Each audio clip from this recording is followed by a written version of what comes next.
Welcome back to the channel, guys. I appreciate everyone sticking with me who's kind of still coming back from our last stream here. We had a little mishap with our last stream, some hiccups with audio, some hiccups with the game crashing, so I just chose to kind of restart things here. So we're in the game already. I don't want to waste any time. We'll get right into it, but we are doing a little Let's Play of Assassin's Creed Origins, which is officially coming to VeVe. Now the second title from Assassin's Creed, following Assassin's Creed Origins. So Origins was based in Egypt. This one's based in ancient Greece. We just started the game, just chose my character, so this is kind of like the first scene right after that. So let's get into it. Pasternak, I see you, man. What up? Always the first. Not always, but most of the time. Most of the time. Appreciate you, appreciate you, man. Need my coffee here. I'm tripping over my words.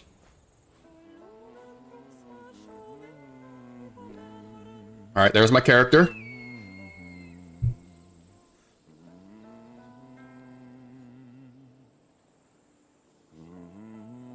Hey!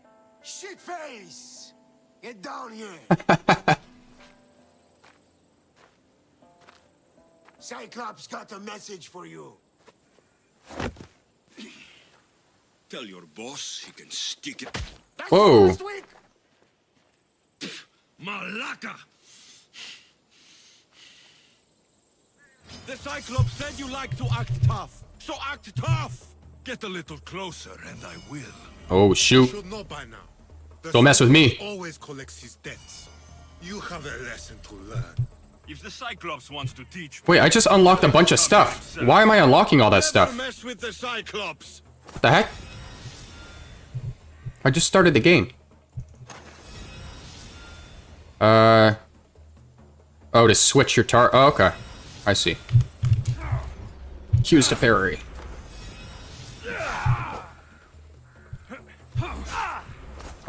Press.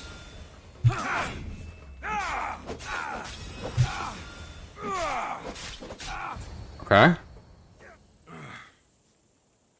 Last week? This shit happens every week. I can't keep doing this.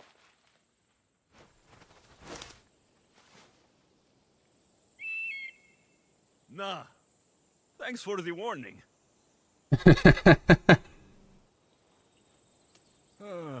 For those who don't know Assassin's Creed, that's like your scout you use in the game, so.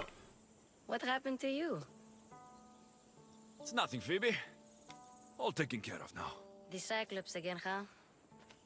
Hasn't he learned his lesson yet? Apparently not. Of course. Help yourself. Some little girl just walks by, there's 2 dead bodies on the ground, it's completely normal to her. Do you think Zeus will bless me with an eagle like he blessed you, Alexios? Maybe you could ask him for me. Doesn't even acknowledge him, just talking about the eagle. I'll ask Zeus for you, I'll be nice. I'll try to put in a good word for you. Finally. So, what are you doing here? Oh, I almost forgot. Marcos is looking for you. What does that weasel want now? Don't know. He wants you to meet him at his new house. On his vineyard. Wait, what? A vineyard? Malaka! It's on the road to Sami. He says wine will make him rich. How long has Marcos had a vineyard? Where are the roads to Sami? I'll go find him. Well, I guess I owe Marcos a little visit. Thank you, Phoebe.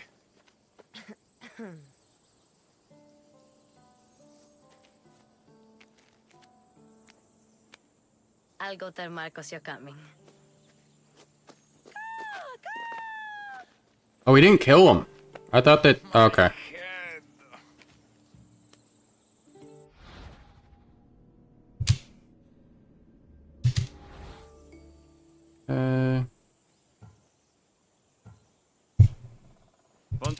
I'll see Marcos as soon as I'm dressed.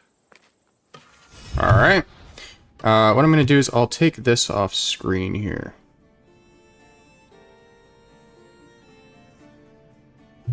Oops, wrong button.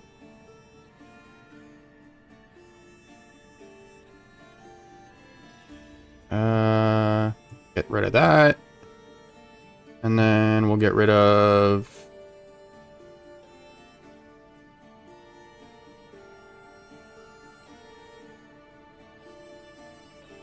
There we go. That should be better.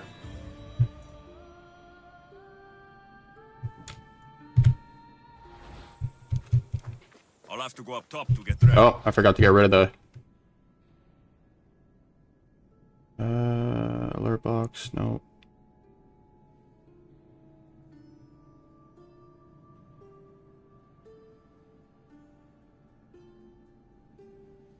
There we go. We got Alex in crypto in the chat. When Ezio. Yeah, Ezio's a popular name. You're not the first one who's brought that up. I've heard that name from a couple people who want him on VeVe.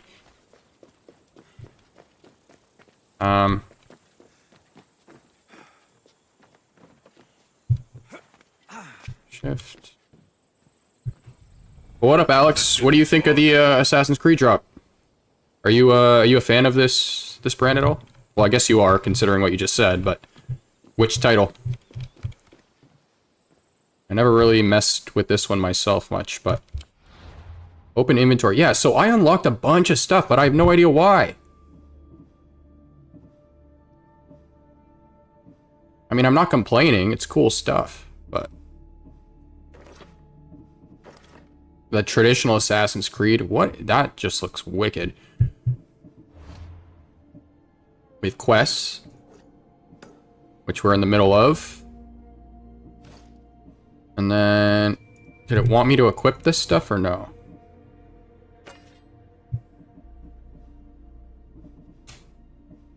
Yeah, I have no idea where I got any of this stuff from.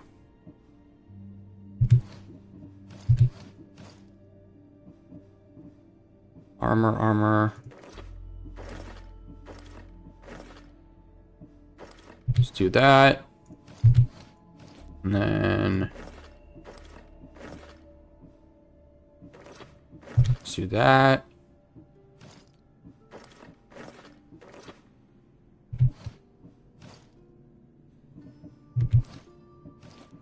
And then...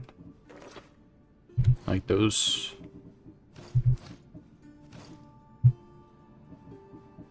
there we go. All right. Now we're decked out. Now we got to go over here. All right, we're starting the story. So we're in ancient Greece. We're going over to this big statue over here.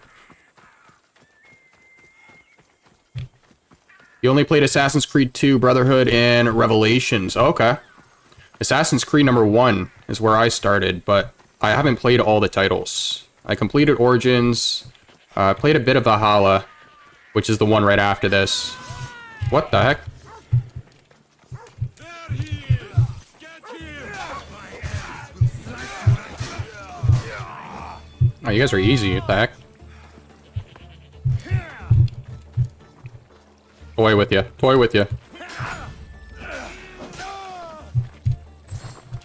Loot. This is the end for you. No. No, no, no, no, no, no, no. Oh.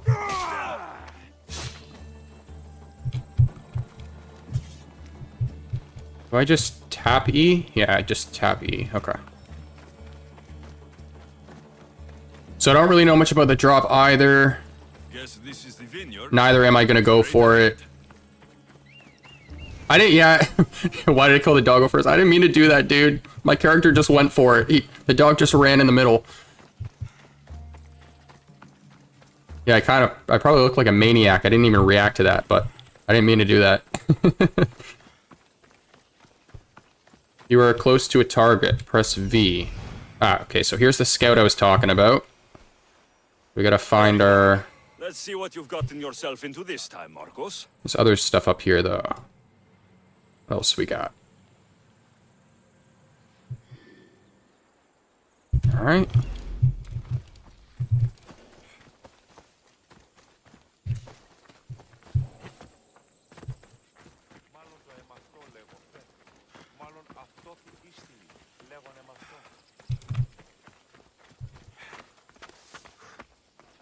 And in these games, you can climb up pretty much anything. Boss, I keep telling you, you can't do that. Why? It's my farm. I can plant what I want. The grapes will die here. All of them. You have to forget what you know about the past, my friend. Together, we will revolutionize winemaking. Believe me, you will look back on this day and... Alexios, thank the gods! VeVe found you in time. About grapes? I can still hear you! I was worried sick. The Cyclops sent his scum to find you. I think they mean you harm. I wish you would have told me that before they hit me. But that's besides the point. You bought a vineyard, Marcos? A vineyard? Why not?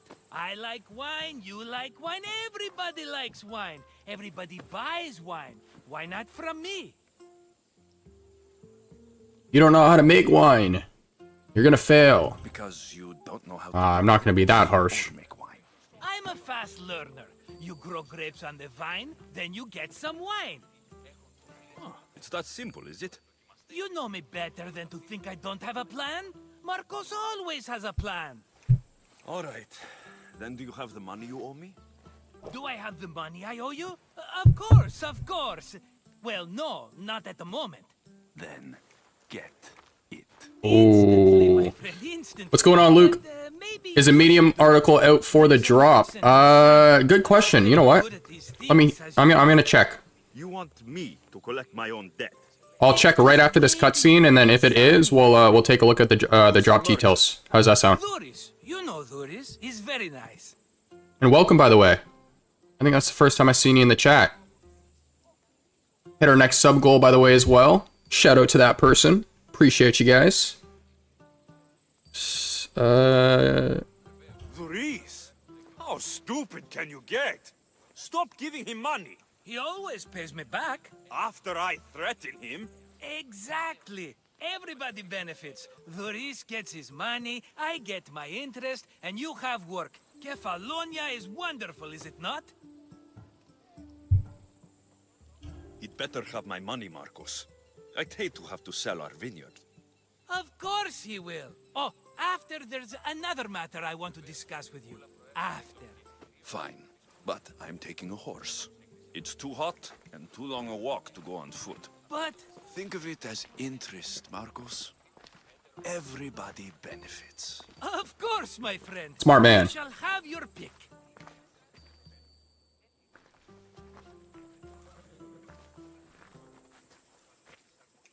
Okay, awesome. Yeah, we'll do that. You were in one of the chats in your previous streams. Oh, on your other account. Okay, awesome.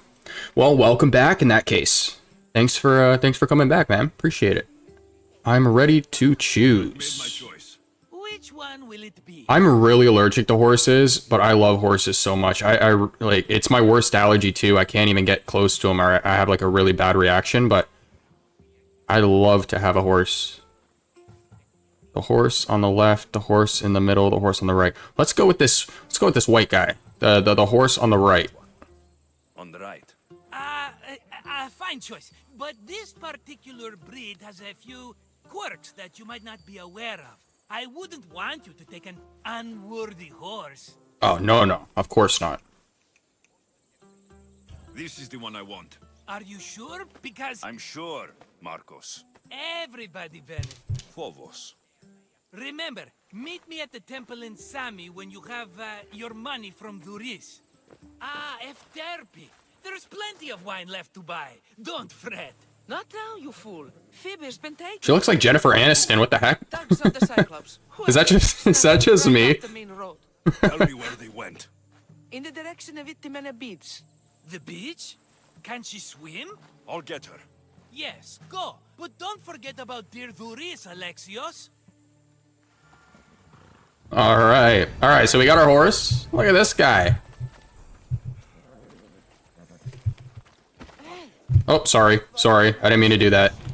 All right, let me check if there's the drop article out. One sec.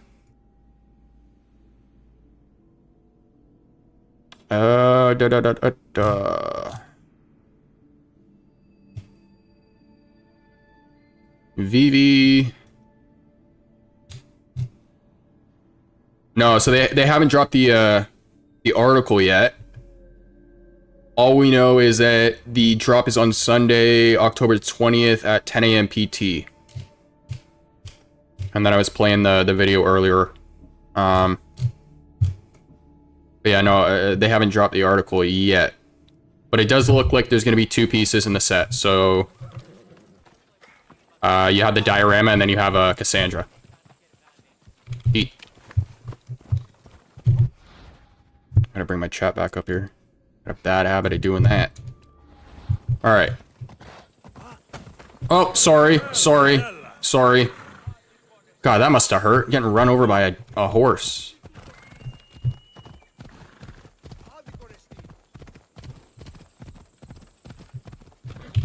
Oh, what's this? Look at this little guy.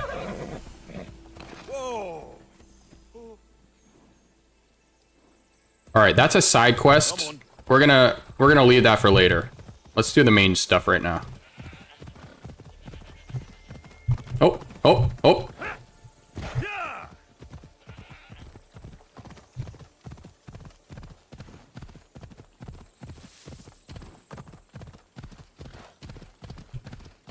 Oh, look at this. There they are. I'll sneak up on the Malakes. Let me go!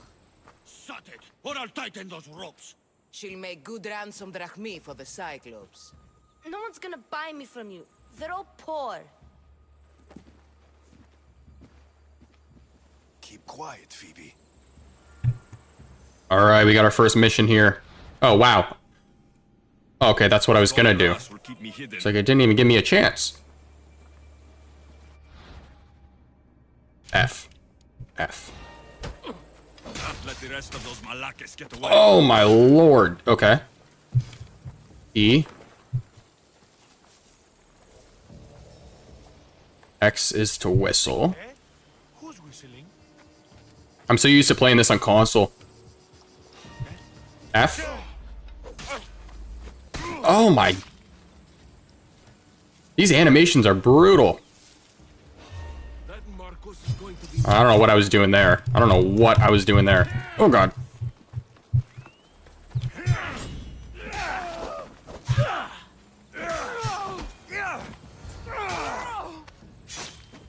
Time to get Phoebe out of here.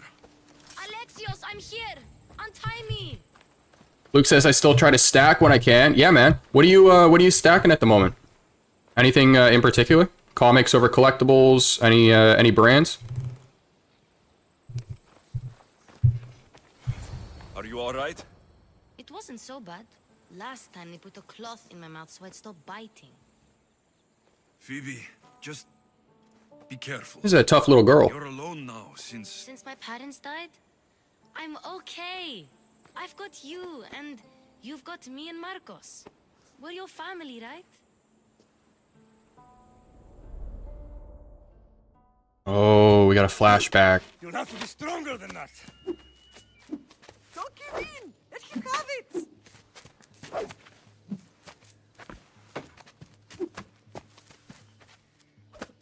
Got you. Again, up. Yes, Pater. A Spartan rises as soon as they have fallen. Ready your stuff.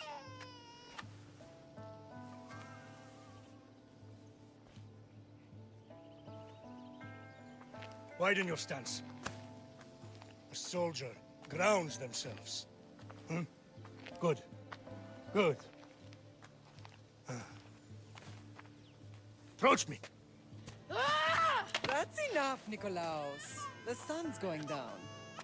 Time to eat, don't you think? What are we eating tonight? Tonight, we are having baby Cassandra. And what a feast she will Oh! Pater, take me instead. Speaking of Cassandra, Yes, sweet as honey. Now, come inside. The lamb's turning black. and for those just tuning in, Cassandra is the one going to be dropping on VeVe. That's her as a baby right there. be. Alexios.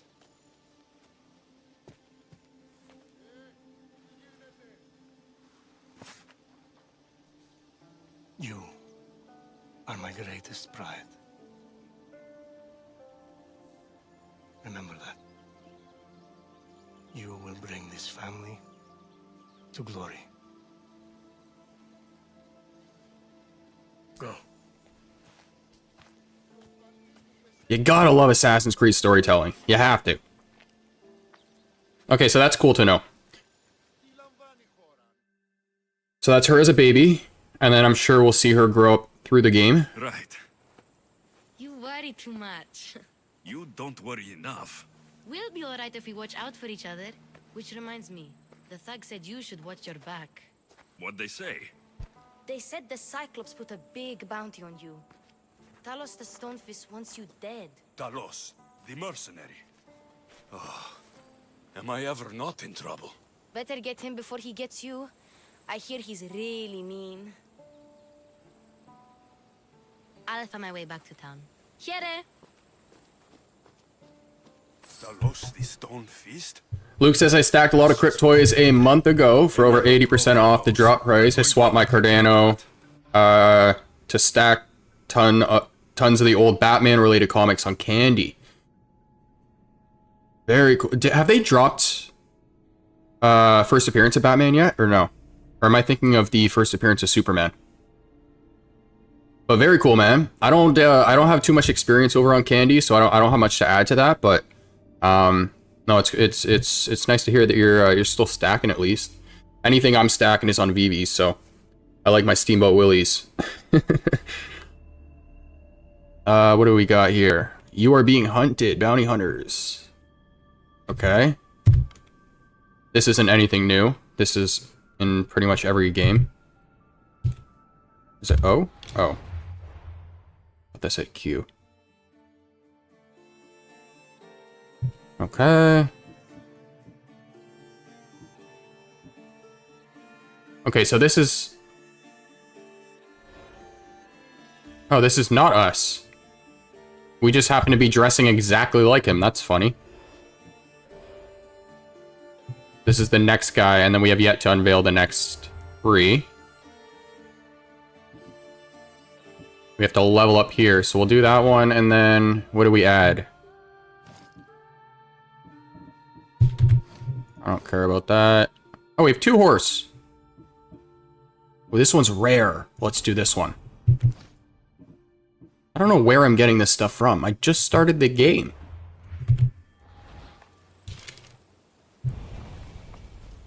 How do you call your horse? H? Nope.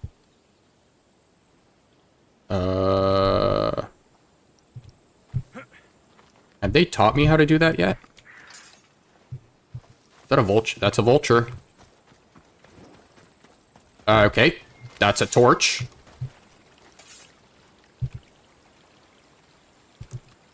Nope, nope. Nope. Nope. Nope. X. Hold X to... That's exactly what I was trying to do. Thank you.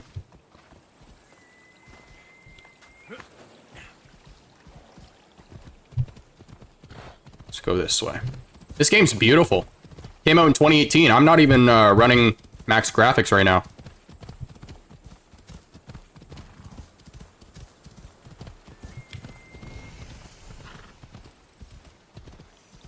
Luke says, for VeVe, I stack certain first appearances like Miles Morales or other first appearances like Spider-Man related. Yeah, that Miles Morales is so nice. It's still one of the best. What the heck? No! What is going on? The Miles Morales looks so good. The other big first appearance that I'd probably add to that is Superman. I love that Superman as well. But yes, anything Spider-Man related, completely agree. Even first appearance of Miles, the comic. What is it? Fallout number 4. That's a cool comic. The rare cover with the red background looks awesome. We got Ovni in the chat. What up? I'm not gonna be in New York this year. It's happening during my birthday, but I have other plans at the moment, but I'm gonna be in Vegas a little over a month after that, so that's my event for this year. Hopefully next year I'll be in New York, but I'm gonna be watching from the sidelines on social media for that one. Then you shouldn't have to borrow the money. You're right. Double is too much. Double? That's robbery. That's what I told Marcos. You know him. He's extreme. If you pay him, this will all be over with. You told Marcos I've paid enough already. I won't bow to a mercenary or to someone foolish enough to borrow money from the Cyclops. From the Cyclops? That's how he bought his vineyard? Look, I know you'd be dead without Marcos. What with him taking you off the street as a kid. But I won't leave without the... Malaka. face... Whoa!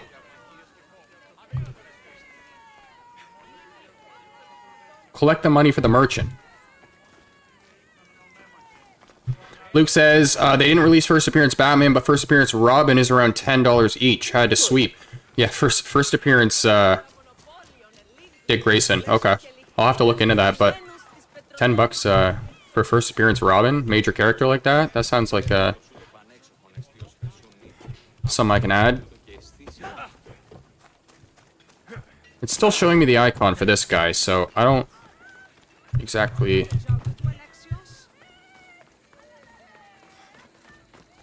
I told you, I've paid Marcos enough. Oh, okay. Oh, breaking his pots. That's my stuff. All right. I'll pay you. Just stop. Fine. The money's yours. Just leave. I had to be a bully there. What the heck? My name off your lips. I don't want the Cyclops coming after me for the debt you can't pay. All right, we got that done. Return to Marcos. Marcos.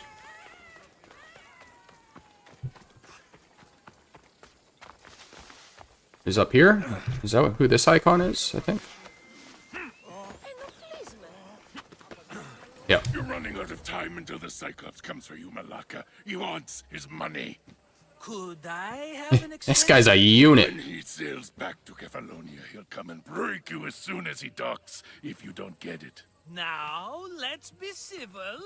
You can't hide behind your glories, Mistios forever, Marcos. He'll kill you, the mercenary, and that little runt girl that hangs around. Of course, not a problem. I'll get the drachmi. Good. Or I'll come and watch the Cyclops feed you to his goats. Ah, Alexios, I can tell from the smile on your face, Duris has paid you your drachmi. Who's smiling? I just heard where you got the drachmi for the vineyard. Are you out of your fucking mind? We can get the money back, can't we? I'm sure it's possible. It's impossible. We can try. We'll get it. We have We'll no get other it. choice now. We need a plan. That's what I do best. This will take more than the usual tricks up your sleeve. I long for the old days. Remember them? They were simple. You had nothing, young and alone, and I had everything. And I gave you the world. Kefalonia. Luke says, have you tried Stacker yet? If you're talking about the Omi to NFT feature, I haven't tried that feature yet. I've used Stacker before. I still use it. I think it's a super helpful resource just for keeping an eye on like floor prices and just transactions in general. But I haven't used it for the feature yet, just because I'm kind of really only interested in buying right now. I'm not really interested in, well, either selling the collectibles for the token or buying any with the token right now. So, but have you? From what I hear, a lot of people are really enjoying it, and they're also saying it's really easy to use. So, but that's simply the only reason why I also haven't made a video on it, is because I haven't used the feature myself yet. I just don't really have any reason to right now. So.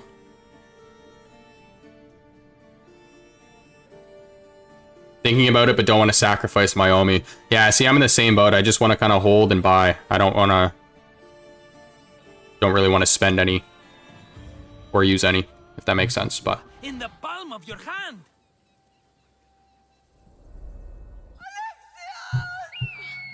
Cassandra!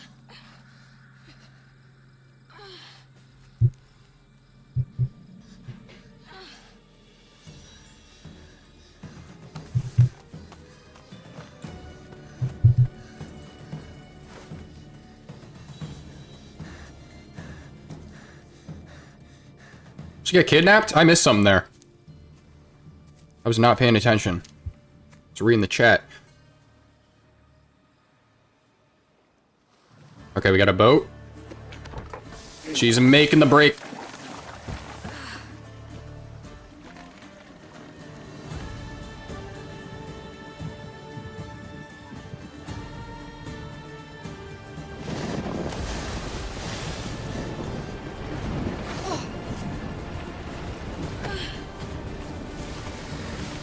I'm an idiot.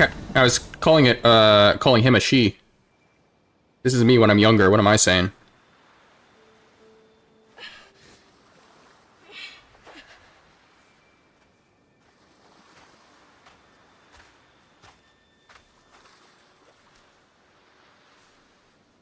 Don't see fishes like you every day, huh? Oh. Ha. You hungry?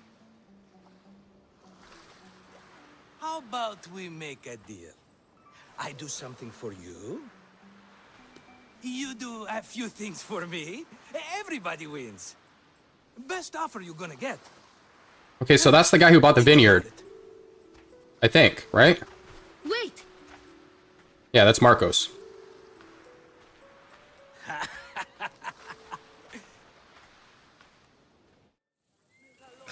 Kefalonia. Some gift. You were nothing without Marcos. And look how far we've come. From an orphan on the streets to a Misthios with a hovel. And now the Cyclops will take everything away. I can't protect you from him forever. He'll kill me too. Oh, don't be scared of him. And look at you. How could I go up against him? With what weapons? A rusty spear? A broken bow? There you are. Skulking around the temple won't save you from me, Marcos. Drusilla! I was just talking about you. You were? I need that wood, Marcos. These new bows will be the talk of the island. I can't make anything with those bandit malakes stopping the wood shipments. Of course you can't. Why, I was just filling my friend Alexios in on the details. He already has a plan to deal with these bandits. You know me. Always prepared. What did I tell you? He will leave no stone unturned. I don't care who does it, but someone better got those bandits. Today. A wonderful idea. I, for one, need to rush home. All right, we got our next mission here. Plan for our Cyclops dilemma. See me when you have time. If you want your wood, you'll have to fix my broken bow first. I usually only pay when the deed is done, but shit's moving at a snail's pace. Follow me. These bows will make me rich as Chrysos. They're that good, are they? War's brewing. The Athenians need good bows if they want to hold off the spot. Look at the way she runs. Everybody benefits, I guess. Who are you? Marcos? You should be tired of this small-time shit. You'd make a fortune in this war. Plus, I hear you're a secret Spartan. That was a long time ago. I'm a Kefalonian. Hand it over.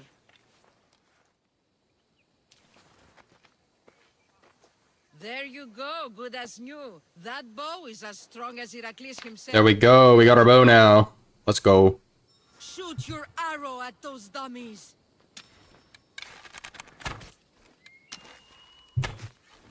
Done. Easy.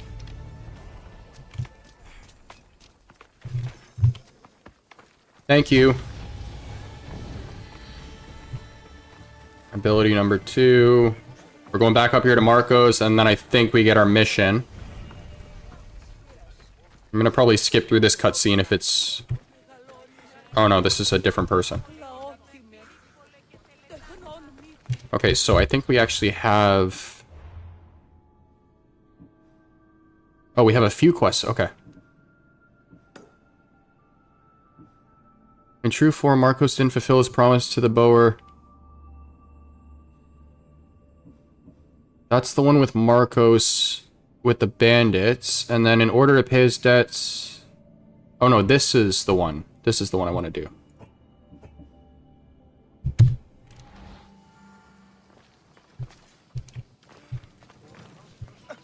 Okay. X.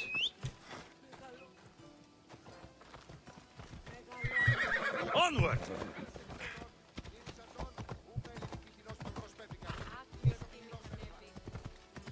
Alright, here we go.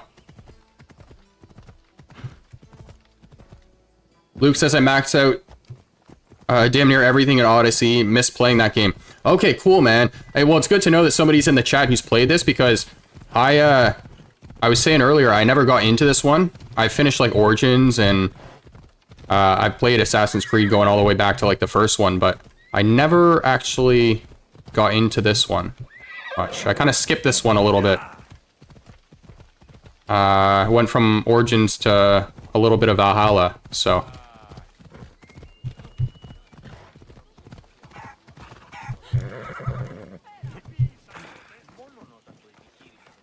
So this is new for me.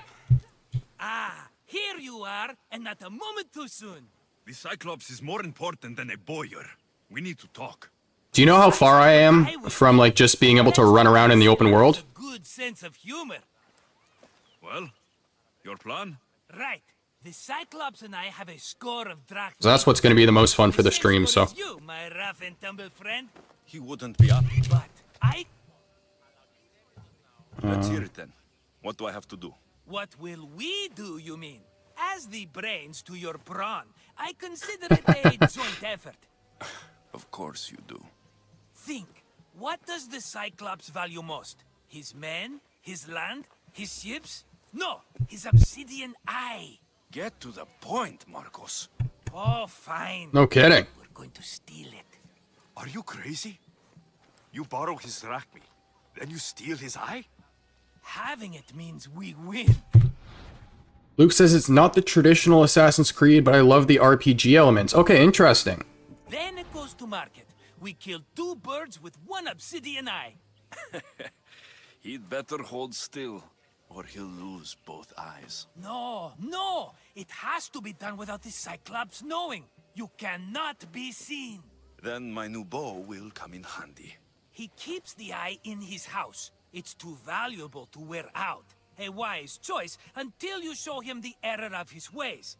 Wait for the sun to set, sneak in, and then bring me the eye. Okay, okay. I'll get the eye. Fine. But you won't get away with being cheap. Cheap? You wound me, Alexios.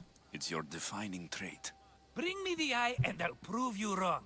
Remember, not a soul can see you. Got it.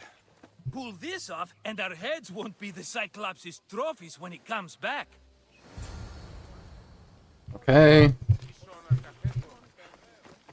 The beginning is slow, but you start going into the open world when Alexio gets a ship and tries to find his father. Okay.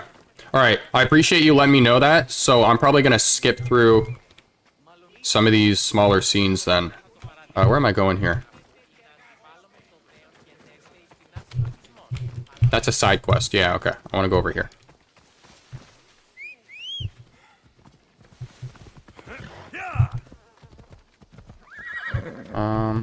Can I go this way, or is this where the water is?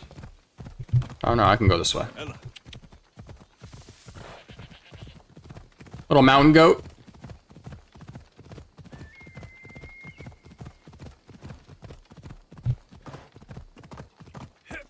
Jump.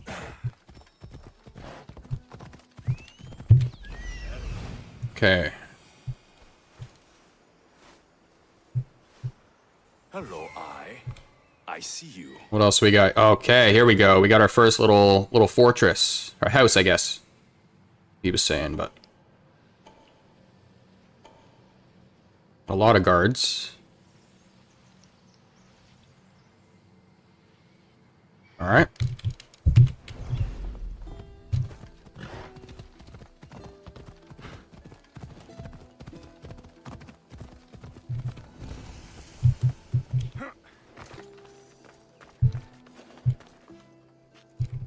Let's hope no one notices me here.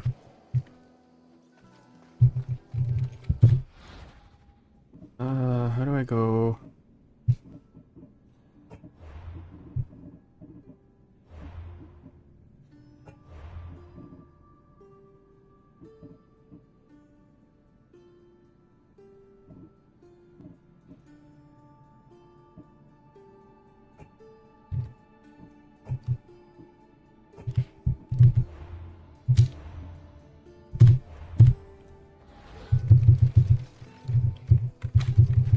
Okay, there we go. My crouch button was all screwed up. I need cover. If I'm quiet, I can hide in the bushes.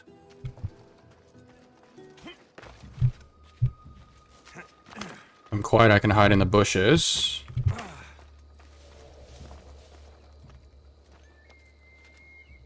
So we're trying to find the eye of the lair. Okay, so we're not trying to eliminate people here, we're just trying to get the eye.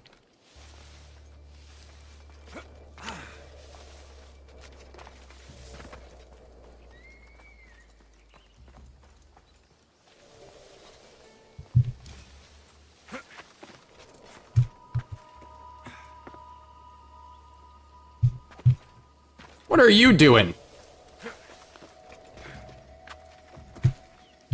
Malaka. Must be some eye to have that much protection.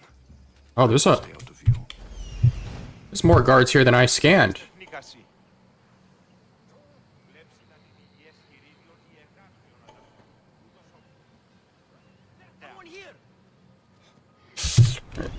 Speaking of which,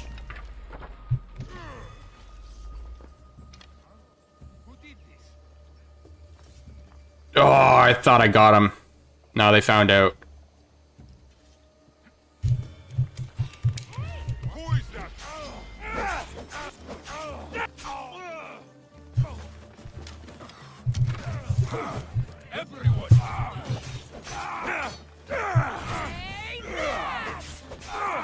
Come on, come on. Oh.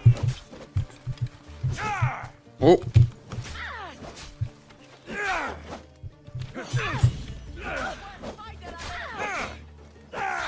Come on.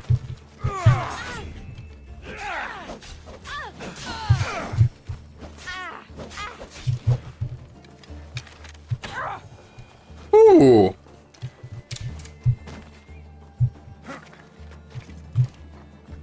This guy's just over here sitting, not knowing what's going on.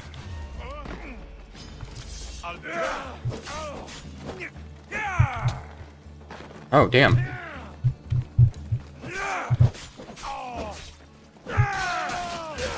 Oh!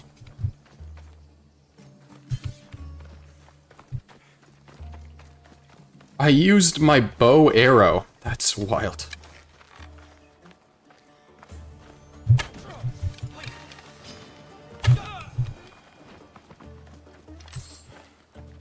Alright, so I haven't alerted everyone, actually. I didn't even realize that. I thought I alerted the entire...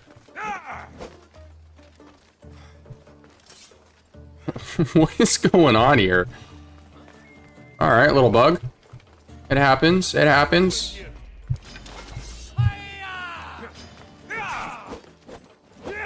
Oh. You wait till I find you again.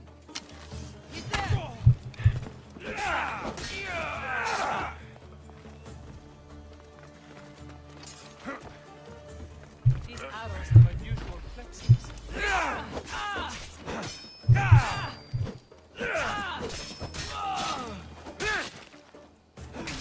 There we go. Oh my lord, that was overkill.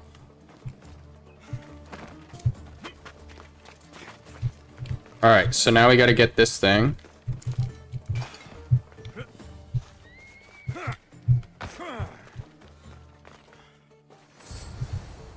Got it. Loot that. Everything we need.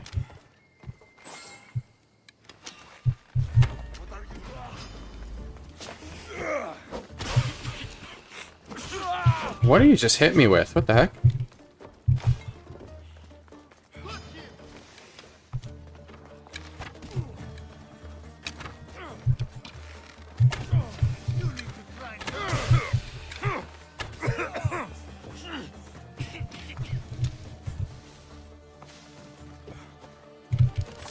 All right, return to Marcos.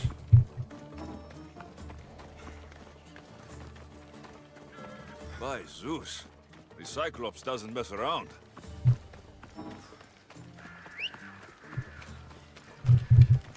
Come here, horsey. Right, fellas. Yeah!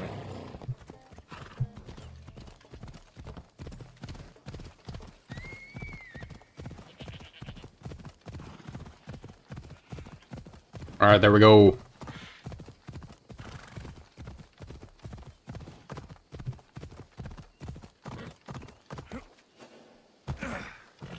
How's everyone's weekend going though?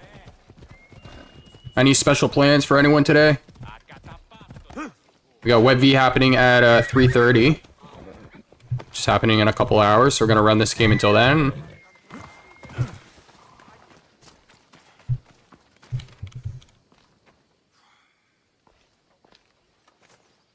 Aye, be careful! You know how many of his guards were there?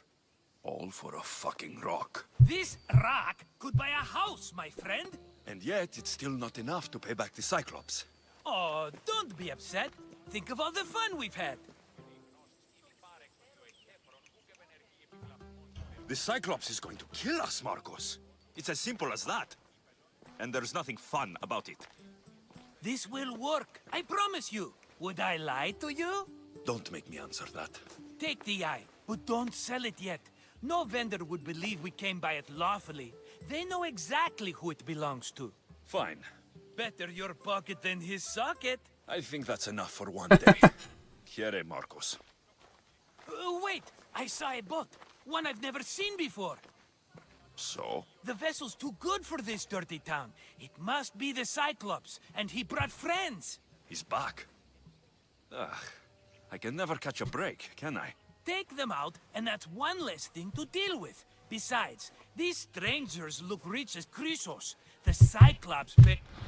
Luke says video editing for me. That's always fun. What kind of video you're making? Is them well. It's win-win, my friend. It can't hurt. What do I have to lose? You? You're a winner if I ever saw one. Then where are they? In an abandoned house on the eastern coast. Who knows what golden fortunes shine in their hideout? Send them to Hades, then loot them for all they have. We'll be rich.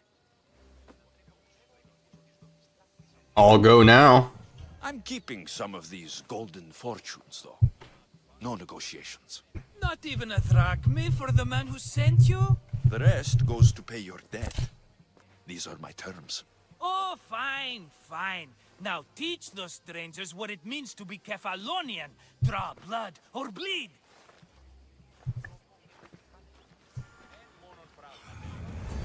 Okay, an eye for an eye. Quest completed.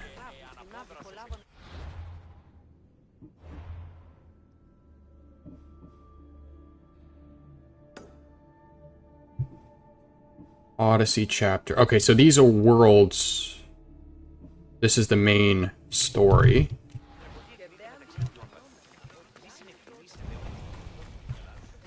Oh, okay. So we got some targets over here.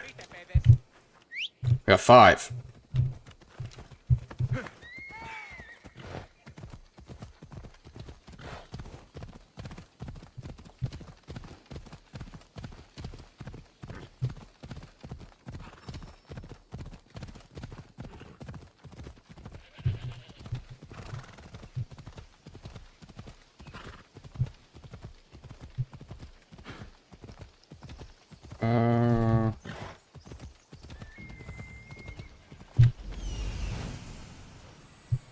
The abandoned house. Luke says I make I make origin vids and shorts for Marvel, DC, and anime characters.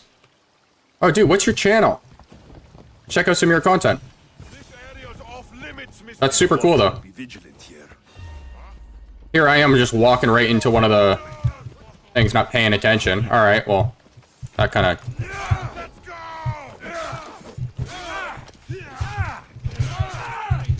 Getting...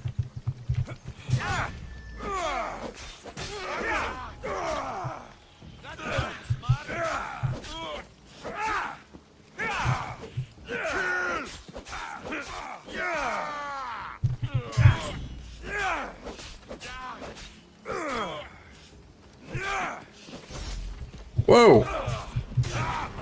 Another Mystios for Hades! Alright, wasn't expecting that. Reload.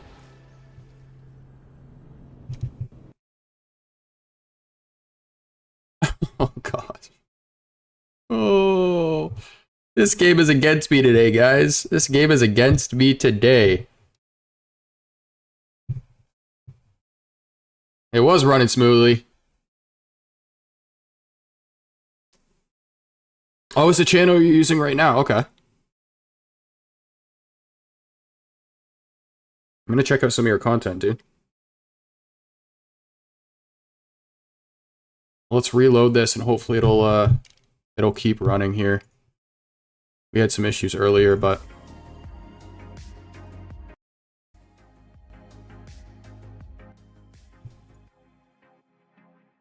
see what's happening on X. Have we had VeVe post anything here? No. Nothing new, nothing new. Although, who's going for that weapon X Wolverine?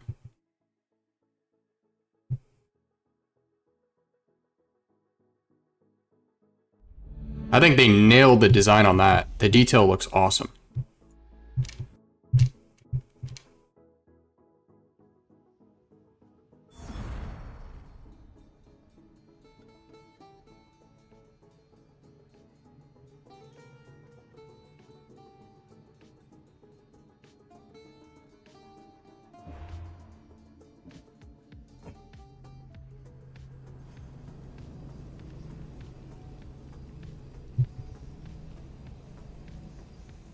All right, here we go.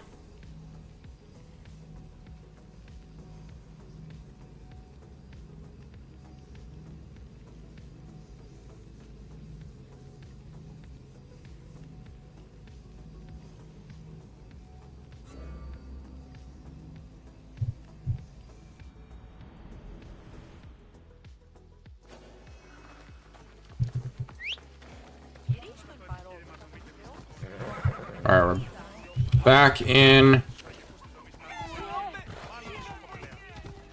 And I believe we're going...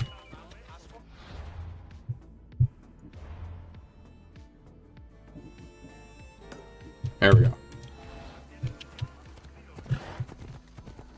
Oh, we have a bounty hunter right in front of us.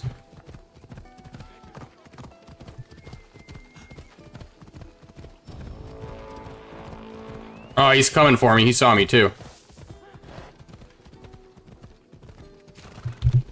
The abandoned house and the people. And we found one.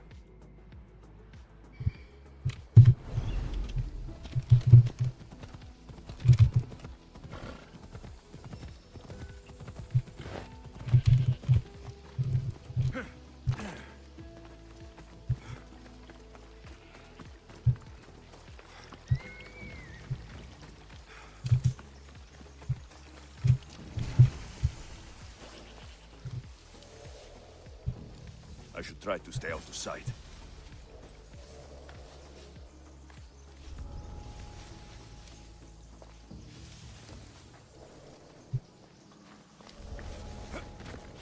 I'm gonna go around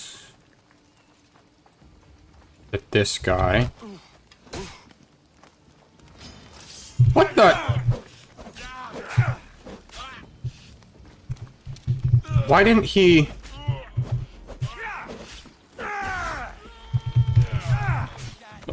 What is going on here? I thought I assassinated him, but I guess not.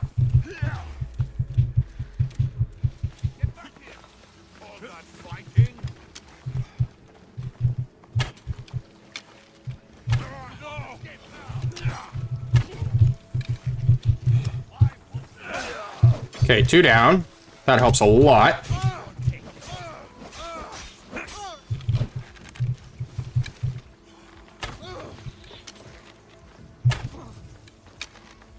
I wonder if anyone fought like this back in the day. I doubt it. Hand-to-hand combat, and then all of a sudden just steps back and pulls out a bow. Oh, bow for bow. Bow for bow. I win. Luke says I'm waiting until Weapon X gets cheaper when VeVe drops the next shiny thing. Yeah, that's understandable. Probably will happen too.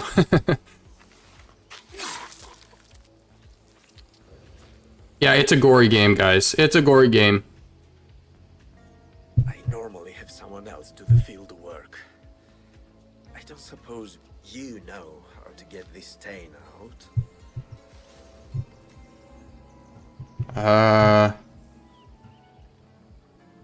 There'll be more blood if you step closer. Perhaps.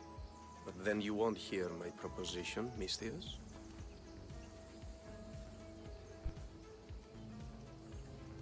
A clean slaughter. Very good work. Not much sympathy for the men who work with you. Not with me. For me. Employees. Now ex-employees, I suppose. So you don't work for the Cyclops? Your kind aren't usually believers of myth. Not the monster. The man. You are an outsider. Why are you here? Indeed, I'm not from Kefalonia. I'm here because what I'm looking for is.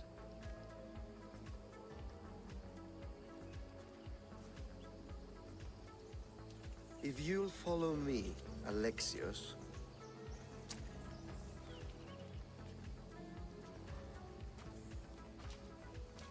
That's creepy. Jeez.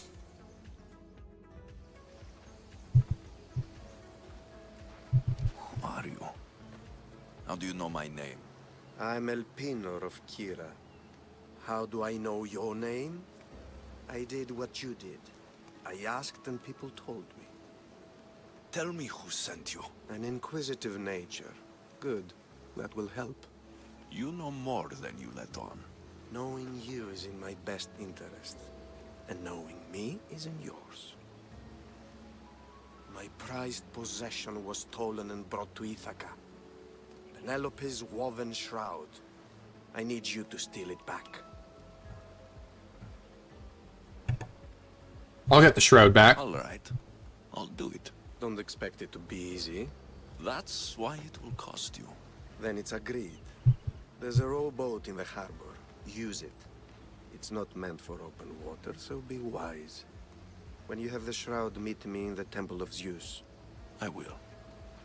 Oh, we're getting a boat. Mistius, Is this the part you were talking about? don't fail.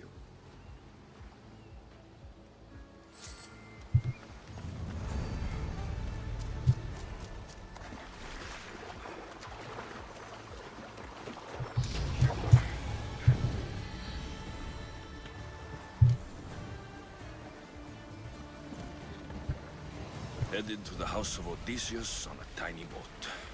Let's try not to piss Poseidon off, shall we? Let's try not to piss Poseidon off.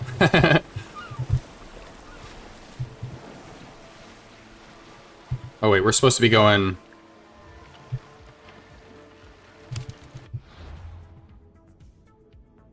Yeah, we're supposed to just be going over here.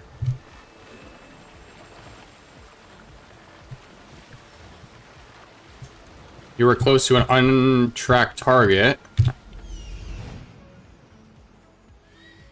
The legendary shroud. Elpinor wasn't lying. Alright, we're gonna park up right here. I don't want to ruin the boat.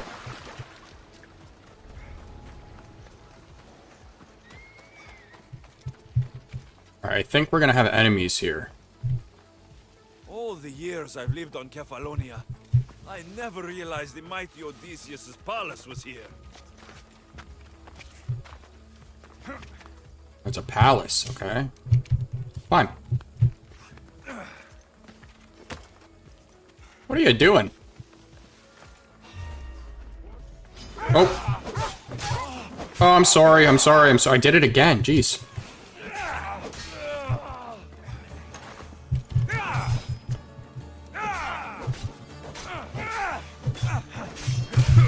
Ow, ow, ow. Probably don't want to be here. I'm I'm trying to get off the target. Come on.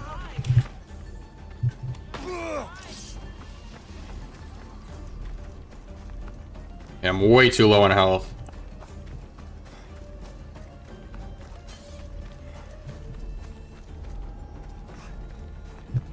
Okay, they're all over there.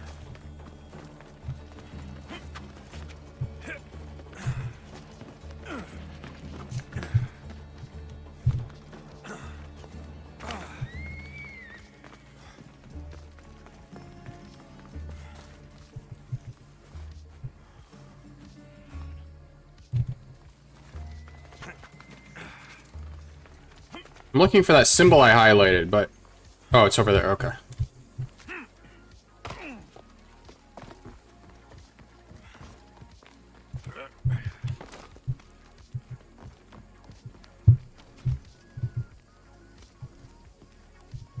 Oh, it's the level 5 guy.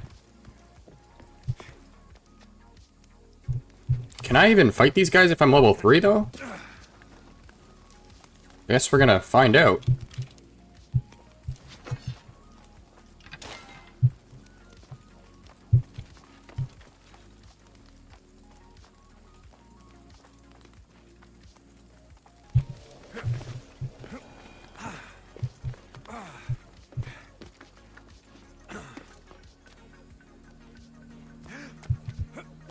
Oh, trying to get down here.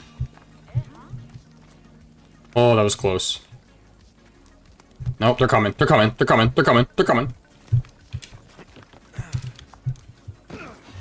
No!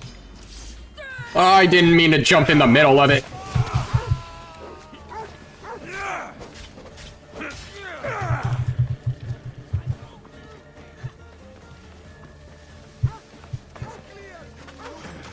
Oh, that was close. I have to get this dog.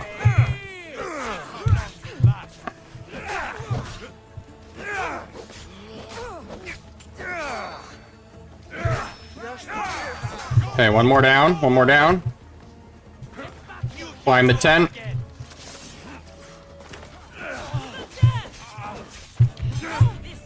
Block. Block. Oh, I didn't block it. Block. Nope, didn't block it. I suck. Block.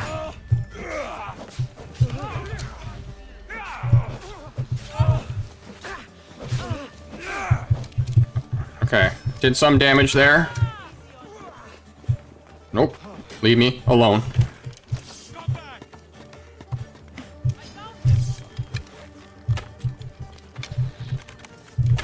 Oh, I suck. I suck.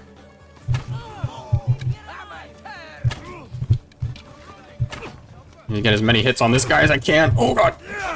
Oh god. No.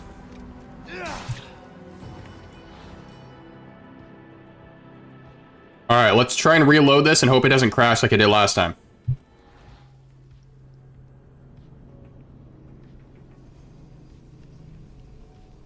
Alright, looks fine. Looks fine.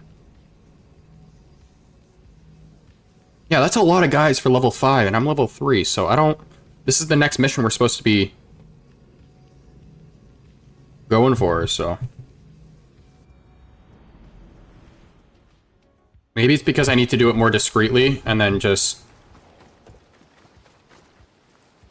like an in and out without anyone knowing I was there.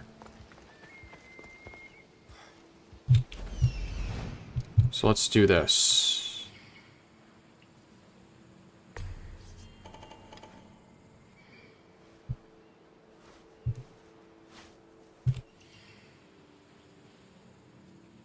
They all in here?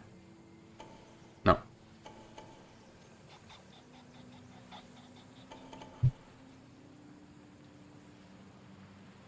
Alright, let's try this again. Not fail miserably like we did the last couple times.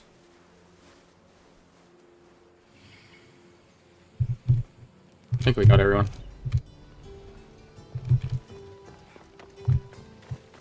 All the years I've lived on Kefalonia, I never realized in my...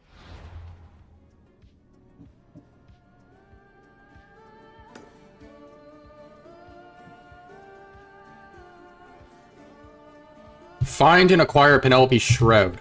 Theseus's palace was here. Which is over here. That guy's carrying it, I think. I'm gonna try and go for this one, which is a level 4 mission, and then hopefully that ranks me up. Find and acquire Penelope's shroud. Is this what I highlighted? What is this?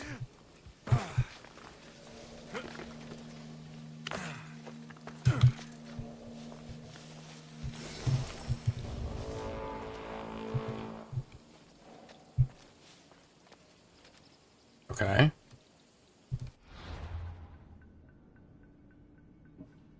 Nope, that wasn't it.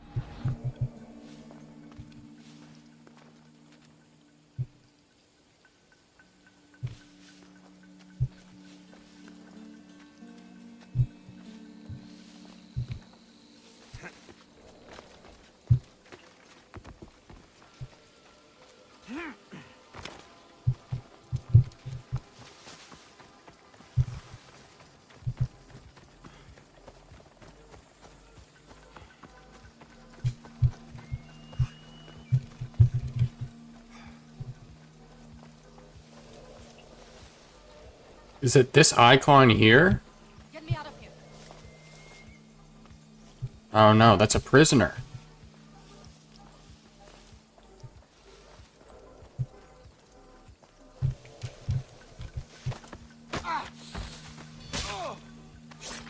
Oh my lord.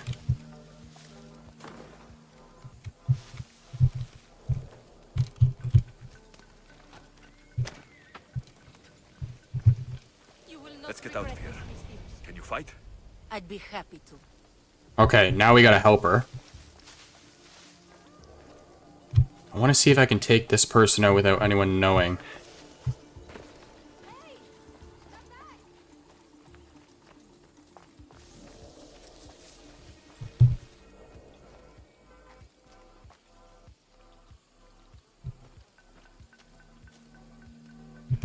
I gotta get up top.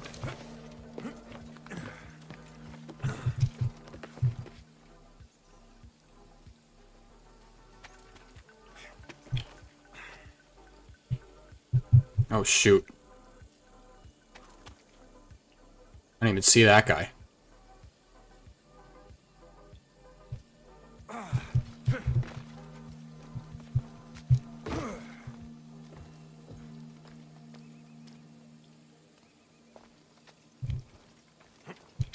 Nope, that's not what I wanted to do. There had to be a freaking ladder right there, didn't there?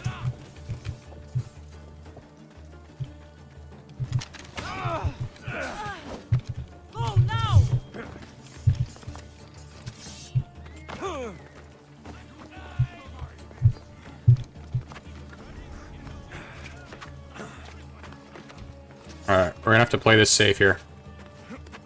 Have them look for me, we'll do it again.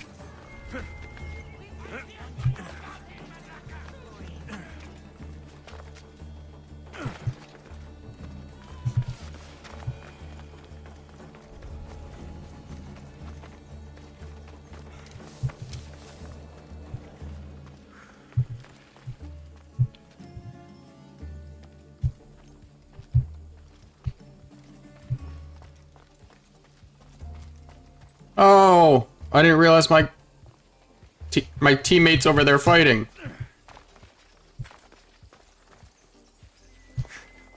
Although they're distracted right now. Is that helpful or no?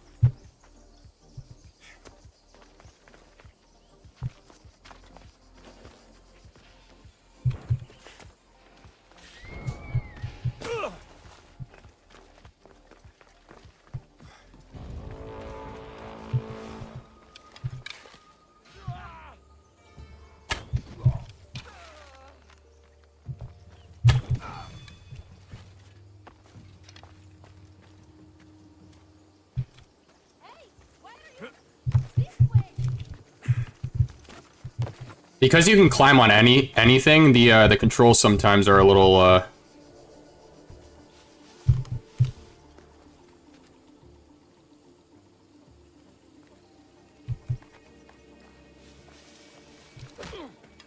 Got him. Nope, I thought I did.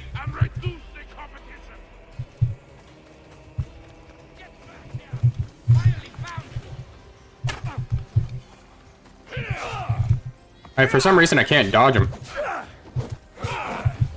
Oh.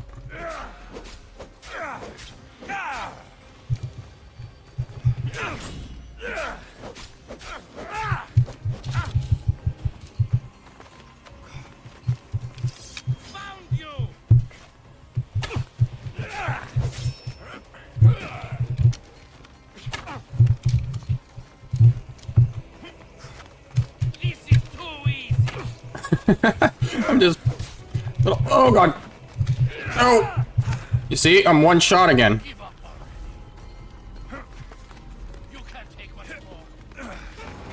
Oh, wow. Alright, so... let's level up with one of these side quests here, because something's clearly, clearly not the level.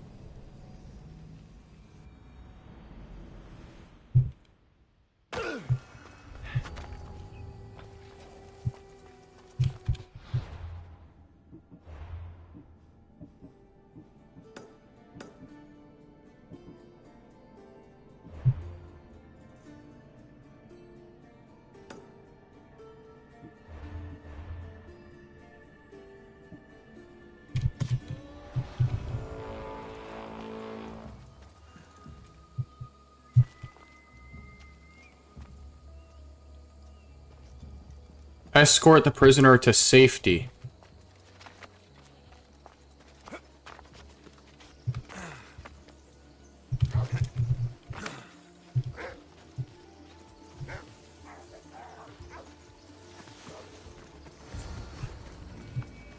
Okay. I did that.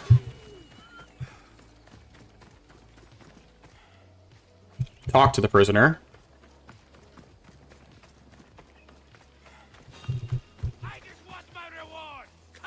My thanks.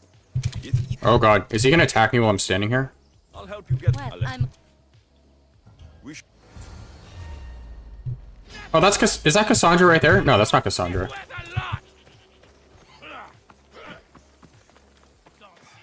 Oh, it's Odessa.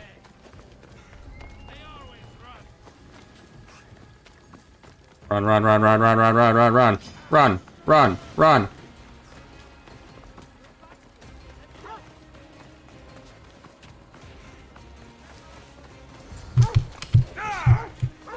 Oh, God.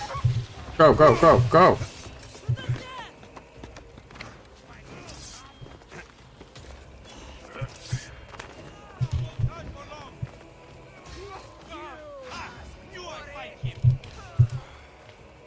Where am I supposed to be going?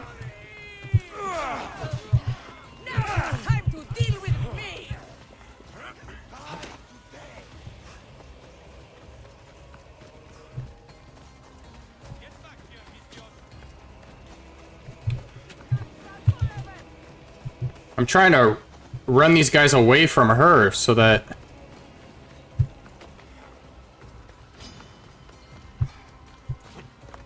It says run Odessa to her boat. Her boat's over here.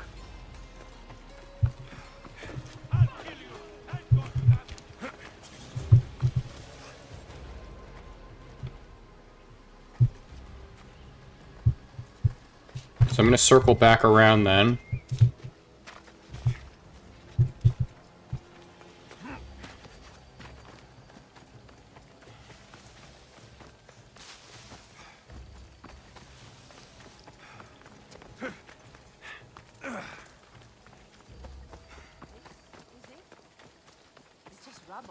What were you expecting? I don't know. Something more grand. My parents named me Odessa. I'm Odysseus's namesake. I thought if I came here, I might understand him more. You coming? Do you? Not at all. Take me to my boat. I'll pay you there.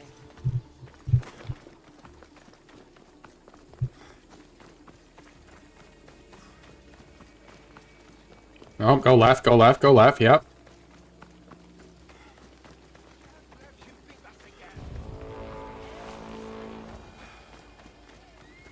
Go, go, go, go, go! Well, are you joking? Odysseus lived there, ruled there. He ended the Trojan War, eluded Scylla and Charybdis. He had everything. Loyalty, love, fighting spirit. He had the attention of the gods, too. That caused him a lot of trouble. And it made him a legend.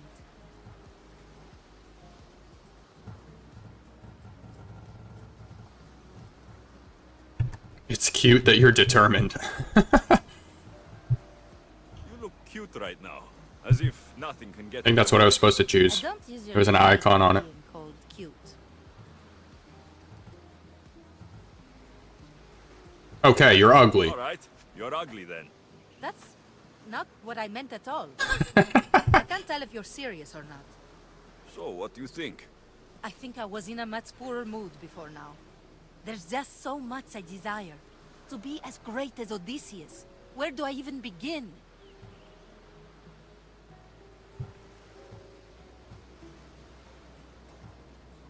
If you want Odysseus' greatness, you have to do it your own way. He was famous because of his cunning. What have you done? I've traveled all the way here. To see the ruins of Odysseus' life, not to live your own. I should know better than to take advice from a mercenary. Leave me.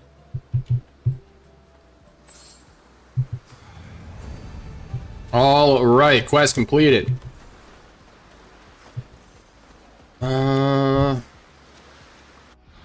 Now we're on to the next area, are we now? Oh no, we still need to get this.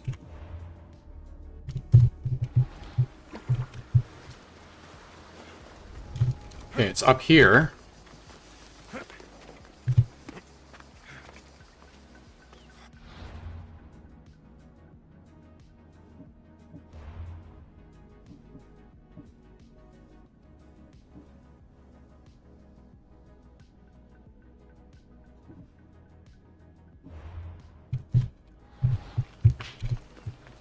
Okay, I'm about to rank up to level 4, and this is a level 4 mission, so I should be fine. Because that's how it works in Assassin's Creed. If you're a few levels like below what the actual recommended level is, it's way harder. And then the moment you hit the level it's recommended, it's like night and day.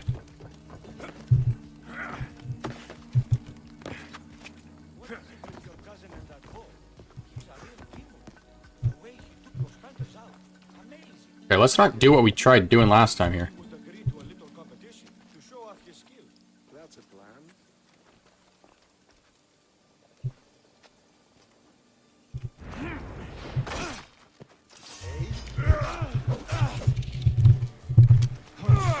Let's see. Some...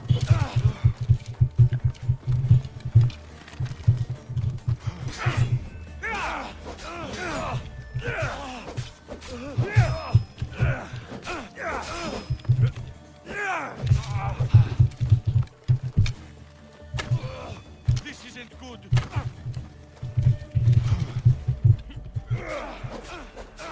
This is it, this is it, this is it, this is it! Oh no. Oh no, no, no! I was so close. One more try. I think his health is... like, it keeps going down when I respawn, so...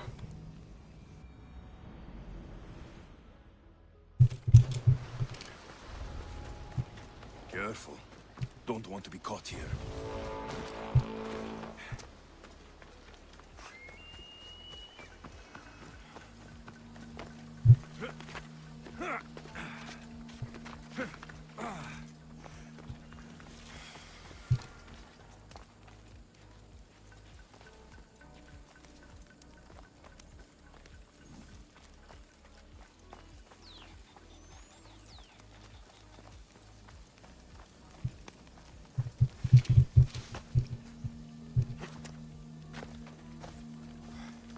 Alright, let's try this again.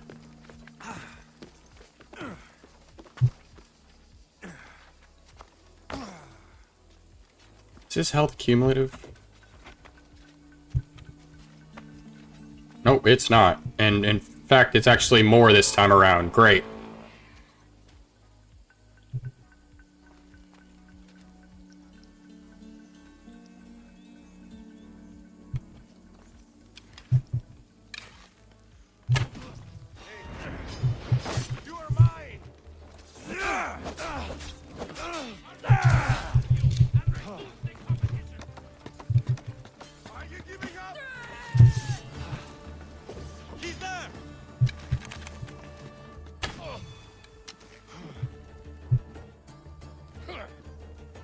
Yeah, I'm gonna fight cheap. I'm gonna do it.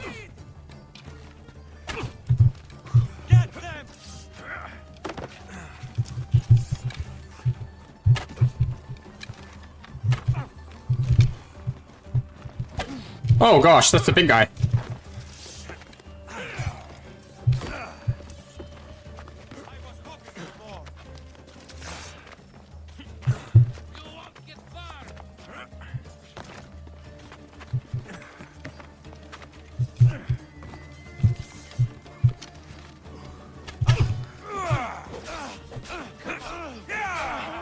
Yeah, there we go.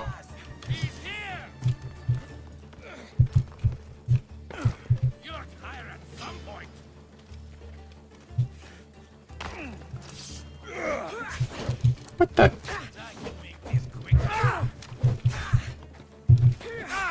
Oh, come on.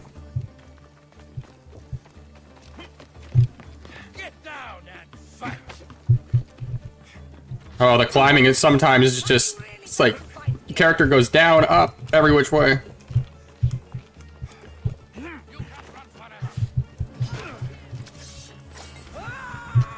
Alright, we got what we need.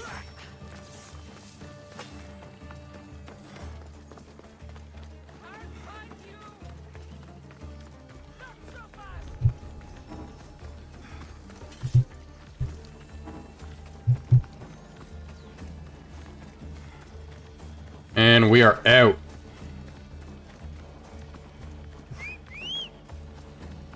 Actually, I can't call my horse. We're on an island, aren't we?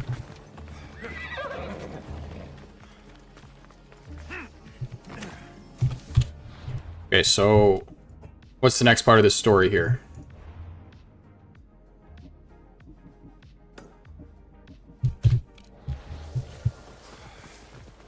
Okay, so now we need to go back across.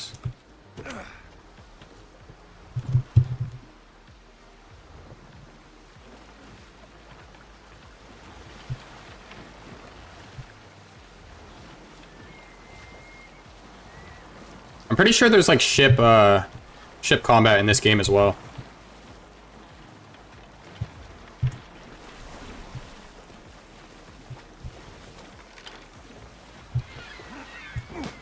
Oh.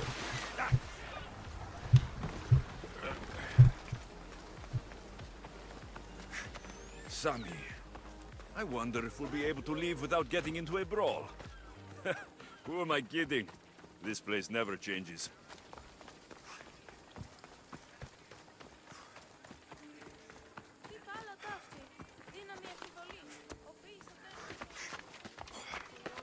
Look at the statue. E. Mighty Kephalus. Alright, we're making progress. We're making progress. I think we're really close to the open world. Someone worthy of your mighty spear. Help your priestess in her hour of need.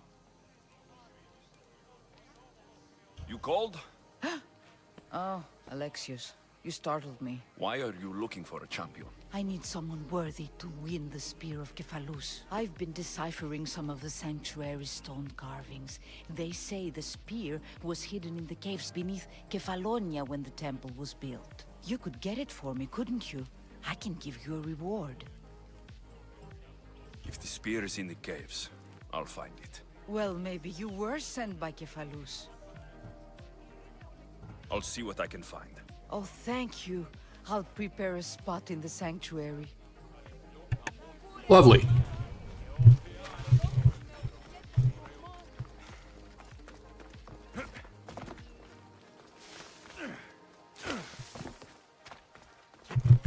What are you doing, buddy? What are you doing, huh? Little monkey over here. Alexios, good news, I hope. Safe and sound. Well done. And now the shroud is yours. You don't want it? After all that? I gained something more valuable today. For your troubles, Misthios. If I knew any better, I'd think you were testing me. Perhaps.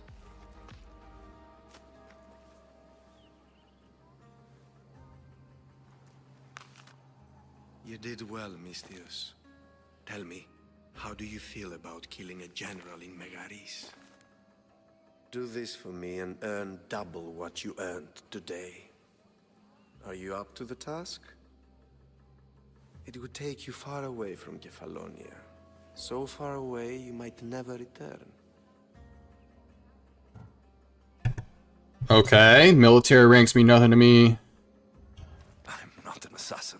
There's a first time for everything. What do you say? I didn't even mean to choose that one, but... I accept. Splendid. I accept. You'll need a boat. You have one, don't you? Of course. Good. I hope it's sturdy. And why is that? The seas are much more dangerous, I'm afraid. War is coming, and the wolf is on the wrong side. You won't be disappointed. When your job in Megaris is done, come find me at Pilgrim's Landing in Phokis. Alright, let's go. I need a boat. I should go see the shipbuilder.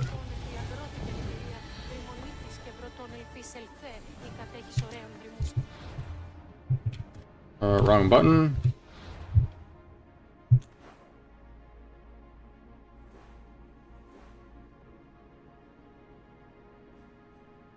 Ship dock. Oh, can I fast travel? Oh, there you go. That's kind of helpful. I didn't know you could fast travel.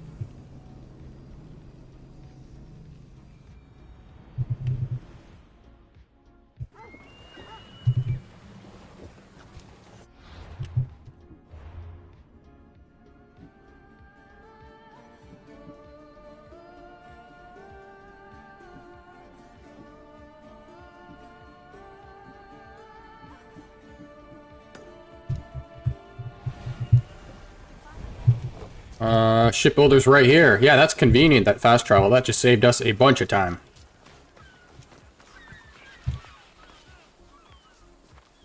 It's a fine ship, Telemenes. Alexios! She is that. Ready to ride the waves for the right captain and the right price. What will it take for you to? Oh, couldn't let her go for less than 100,000. 100,000? Who has that much? Someone who's serious about buying a ship. What if I told you I had obsidian to trade?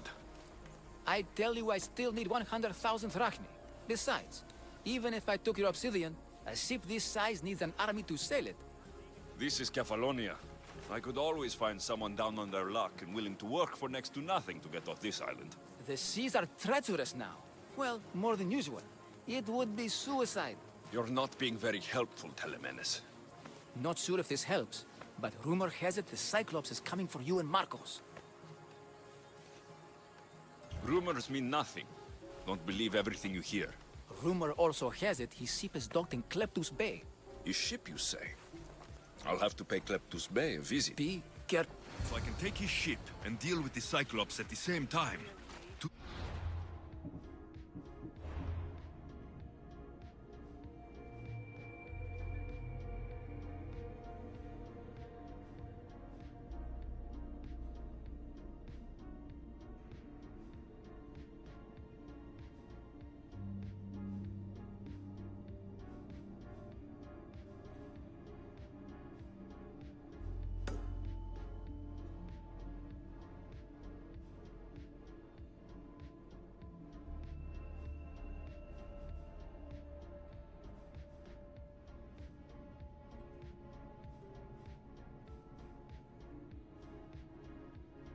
One stone.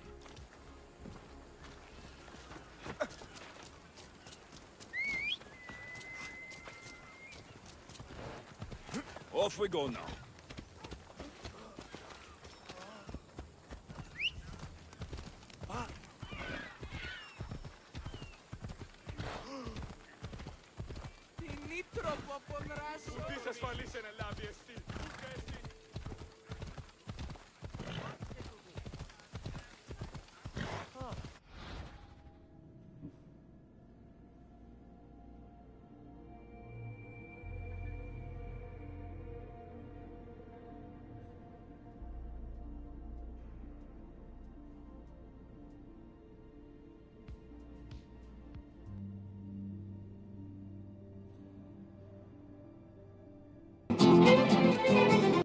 You know, there and A different way. A different way. it was really refreshing to even hear you just say you had your avatar and you were walking around, because you know so many people in the community, I'm sure you know, have just been waiting to hear anything about it.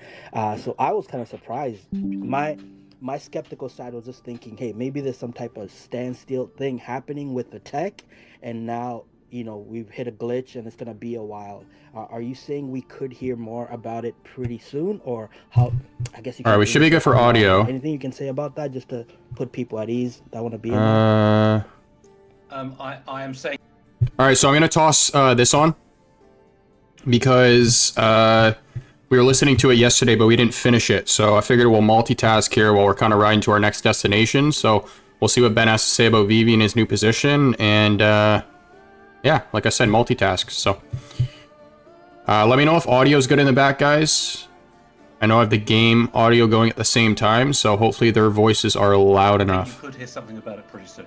So, so I want to talk. I think it's important to talk a bit about, you know, about the past and the future for VeVe. So, first of all, I come into. And Luke, dude, pleasure talking to you as well. I will be streaming for a few more hours here, so yeah, feel free to pop back in. But thanks for stopping by, man.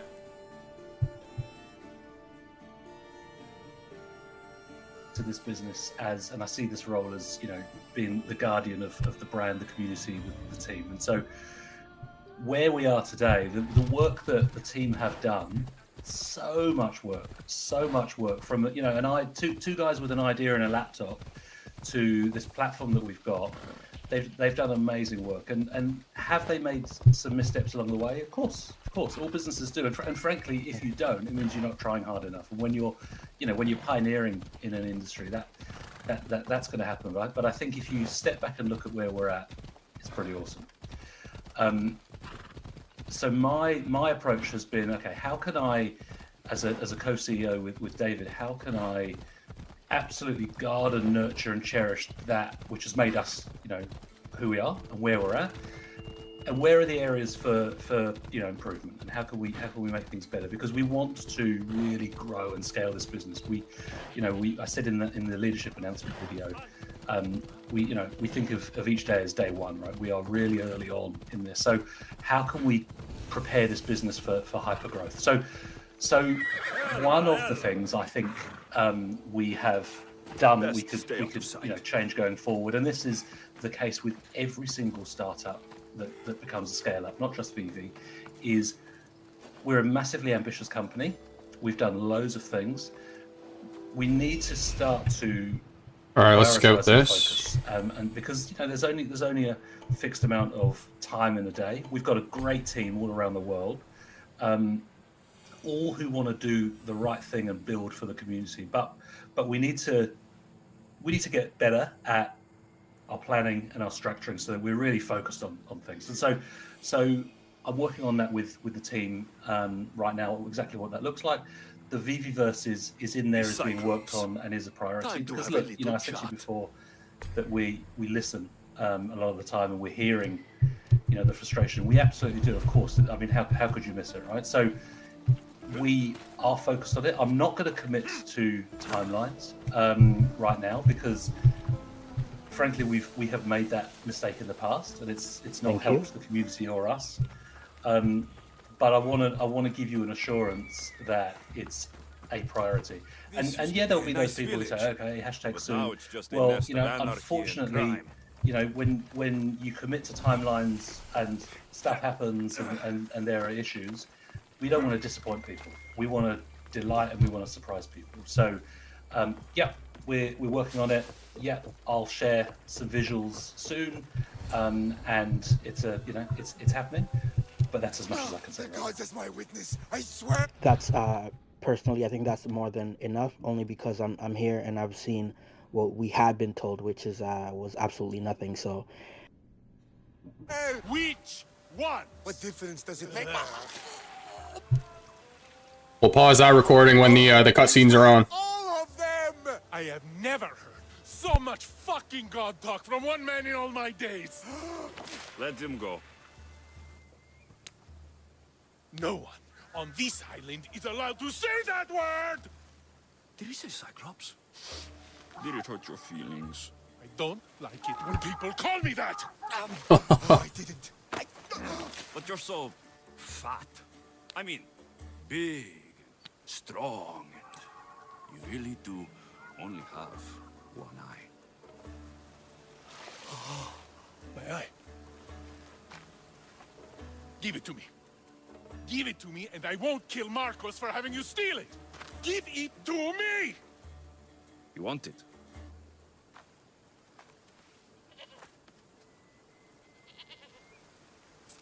Oh my. Go get it.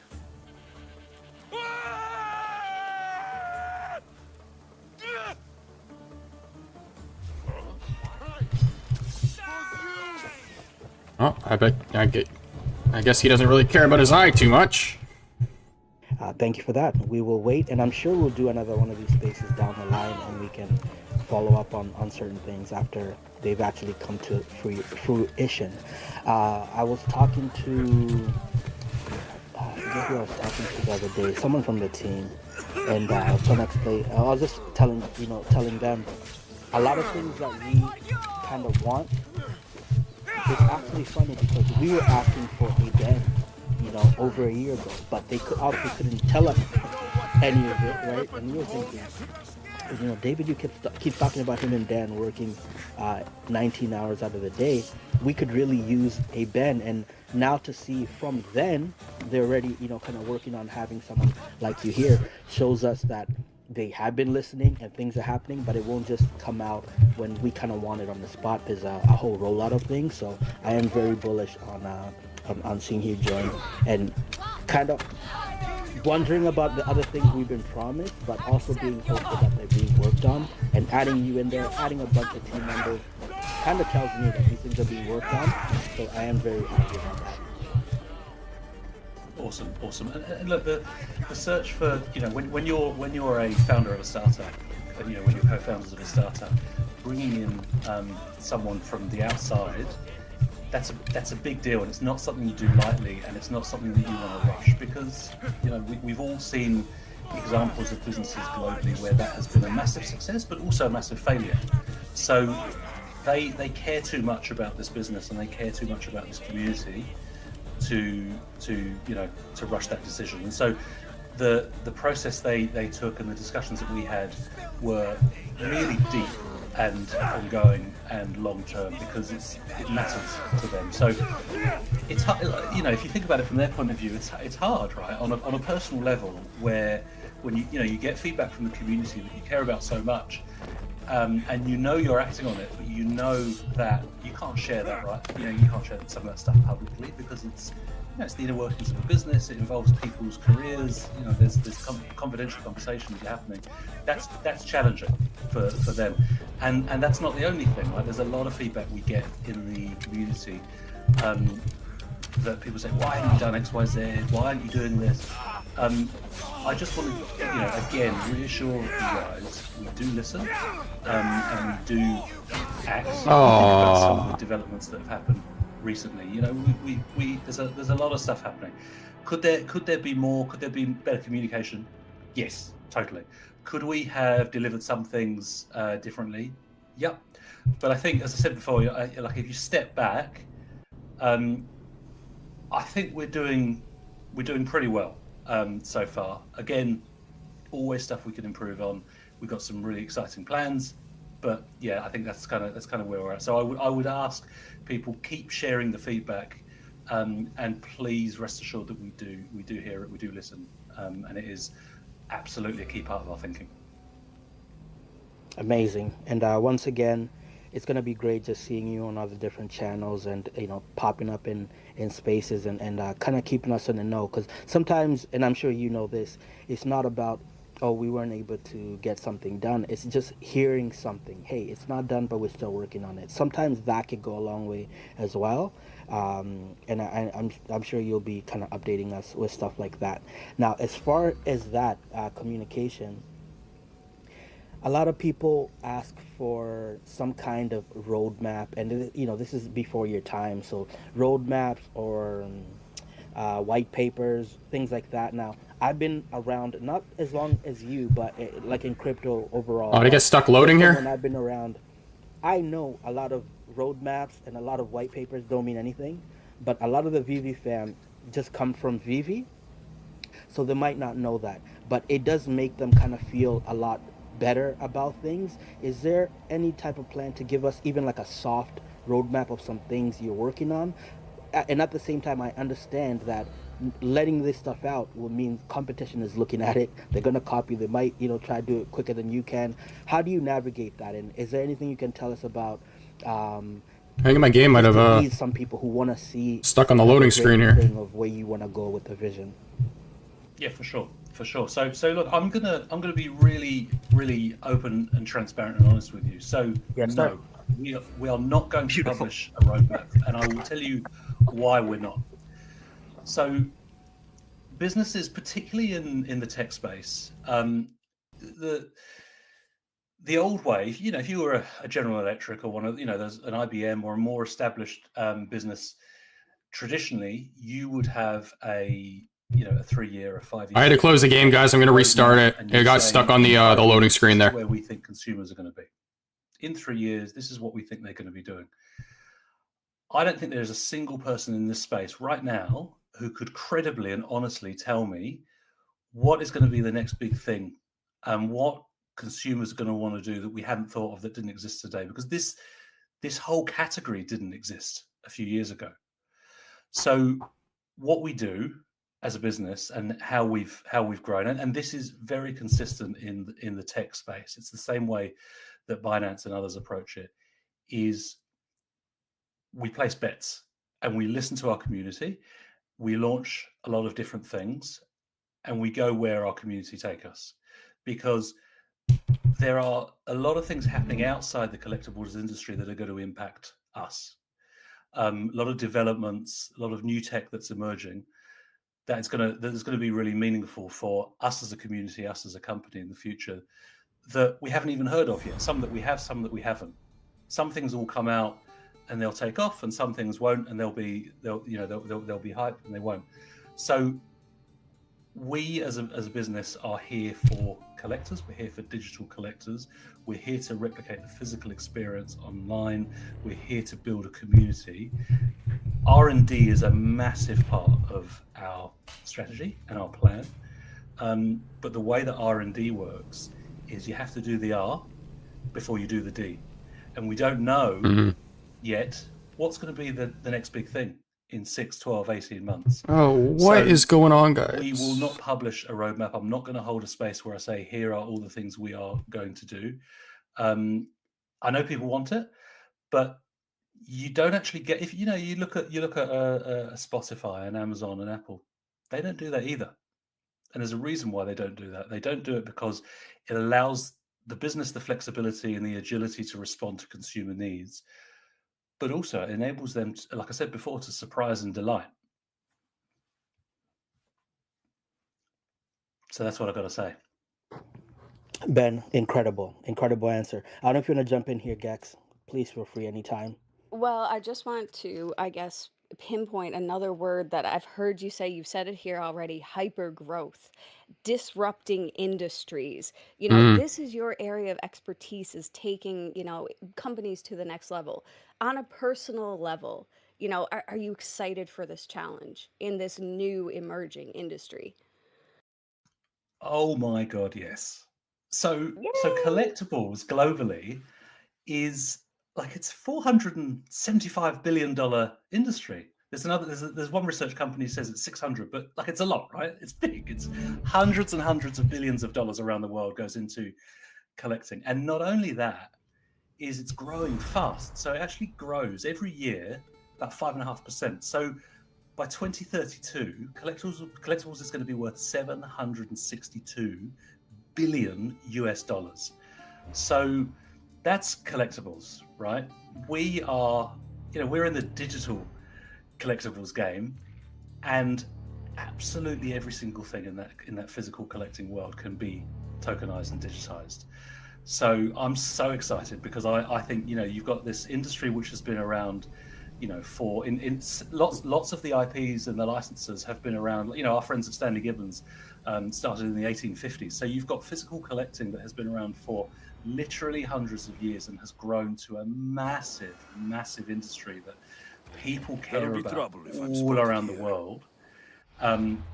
Here's this little company that all of a sudden over the last 7 years has grown such a passionate community within digital collectibles, within pop culture, within comics.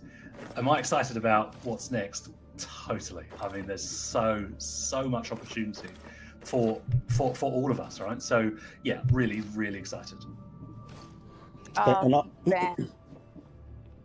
And on that note, with RWAs and such, Ben, do you think, and a lot of this stuff... let's go with that. Your thoughts, we don't know how it's going to be.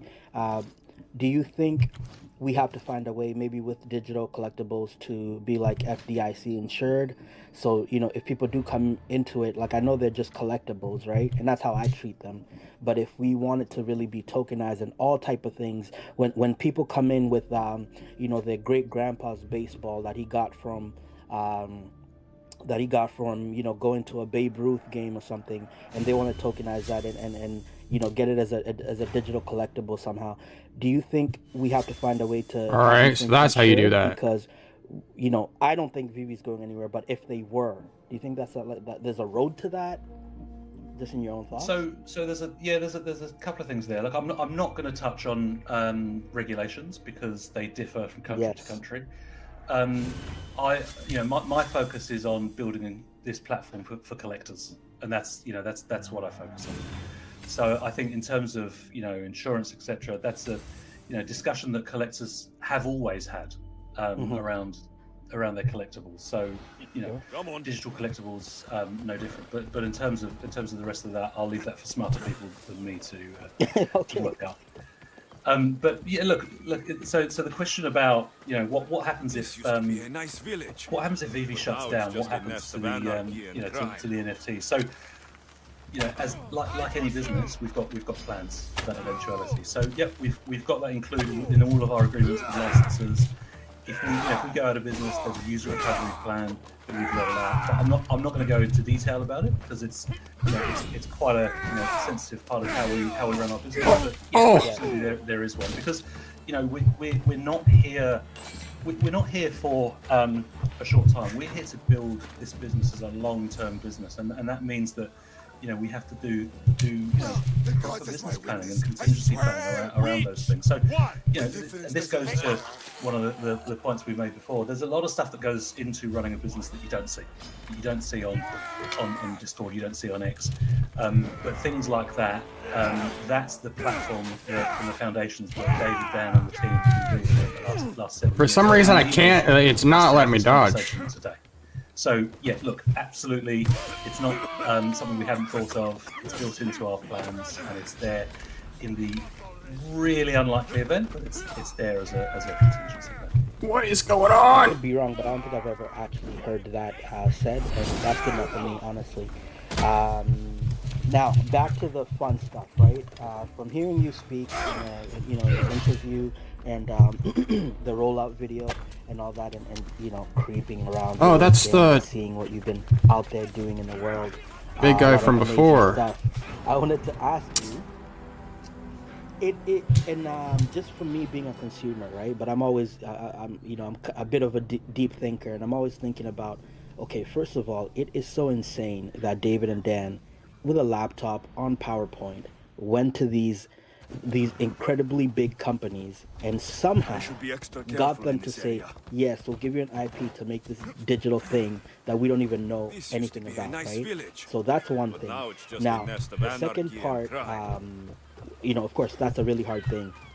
Second part, which I could see happening just more and more as time has gone by, being here and being in the space, is how those companies now start not really changing but adapting to Web3 and how to kind of grow along with their communities. Have you already thought of plans on how to take that IP and show the owners, the licensors, what they can do with it in this new space as far as creating utility for their collectors and kind of just even bringing that collector closer and closer to the IP, which we know that's the point of big brands. You want the people to really be a part of it. Have you already started thinking of ways you're going to get into that with them to just show them, hey, I know it's a new world, it's kind of scary, but there's really cool things we can do with the info we have from our customers now and everything that comes along with this blockchain space. So you're like, what the heck is going on there? So when David and Dan Alright. rocked up at these enormous offices with a really good PowerPoint, but not much else at the time, they had to explain what NFTs were and how digital collecting could work, because the licensors, it was new to them. And that is the case for lots of businesses around the world. And you'll see lots of businesses starting to invest in talent internally that understand the space, that can leverage the space for their fans. Whether that's IPs like some of the ones that we work with, or sports teams, or musicians, right? So that's a growing thing. Back then it wasn't. Back then the conversation was like, hey, there's this new space. We know that people love your stuff. We think this could be a really exciting opportunity for you, and we're the business to help you realize that opportunity to get closer to your fans. And so there's a natural synergy if you were to believe them and trust what they were saying. And, I'm so confused how to block. They managed it, and the businesses did that, and they did that for a number of reasons. They did that because they are genuine collectors. This wasn't just people just trying to make money out of a commercial opportunity. These are people who get collecting, built collecting-based businesses and community-based businesses previously. So they had some credentials, but also it was great timing. All great business stories are down to timing, right? So this was a time where the Web3 opportunity hadn't yet started to become talked about. So our job from there has always been to educate licensors about what Web3 is, educate them about what VeVe can offer them, and educate them about the value that digital collecting can add to their. It's not letting me dodge. Doing that in a way which we do that strategically, and we work with partners where we think there's a great opportunity to bring new audiences into the platform as well. So, the answer to your question is yes, and it's always been that way. When you're selling VeVe and you're selling digital collectibles, even though we all on this space know and love the brand, a lot of those companies haven't heard of us, haven't heard of digital collectibles. So the work that David in particular does around educating people about the space is, it's a big part of the success that he's had. Amazing. Geckers? Alright. We need to level up. Stay out of sight.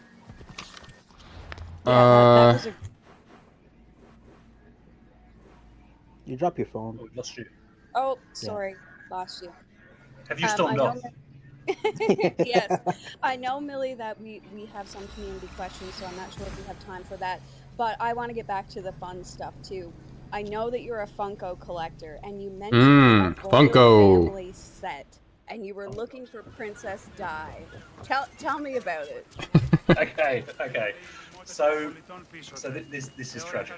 I accept. Oh no. I hadn't realised that there was a royal family Funko set, and oh my good god, pretty hard to get hold of in New Zealand, I've got to tell you. So there's a bit of hunting going on. But now I'm looking at them now. I've got my set all lined up. I am still short of a Princess Diana, which I need to work on. But yeah, I don't believe there's a Prince Philip either, which is a bit of a shame. But yeah, rest in peace. But yeah, pretty proud of that. Hey, listen, I've actually got to go in 10 minutes. So if there are community questions, I'm really keen to answer them because I want to make sure that we a little dive. And also, just to everyone who's on here, you'll be seeing so much of me that you're sick of it in the future. So there will be loads of other opportunities as well to ask questions. Obviously, this is the first, but there'll be more. And he is not lying. He's a hot commodity out here. There's a lot of I won't announce it for people, but YouTube's coming up with different community members. So guys, do not worry about that. I didn't acquire A this. lot of the community questions were they had the same ones as I kind of did, but I'm in here every day with them, Ben, so I know them pretty well. I will ask this: is there any plan, or could you just note this down to at some point bring back transfers? Is it a way to bring back a way, a way that we can give each other stuff? I definitely think the team is listening about the transfer part. Beautiful. And the reason I wanted to actually really bring I feel like we should probably go in here. Home is because most of the marketing, I don't know if the team would have told you this, most of the marketing that happened before we ever did any marketing was all of us in spaces, on YouTube, on Discord, giving stuff out to each other and to new people who just asked, what's VeVe? We would send them a comic, hey, come hang out with us in a space. So like before there was ever any, there has to be a reason that this is here. that's all we did, and it was such a fun way just for community building. So it really is important. I know there's legal issues I've heard, and try to make sure there's no money laundering things going on, but if there's a way to figure that out, that would be really, really cool. So when I say noted, I mean it. We're aware that there's demand for it, but to your point, when you run a platform like this, you got to make sure that you design it and run it in a way that it's here for the long term as well. So there's a bit of a balance there. But if I always go back to, we want to do what the community want. Sometimes it's not possible. But yeah, we'll always try our very, very best. There's no way this big room is here with nothing in it. Okay, some questions, guys.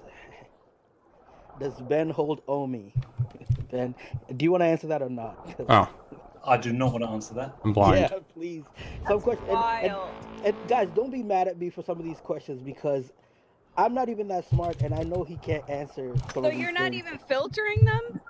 No, I'm running through right now because they're That's why coming you in. have me as a co-host. They've been coming in as we're. All right, we found a as we're in cave. here. Let's see. What else we got? Well, Ben, you're getting them spicy. That's what you want. Okay, Ben is once again. Just answer if you can. Question for Ben: are there any plans to ever have cryptocurrency integrated into the VeVe app, or will it always be through another app like Stacker?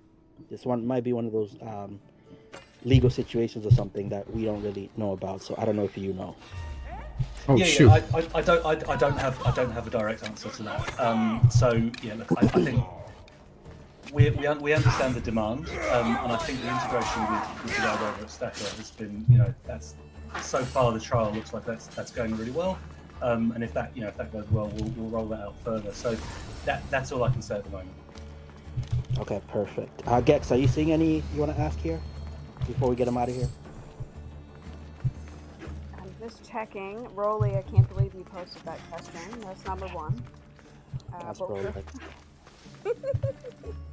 Okay, we got a climbing puzzle here. We may have covered everything. We may have. Yeah. I had one of my own, Ben. And I'll start with a quote because I think it's cool to start with a quote sometimes. Henry Ford once said, if I had asked... Oh, Henry Ford, obviously people who don't know, he made the assembly line for the Ford cars, whatever, back in the day, in the 20s. He said, if I had asked them what they wanted, they would have asked for faster horses, right? Now, Web3 is very different from the conventional way of doing business. Here, the customers, like I was saying before, they want to know every single play, what's going on right now, what are you doing for us today? and all that. How do you think you'll be able to navigate being able to listen to the fans, right? Trying to give them what they want, but also don't let their everyday kind of moods stifle the vision of where you guys are headed. Because personally, this is very important to me. Because I'm what they call a fencer. I'm always thinking of both sides. We want what we want, but there's many things we've wanted that right now, like for example, just for people in the crowd, Pudding Cheek, I see you there, my homies. Back in 2021, we were dying to buy digital land with the Oni, and if I had done that, I would be so not to swear, but I would be very angry right now. And all my friends who bought land, you can swear. You can swear. Okay, all my friends who bought land and all the different platforms out there in crypto are not very happy because about the spear. Oh, good. Tell me, did you find it? You mentioned the reward? Oh, of course. You've certainly earned it. There we go. Because okay, so that's everything done. changed with the metaverse, and now it's like, well, it actually doesn't really make sense to buy digital land if you're just buying a plot and it's not doing anything. So I wanted to ask you, how do you plan to navigate giving people what they want, but also understanding what the customer wants today, and it's the end of the world today, it won't be next week? Okay, so we're really, really deliberate about that. So one of the beauties of having co-CEOs instead of a single CEO is that you can decide where your strengths are and where you should focus, and make sure that you focus on different things that are going to get my wood. So put very, very simply, David's focus is on the mid and long-term horizon for the business and for the product and for the offering. So he's looking at emerging tech, he's looking at new IPs, those kind of things. So with a slightly longer time frame. My job is to focus on the shorter term, to make sure that over the next 12, 18, 24 months, we're delivering, the team's focused, we've got all the pieces in the right places. So that's how we do that. That's how we do it. So we will have conversations about specific product lines, and I will come at it from here's what we're thinking for the short term, and then he will give the vision of where it's going to get to, and then that ends up as the roadmap, and then we tweak that, and we'll tweak it and change it as time goes on. So we've been very, very deliberate about that, and one of the things I wanted to say as well, and there's been a few comments in on a few channels asking these questions, is David, is Dan genuinely open to someone else coming on and running the business with them? And I want to say absolutely, and that was really important for me coming in. But they have been amazing. They have said, look, we're awesome at these things. This is where. Oh, that would have been perfect. So we're going to focus on these things. We want you to focus on that, and it's your shit. You help add value. We want to get out of your way. We're gonna guide you when it comes to these areas we are the experts in that you're not, and we want you to guide us in these areas where we can add value. So yeah, it's a pretty open kind of symbiotic sort of environment where we've been very open from the very beginning. How's this going to work? And the short term versus long term is a really key part of that. Beautiful. And Ben, you're not like mowing the lawn. Oh. There is someone outside mowing the lawn. Okay. No problem. That'd be pretty impressive if I was actually mowing the lawn and talking to you. That would be really good. I would have said definitely go to the moon, because if he can do if he can say what he's saying here, and at the same time make sure he gets his honeydew list done because I know over there it's already Wednesday morning, so that would be pretty impressive. Guys, I cannot ask about Coinbase and exchanges. Let's use our brains, please. Mr. Falcon wants to know if Ben realizes he's the VeVe News of the week. I don't know if that's a legit question. What am I? Falcon makes a little news show, like a 2-minute thing. I think he would have tagged you. Get off! In case you haven't looked at it, I think it only dropped. Let's go. I think that's the one with some pretty out there memes on it, right? Yes, that's the that's one. it. Pretty impressive. Pretty impressive. Look, I appreciate you making me look a lot more muscly than I am. Yes, thank you, Falcon. Come on. That's excellent. Much appreciated. Okay, Here's where the ambush happened. once Flesh on the again, ground. exchanges, guys. Let's go. Anybody knows you cannot be talking about things like that. Okay, one great That's a lot point of here that footprints. they may have not told you about it left yet, this Ben, area, but headed please note west. there is a bunch of ghost accounts, right? That from about 2 years ago when they closed down the app and we had to KYC because all the bad actors and all that. It's they had said in about 2 years, whoever doesn't claim their Investigate account, blah, the blah, blah, something area. will happen. But and this past July, I believe, was 2 years, and we've heard nothing about this. So I don't know if you can say anything or look into that because there's a lot of and you're starting to see mint hunters on the app. There's important Disney mints that people want. Is there a way back for those things or anything you want to say about that? Okay, so I've got 1 minute. I'll give you an answer on that. So one of the massive opportunities for this business is former and dormant and lapsed customers.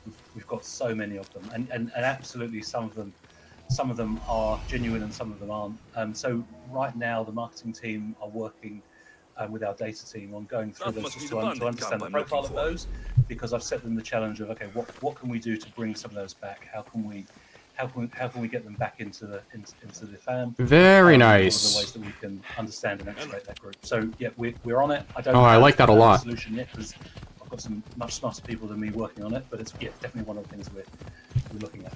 So hey guys, sorry to be rude. I got a dash, but to be fair, you'd prefer that I was off running the company, right? So I'm going to do that. But thank you so much for having me, and can't wait to hopefully come on again if you'll have me in the future. 100%. We'll speak soon. Thank you. Thanks, guys. Bye. Awesome, guys. I don't even want to close, so please feel free to come up and we can keep chatting. A lot of these questions, I don't know if people are just trolling me or what, but please don't ask. How come you didn't ask my question? And it's about when Coinbase or something like. Aside from that, please feel free to come through and we can keep the convo going. Let's see. Gex, incredible. Ow. You fucking killed it. That was a good one. Let's go. Oh, sorry, horsey. That one goes into the book. When will exchanges be a priority? From Jess. Where the hell did the wolf come from?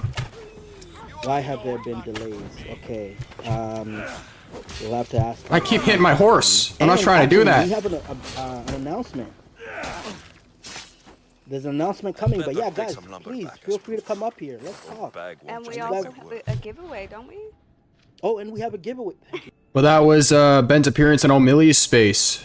So we were listening to that in yesterday's stream. We just didn't finish it, so I just wanted to finish that real quick. But what's the time right now? We got 45 minutes till VeVe, so we'll probably go for 30 minutes here. I'll toss the stream on intermission. If you guys haven't watched our latest episode, I'll play it during then. And we'll switch over to VeVe from here. If you guys are enjoying the stream, I know it's been a bit slower today, but make sure to hit the like button and subscribe if you haven't already. It goes a long way.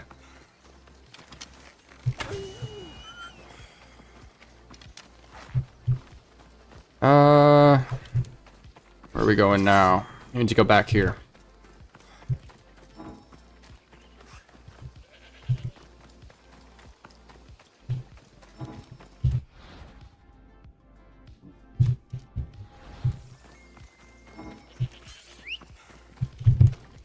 Come here, horsey. Come on.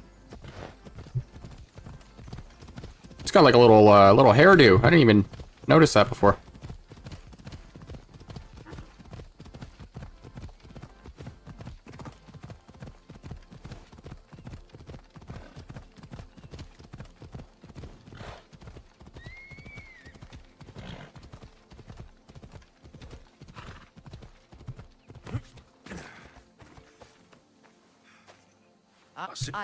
Alright. Boring dialogue. Just skipped it. What are we doing now here? Okay, we're level 5. That's what we needed. That's what we needed. Okay. So now...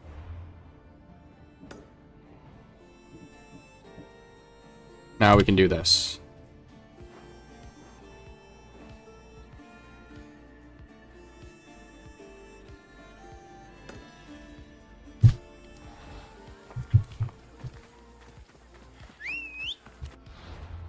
And I think we also unlocked a lot of the level 5 stuff. Yeah. Ooh, look at that. Okay.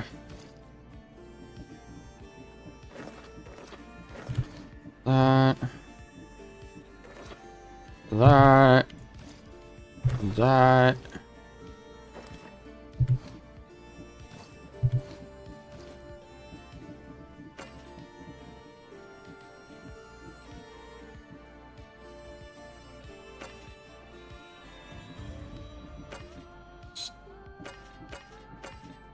Oh, this is an interesting weapon. Okay.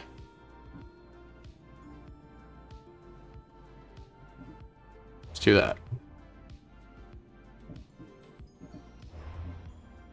Forgot to change the bow.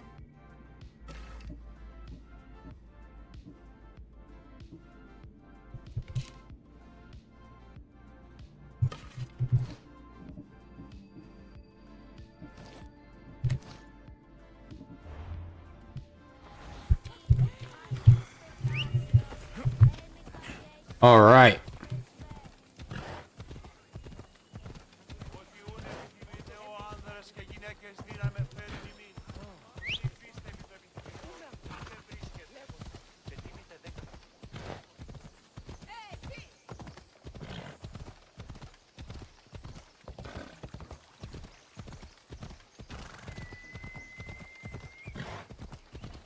We're out of the city. We can run a little faster now.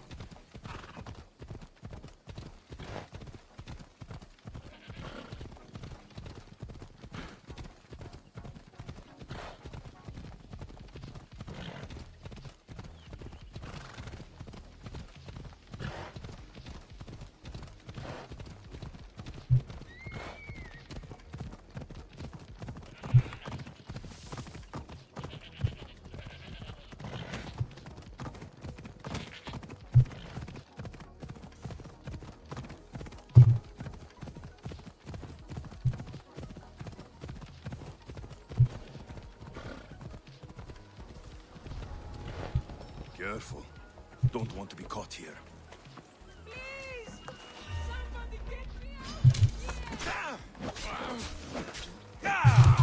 Oh, wow.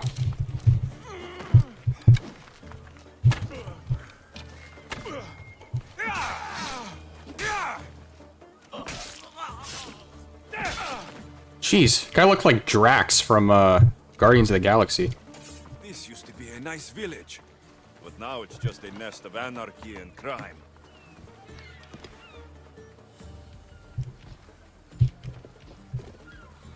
I don't have any...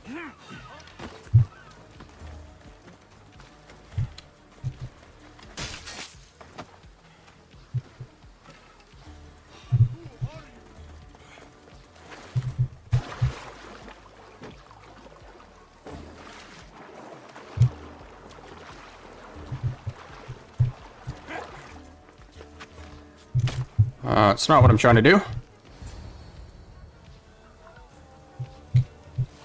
I've already seen this. I swear.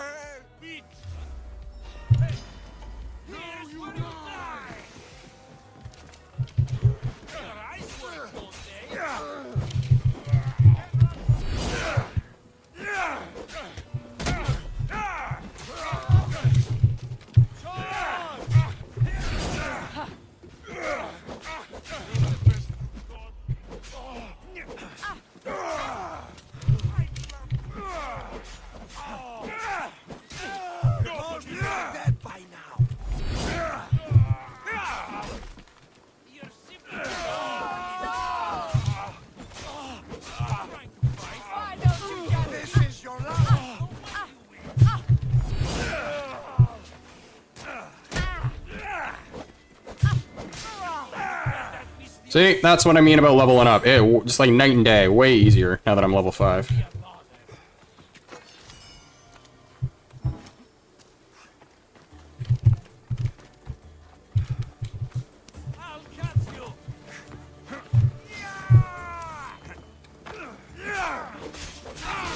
shouldn't delay here any further. Oh. Even rats like these have friends on Kefalonia. By Zeus, these Kefalonian bandits are not...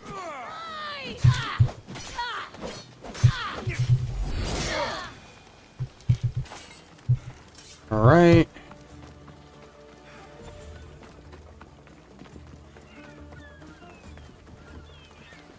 Release me. I'm not an animal. You bear me a day, Kefalonia, and this is my welcome.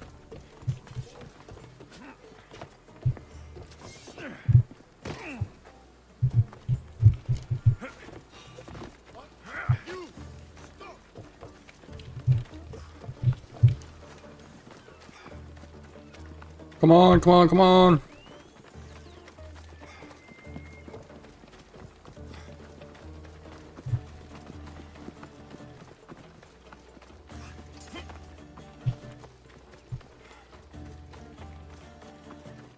Where are we going? Where are we going?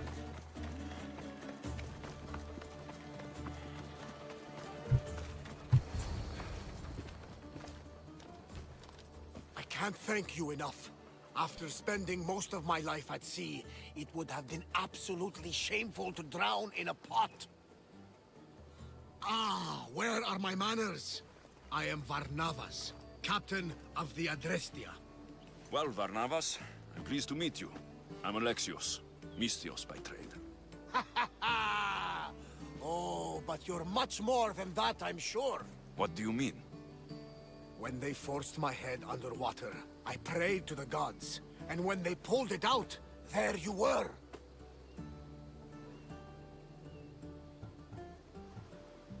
All of Kefalonia heard your prayers. I just happened to be closest. And you just happen to fight like Achilles, while Zeus's eagle flies around your head.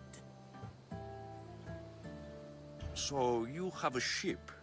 Of course. Gods forbid I'd end up stuck in this place. Where is it now? Thanks to you, it's still in Sami Harbor, where I left it. Seeing as I saved your ship and your life, I'd say you owe me. Mind of a Mystios. You know who you remind me of? Me. A much younger me, of course, before I found my true purpose and lost my eye. You're changing the subject. Yeah. I need a ship. He's getting his ship. My ship, my crew, and my services are yours. You truly aren't from around here. Gods know, and I thank them for that. Come now and see the Adrestia.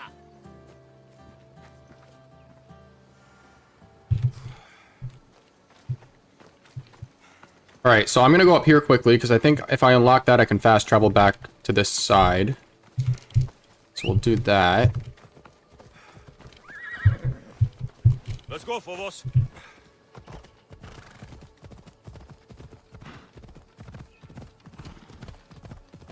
The next Assassin's Creed is based in Japan, actually. It's coming out early next year, a couple months away. And it looks like it's going to be one of the best titles they've released so far, so... I'm gonna go down over here.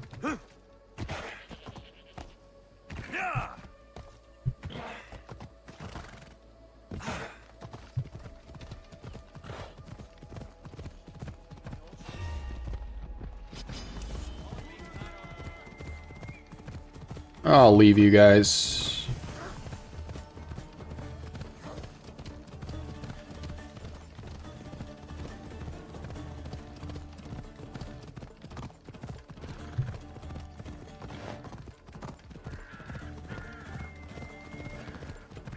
Okay, so this should be a... Oops, my bad. I didn't even see you.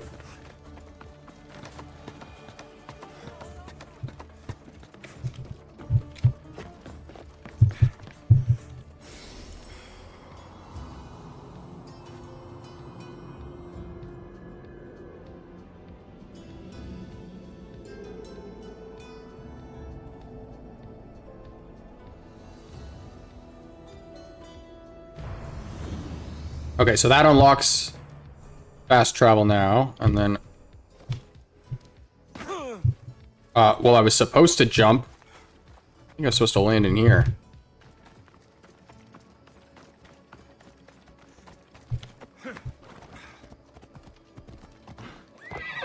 And now I'm pretty sure where we need to go is back on this side, right? Yeah, right by the ship. So I'm going to fast travel right here.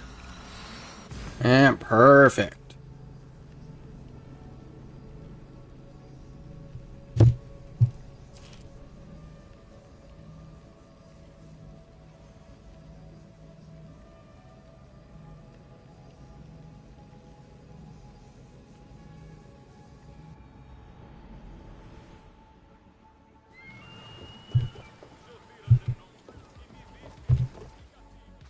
We are ready when you are, Captain.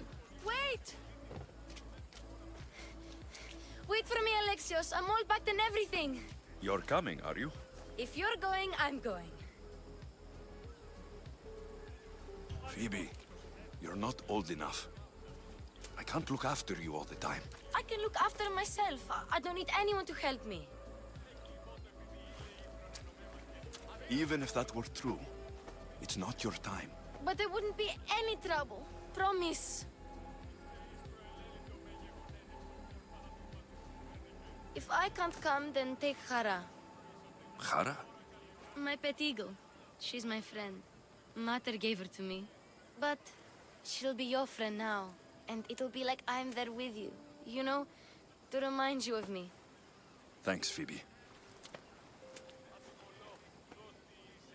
But you have to promise we'll see each other again. I promise. You haven't seen the last of me.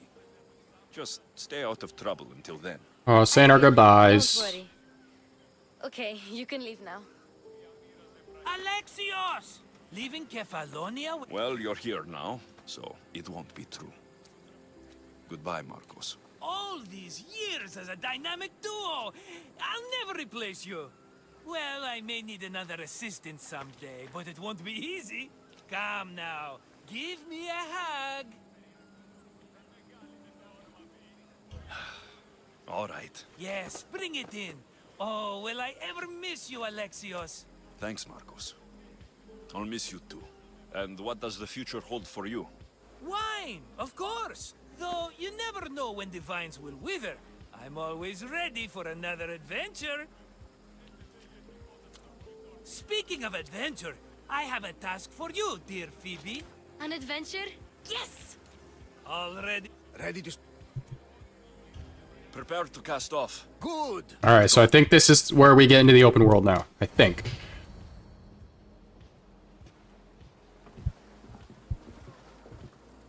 So, what course do we set? Where in this big, beautiful world does the mighty Alexios want to go? Megaris. Megaris? But we'll be sailing into war. I got a contract for some general's head. Whose head? They call him the Wolf. The Wolf? Who wants Nikolaos of Sparta dead? Nikolaos of Sparta? Oh, you didn't know that.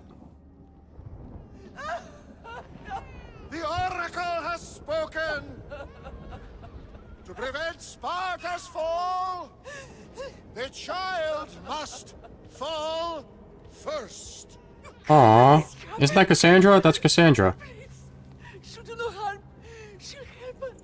She will lead us. Silence!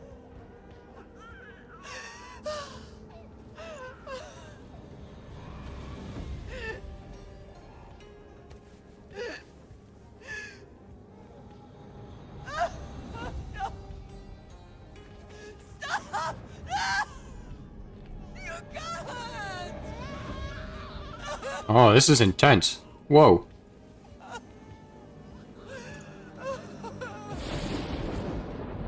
No!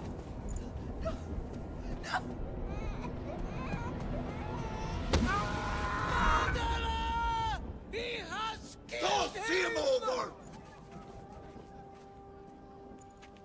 Pay for his dishonor, for the life he has snuffed. Look He at is no me, Spartan, Nikolaos. Don't listen! Nikolaos!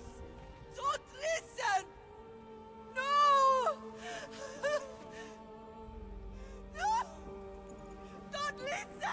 That's his dad, too.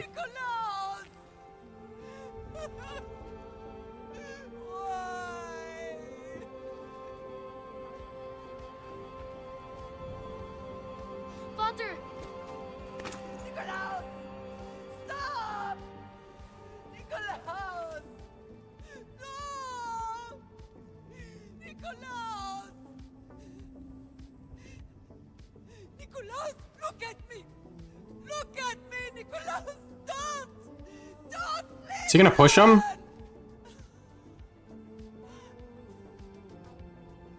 Not gonna push him, is he?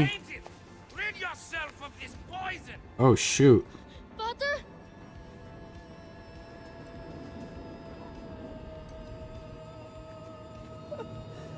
She's losing both her kids. What the heck? Father! No, my baby! Alexios!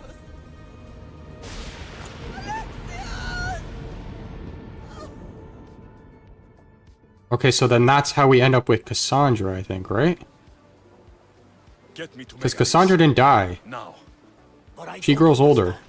Of all the places under Ilios, why risk our necks to go there? The Wolf of Sparta is my father. Oh! That sucks.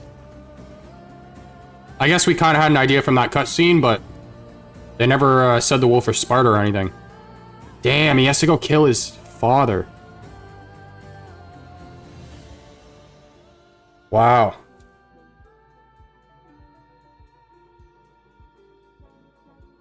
And there's the intro to the game, ladies and gentlemen. Nothing like a sea breeze. Does the deck always feel like it's moving? I've got the perfect opportunity for you to get your sea legs. Oh? What would that be? Well, when the Cyclops was giving me a drumming, his pirates took my cargo. I know their ship, and I know where they're heading. What say we get it back? Sure. It'll be a good opportunity to see how your ship and crew perform. All right, then. That cutscene was crazy. Let's see how the sails have held up.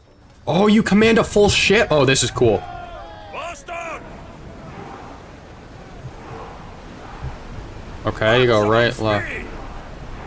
Wow, you can turn this thing like a flipping car. Full speed, Commander.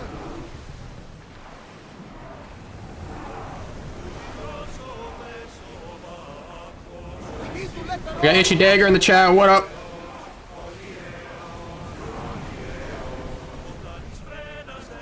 Oh, we got the little, we got the sea chants here.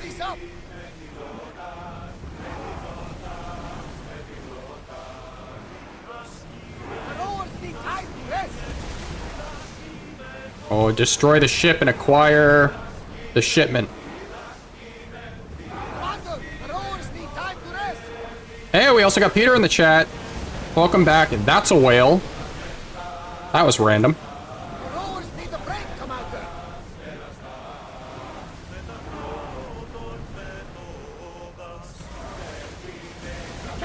Can you imagine living during these times?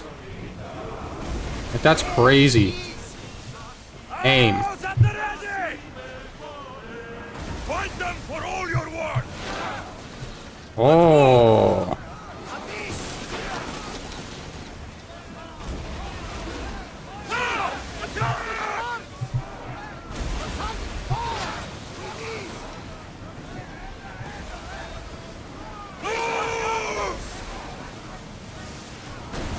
Whoa! They rammed us.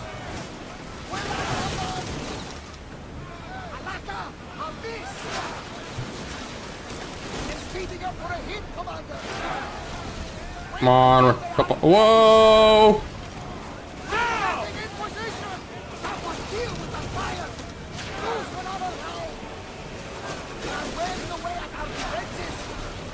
Slow the ship! What is going on here?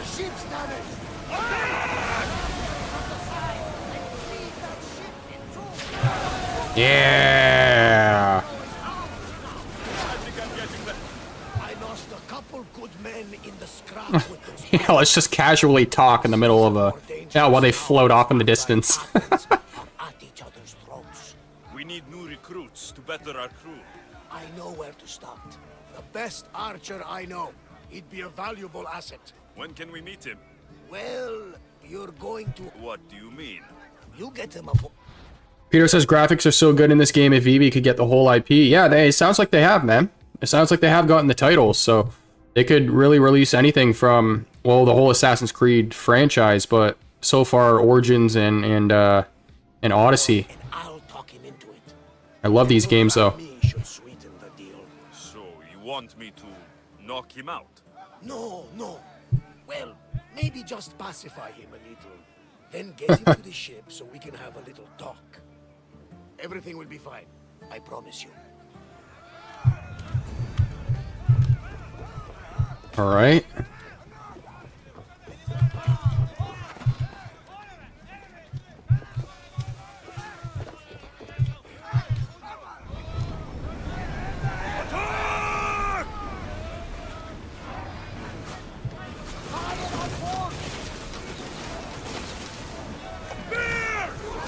More speed!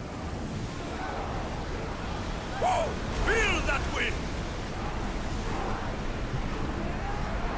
Increase speed! Increase speed. Rowers, go! Don't waste ammo! Speed up! Faster! We can't go any faster, Commander! Oh, okay, cool. Are you sure we should sail this way, Commander? I wish I had your confidence. Rowers, do your oars!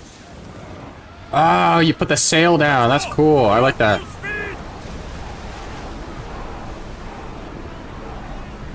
Screw it. We're going right in. More oars! That's the island. Ram. Crawling with pirates. Head for open.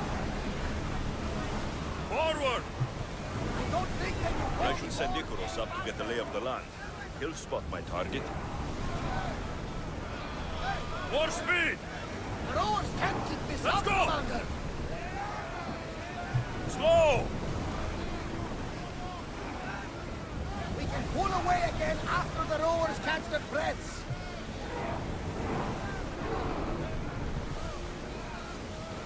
We're going as fast as we can. Where am I supposed to be going here? Oh.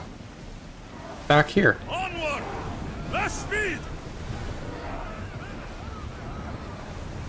We are going as fast as we can, Commander. Growing speed! Increase speed! Rowers, go! Head for open Peter says turbo. Faster! Less speed now! Oh, is this like a full... Are we invading and stuff? How do I get off?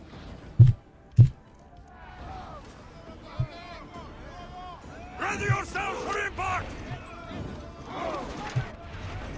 Okay. How do I get off the ship, though? How do I get... Faster! Slow! Archers to the front! I'm trying to get off the steering wheel. It's not the same button to get on. Get ready! That's not it. How do I get off?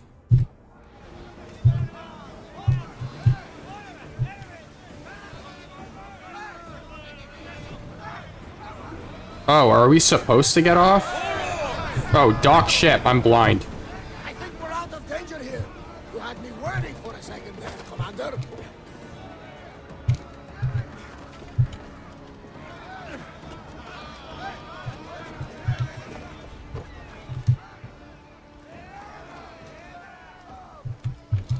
Okay, so they're just chilling there. That's my target.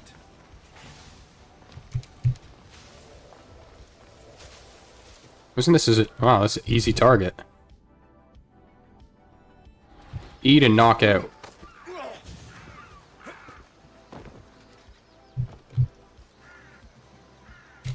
I have a ship. Join my crew, and you'll taste freedom. You'll make a worthy addition to the crew. Press Y. Oh, look at this. Where did... I have no idea where I'm getting any of this stuff from.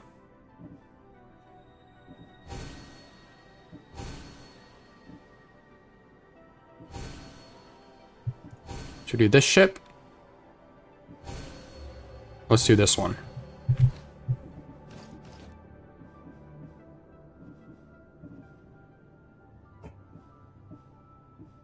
Bayak. Let's do Bayak.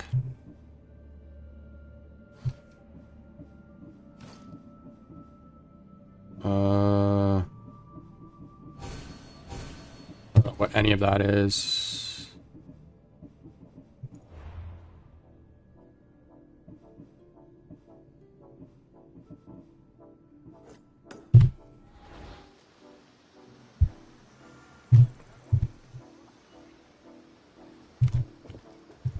Okay, so we go back over here.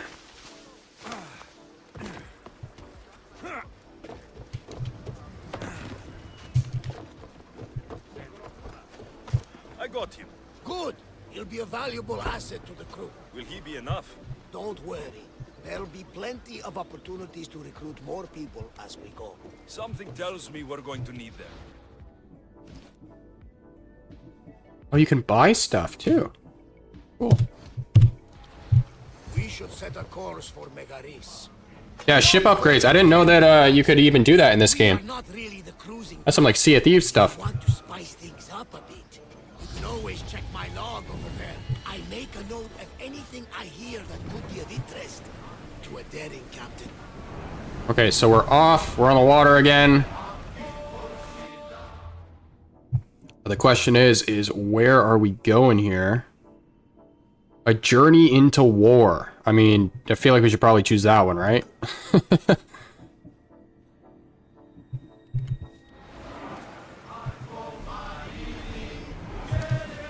up! I'm on tight! We'll always need a break, Commander. Full speed ahead.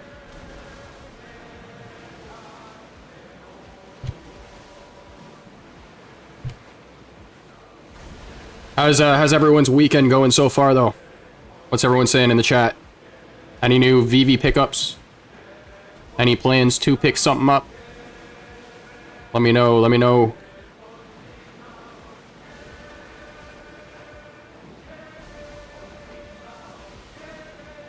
Actually, you know what, guys? I just realized the time. We got 15 minutes here till VeVe, so what I'm going to do is, because this is the next spot in the game, we're going to pause it right here. So, I'm going to save it here. For next game. Or next stream, sorry. And then what we're going to do is we're going to toss a stream on an intermission. Take a little break before VeVe here. And if you guys haven't watched our most recent video, then I'm going to play that on screen for you guys now. So, it's going to kind of walk through everything you need to know about VeVe's latest partnership with... it has to do with their KFC drop, but it's a larger partnership with Figpin. So they're doing a phygital collaboration for New York, and they're doing VeVe logos, they're doing the KFC pin, and then who knows what else in the future. So yeah, I'm gonna switch that over, and then we will be back in about 15 minutes with VeVe. In this episode, we talk about a company who's changing the way we collect forever. In this episode, we're covering VeVe's KFC drop and how there's more behind it than you may have realized.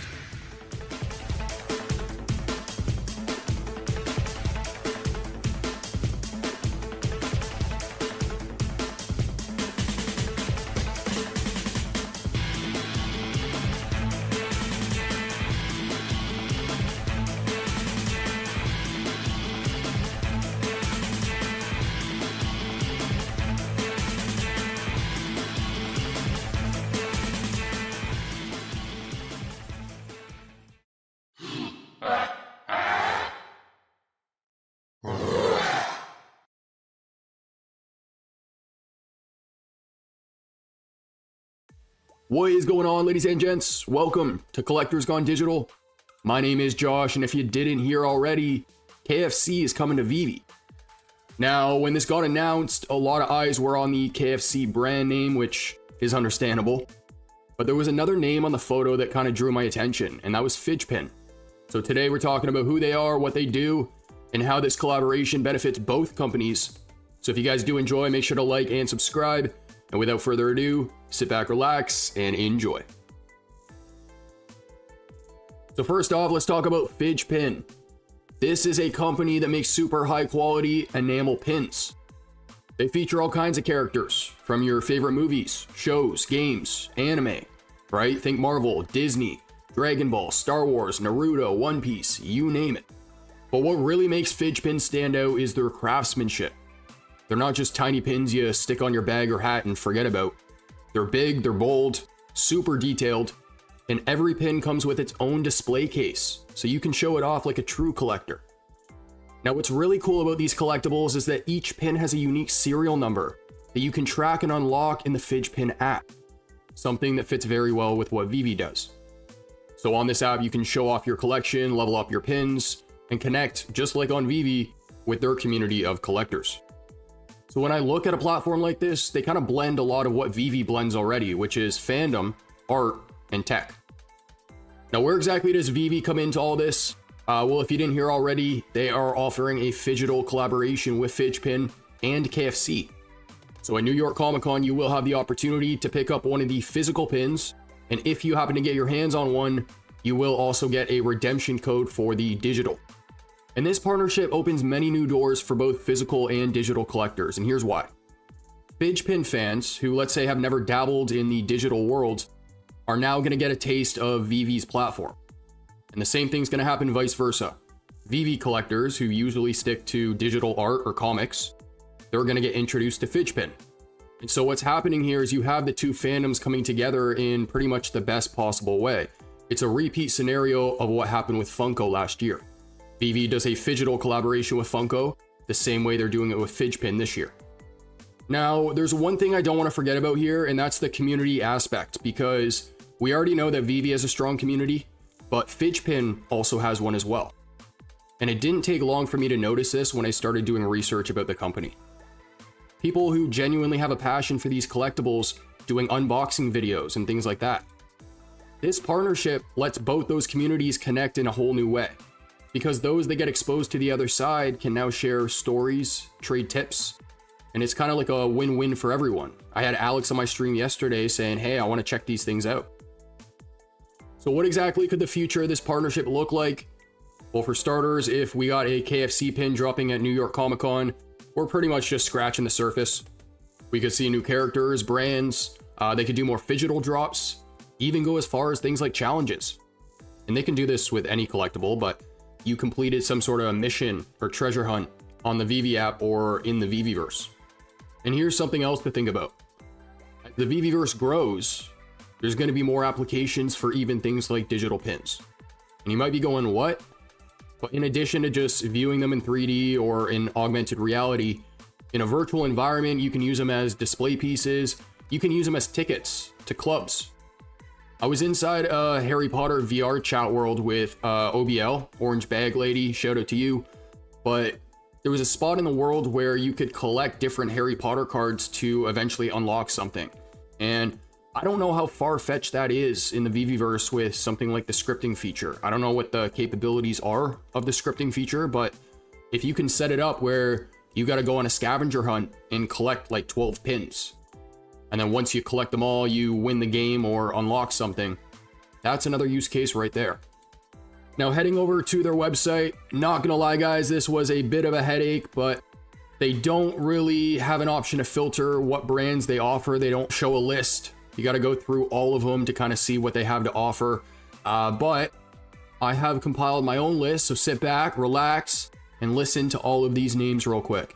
So we got Marvel, we got Star Wars, we have Disney, we have DC, we have Harry Potter, we have Rick and Morty, we have My Hero Academia, we have Dragon Ball Z, we have Naruto, Attack on Titans, Demon Slayer, The Mandalorian, Overwatch, Pokemon, Street Fighter, Halo, Kingdom Hearts, Sonic the Hedgehog, Fortnite, One Piece, Kiss, The Beatles, Elton John, Hello Kitty, SpongeBob, Teenage Mutant Ninja Turtles, Yu-Gi-Oh!, Cyberpunk, World of Warcraft, JJK, one of my favorite shows ever, The Office, and to be honest guys, if I keep going here, I'd be going for a while, so there's even more than that, but those are the main ones.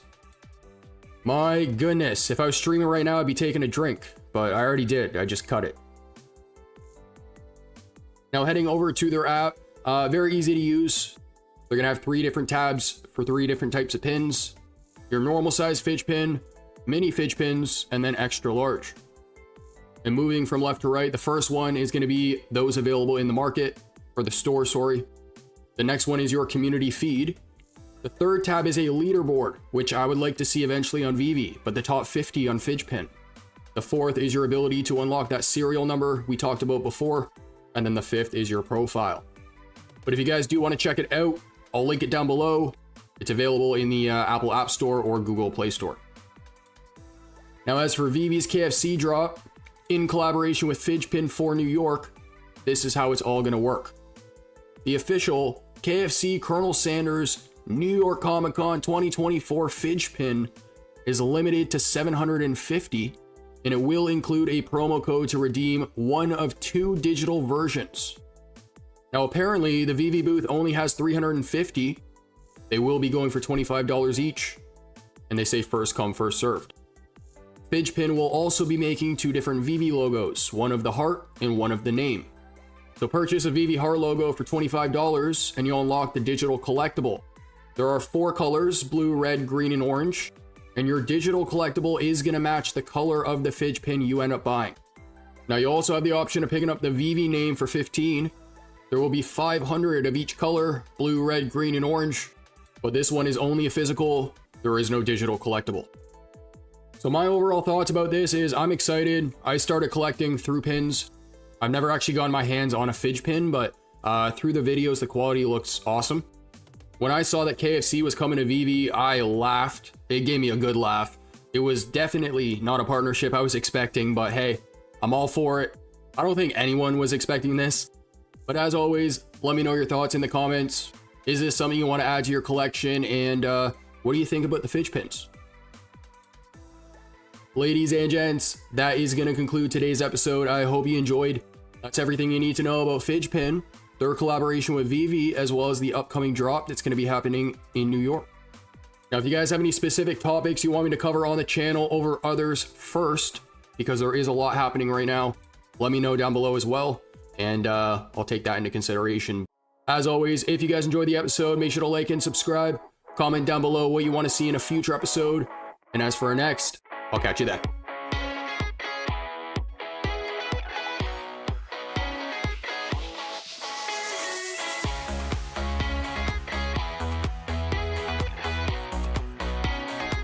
In this episode, we cover how the largest stamp dealership in the world is coming to VeVe.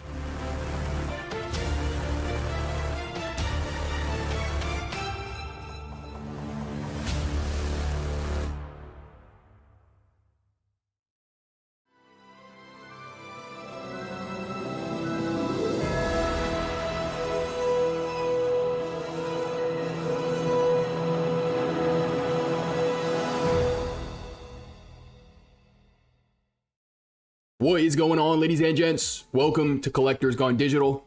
My name is Josh, and on today's episode, we're talking about stamps. We started with USPS on the platform, we were then introduced to New Zealand Post, and now we have Stanley Gibbons coming to VeVe. So we're going to talk about who they are, what they do, as well as all the details for the upcoming drop happening on VeVe. So as always, grab a drink, grab a snack, sit back, relax, and enjoy. Alright, first off, who exactly is Stanley Gibbons? Well, for those who have never heard the name, they are the name in stamp collecting.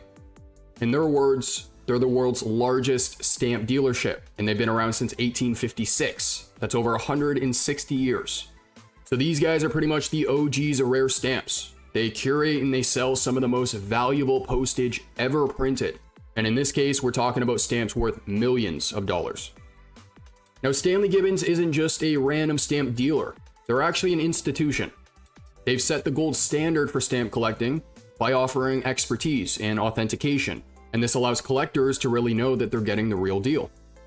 So for all kinds of collectors, from your casual to hardcore enthusiasts, Stanley Gibbons is like the Ferrari of stamps. So if you're into collectibles, it's a name you should know, and if you never heard of it before, hopefully today's video helps you out. So what exactly does Stanley Gibbons do? They're almost like historians, curators, and then like treasure hunters all piled into one. So first off, they have this incredible archive of rare stamps, some of which are actually practically like national treasures. In fact, one of their most famous pieces is a British Guyana 1 cent magenta, which is literally the rarest stamp in the world. It was last sold for $8.3 million. Now, like I said, they've got more than just stamps. They have entire catalogs, books, and exhibitions dedicated to the art of stamp collecting. And their collection has pretty much gotten to a point where it's become so rare that people from all over the world come to see it. Now, you might be wondering, what does this have to do with VeVe? Well, VeVe did announce a partnership with Stanley Gibbons to bring some of their physical stamps in digital format to the platform. They're also introducing a phygital component as well, which we are going to talk about. Pretty much imagine a world where Stanley Gibbons, the king of rare stamps, teams up with a VeVe to create digital versions of those rare stamps. So it's kind of what they've already done with Marvel for super rare comics, like Marvel Comics #1, the first ever Marvel comic. This time around, they're doing it with Stanley Gibbons for stamps, with, for example, the Penny Black, which is the world's first postage stamp. Now, why exactly does the partnership make sense? Well, on top of, other licensors like USPS and New Zealand Post already being on the platform, which only makes Stanley Gibbons fit in that much more, both companies, Stanley Gibbons and VeVe, are pioneers in their own worlds. So Stanley Gibbons represents the traditional historical side of collecting, something that stood the test of time. Meanwhile, you have VeVe, who's pushing collectibles into the future, right? Turning digital art, comics, even cars into digital assets. Or in their words, must-have digital collectibles. They really like that term, must-have. What's really interesting about this partnership, though, is that Stanley Gibbons is a dealership. They offer stamps from all around the world, which we will take a look at. So this is not USPS being limited to just US postage stamps, or New Zealand being limited to just New Zealand postage stamps. In a way, this is a bit of a game changer for stamp collectors. On one hand, you have your hardcore stamp collectors like David, who's been doing this for decades. But then on the other hand, you have, the new wave of digital collectors like myself, who was actually introduced to stamp collecting through VeVe. People who are a little bit more accustomed to NFTs or blockchain or AR. So in my opinion, this is a partnership that merges those two worlds perfectly together. So diving into more history about the company, Stanley Gibbons was founded in 1856 when he opened a stamp counter within his family's pharmacy in Plymouth. In 1865, the first Stanley Gibbons stamp catalog is published, a penny price list that ran until 1879. In 1872, Albert Henry Baldwin establishes his numismatic trading business. In 1890, the first issue of Stanley Gibbons' monthly stamp magazine is published, and well over 100 years later, it's still the leading magazine. In 1900, the first Baldwin & Sons numismatic shop opens on Duncannon Street. In 1901, the first lot of a newly opened Stanley Gibbons auction house goes under the hammer. In 1914, King George V awards Stanley Gibbons the Royal Warrant for Stamp Services. Later in 1956, Queen Elizabeth II would grant her Royal Warrant to Stanley Gibbons. In 1971, Queen Elizabeth II presents Stanley Gibbons with the Queen's Award to Industry for Export. In 1998, the 100th edition of the Part 1, the premier stamp collector's catalog, was published, and it's still a world leader today. In 2010, Stanley Gibbons breaks the Guinness World Record for the largest envelope at the London 2010 International Stamp Exhibition. It was 32 by 23 feet long. In 2012, Baldwin's auctions the Prospero collection containing the Panticopian Gold Stater which sells for 2.25 million, a world record for an ancient coin. In 2015, a complete sheet of Chinese monkey stamps goes under the hammer at a Stanley Gibbons auction, and it sells for an in-house record of 109,250 pounds at the time. In 2019, Baldwin sets a new world record for a British coin sold at auction when a 1703 Vigo closed at just over $1 million. And lastly, in 2020, the Stanley Gibbons Group opens the doors on its brand new store, auction, and exhibition space. Now heading over to their website here, at the top under collecting stamps, you're gonna have a tab called iconic stamps. So clicking on that, we're gonna see the very first one being the penny black, also the stamp dropping on VeVe. So we will get into this one in a moment here. But on top of that, and other stamps we could see in the future, we have the 5-pound orange. We did read through these on stream yesterday, but if you guys do want to check these out on your own time, I will leave the link in the description. On top of that, we have the Seahorse High Values, one of the most iconic British stamps to date. We have the Postal Union Congress, Britain's second ever commemorative stamp. We're also going to have the 4 Annas, a stamp like no other. We were reading on stream about how the ink colors are pressed separately and at different times. So the red gets pressed and dried, and then the blue face gets pressed on afterwards. We're also going to have the Camel Postman, one of my favorites just because of the color, but featuring a friendly local.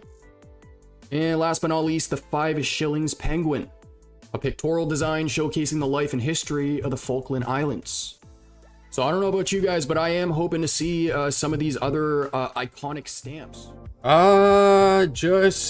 Lots of gaming this week, if I'm honest. I mean, yesterday I streamed for like 6 hours and I was gaming the entire time. I was like, Sven, I don't know what you did to me, dude, but I need to work. I know, like I've seen you like tearing it up in the spaces with Sven, like you know, on was a Fortnite the other night. Yeah, that's what he got me into. So, yeah, I know, just been doing a lot of that. I was actually at a fair on Friday, so I got to go to like a little crash up derby for which was really nice. Yeah, that was nice. Not the first time I've been to one, but it was the first time I've been to one in a very long time. So it was a nice little break from things. Nice. And yeah, that's what I've done this weekend. So what about you? Oh mate, my weekend has been full of all sorts of interesting things. Well, Friday night, so I had a bit of a family emergency. I had to run my little nephew to the hospital.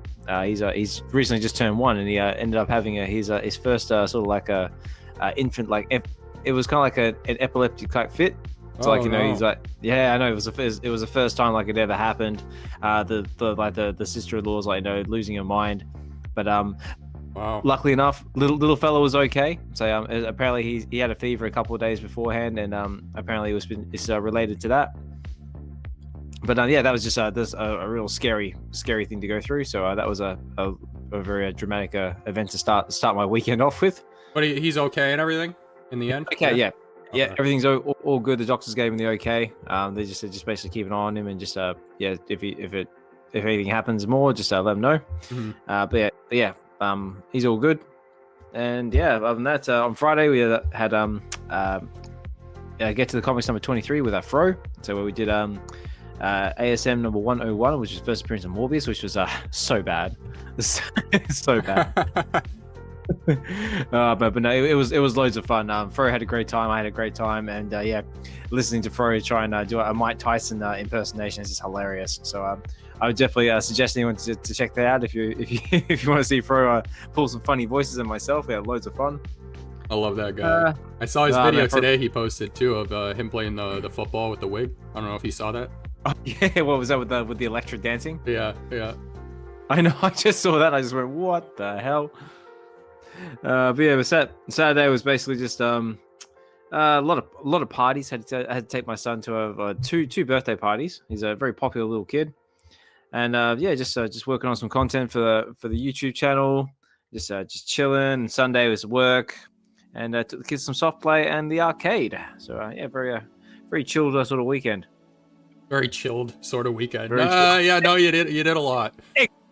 Except for like, you know, little dramatic start to my week on that Friday. But yeah, yeah, it's been a very, very busy week. But looks like we've got a few more cool kids in the house, so I guess we might as well start the show. Let's kick it off with our VeVe Weekends anthem, courtesy of this guy down there, Dr. Strange. Thank you very much for joining us, sir, and let's kick it off with this.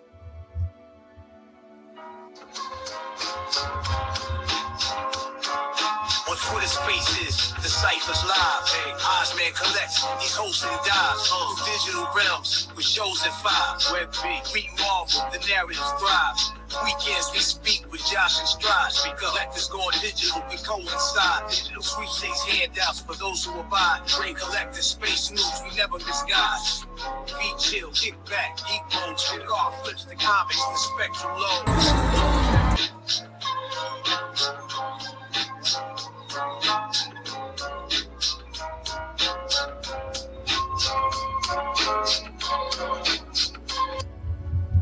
All right. Yeah, everybody. Osman Collect 63 here, and we're back again with our VeVe Weekends, episode 50. You know, it actually only just occurred to me, like, you know, when I jumped on, it's actually our 50th episode. I just went, 50? I was like, holy crap. It was like, we're like 2 episodes away from 52, and everyone knows what 52 means. Like, you know, it means we've been going for a whole year. 1 year. 1 year.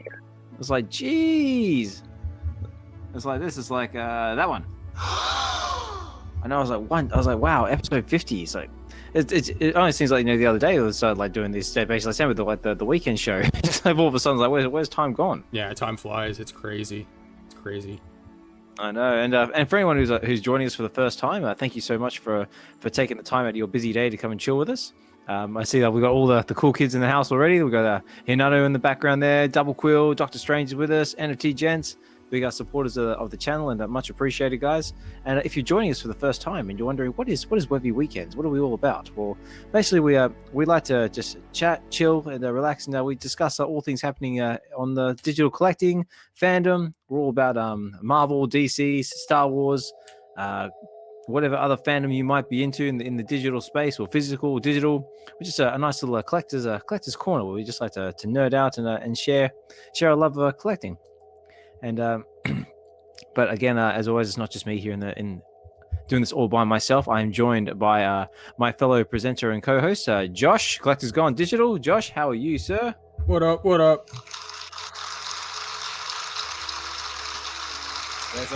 Actually, I should go and say, what up? No, looking forward to today's show. There's lots happening with VeVe, so. Mate, I honestly do not know where to start. I mean, like me and Doctor, like, you know, we sort of covered a good like sort of the broad strokes on the Wednesday show. Also, big shout out to Doctor Strange as well. Like, you know, also my fellow co-host on the VeVe Wednesday show. If you do join us on the Wednesday show, but yeah, I honestly don't know where to start. We've got everything happening all over the shop. Like, you know, New York Comic Con is just going nuts with VeVe at the moment. We got comics, we got collectibles, we got a badass looking Wolverine Weapon X. I am really eager to see what the animation's like on this one. So yeah. So do you want to start with that? You want to start going through that list then? Well, that's it. I guess let's kick it off with some New York Comic Con drops. Let's start with Wolverine Weapon X, because I think that was a big one we've been speculating for a long time. Can I start? Because absolutely, I want to be the first one to say that thing looks fantastic, dude. The quality, the detail, right down to the scratches on the the little device on his hip or whatever. Everything about that collectible looks so good. And I'm happy to say that I was speculating Weapon X for October, and Rob, he's not down in the space right now, but Rob was like, no, it doesn't have to do with Halloween, and it's dropping, so I feel a lot better about myself. I'm just gonna say that.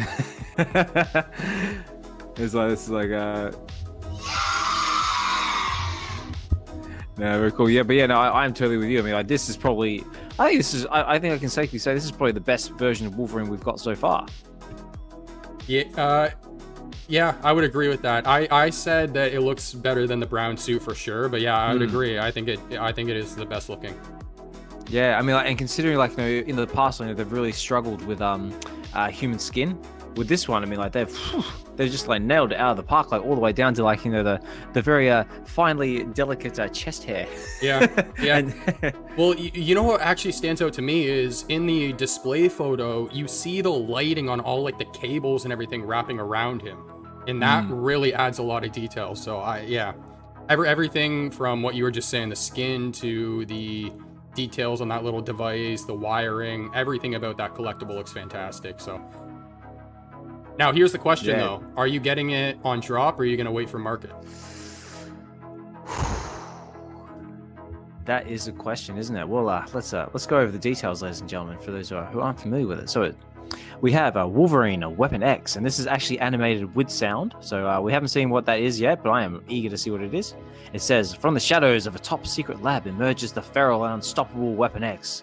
Forged through brutal experimentations, this premium 3D animated digital collectible comes with interactive claw extensions, showcasing Wolverine at his most savage, with adamantium bonded bones and memories erased, embody the raw power of a living weapon. So it looks like we're definitely going to get the claws shinking in and out, like I guess we've seen already in the past. And I'm hoping we get like maybe like some kind of slashing action, maybe, or maybe like him crouching down into his signature, like sort of like ready to pounce and stab stuff, but I guess we'll have to see. Maybe even the yeah, go on. So here's my guess with the animation. I don't think it's gonna be too much movement, because then you're gonna have to move all the cables and everything with it. So I think it's gonna be something very subtle, like another Gwen Stacy kind of thing, you know. Well, I'm hoping maybe like you get like, you know, maybe like some like little lights blinking like on the on the devices on his hips, maybe, or even his visor, making like some kind of little light maybe, just something like subtle but very cool. Yeah. But to answer your question, are we going to get this on the drop? Let's find out. So it says the drop date is the 19th of October 2024 at 12 p.m. Pacific Standard Time. Listing price is 40 gems, and it is 2,200 editions, and it is a rare, and it's a Comic-Con exclusive. And all the usual jazz, minimum MCP priority bidding 5,000 points, first available mint 41, licensed by Marvel, etc, etc, etc. So I don't know, 40 gems. I mean, there is one rarity, so there's not really sort of like an incentive, like there's not really like a chase character, but at the same time it looks pretty damn cool. And if you get yourself like, you know, like a low mint or something like that, you could potentially do well with it. But me, I don't know. I want to say I'd like to go for it on drop, but I don't know. I think it just might go on the market just the way things are at the moment. But I don't know. I could be wrong, and I would love to hear anyone else's opinion out there in the comments. If you want to write something in the comments, come up and say hi and chat and share your opinion, you're more than welcome to do so. Or if you just want to sit there and chill in the background, listen to us speculate and have some fun, totally cool as well. But Josh, what about you? What do you reckon? I think I'm probably gonna wait for market on this one, but I think what we may see, and this is just a guess, is we'll probably see it go below that retail point, and then we're gonna see the people who really care about the piece buy up like a bunch, and then that's gonna push the price up. Which I think is what happened with the brown suit, kind of, right? So yeah, I kind of think that it's gonna be kind of like a repeat of that. So. Yeah, so very cool. So let us know out there in the audience, are you going to be going for this on drop, or are you going to wait in the market? Do you care? Do you not care? So it'd be interesting to know. But big congratulations to VeVe on this one. Like we said, you've definitely nailed the details. I think everyone's going to be very happy with this version of Wolverine, and I guess we'll just have to see. But that's just one of many drops we got coming throughout the week of the weekend of Comic-Con. Let's see. Let's start it off. I suppose let's start off with some of the comics. That's kind of like what drops first. So, first one in the line is we have the Ron English Area 54 #1 comic. That looks so cool. So cool. I know, it looks so cool. Like, you know, with the aliens on the front and like the brain sitting in like little chair looking thing. Yep. It says the origin story of two of Ron's most beloved characters. So Orin the Alien and MC Supersized Area 54 drops Wednesday. This is Wednesday, the 16th of October at 8 a.m. Pacific Standard Time, only on VeVe. Oh, hang on a sec. I'm looking at a different date. What are you reading? Are you reading the Medium article? Yeah, I'm going off of the blog article. Why? What are you looking at? I'm looking at Wednesday, 16th of October. It says Thursday, the 17th of October, and then Friday, the 18th of October. Ooh, okay. What? So I'm reading the blog, like the blog article that breaks down all the drops. Oh, are you reading the one that says New York Comic Con 2024? Yes. No, that's the one that me, Doctor and myself covered over on the Wednesday show. No, if you go over to the comics tab and go to the Ron English Area 54 drop, they must have changed it.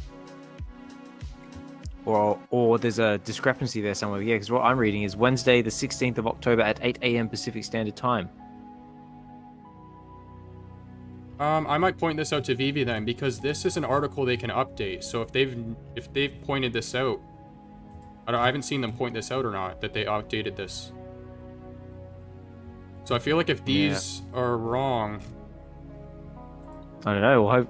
Maybe with a bit of luck, we might get someone from the VeVe team. Maybe swing by our space and see what's going on. Maybe we can pop the question to them. Because it's also their pinned tweet. So. Oh yeah, they better get it right.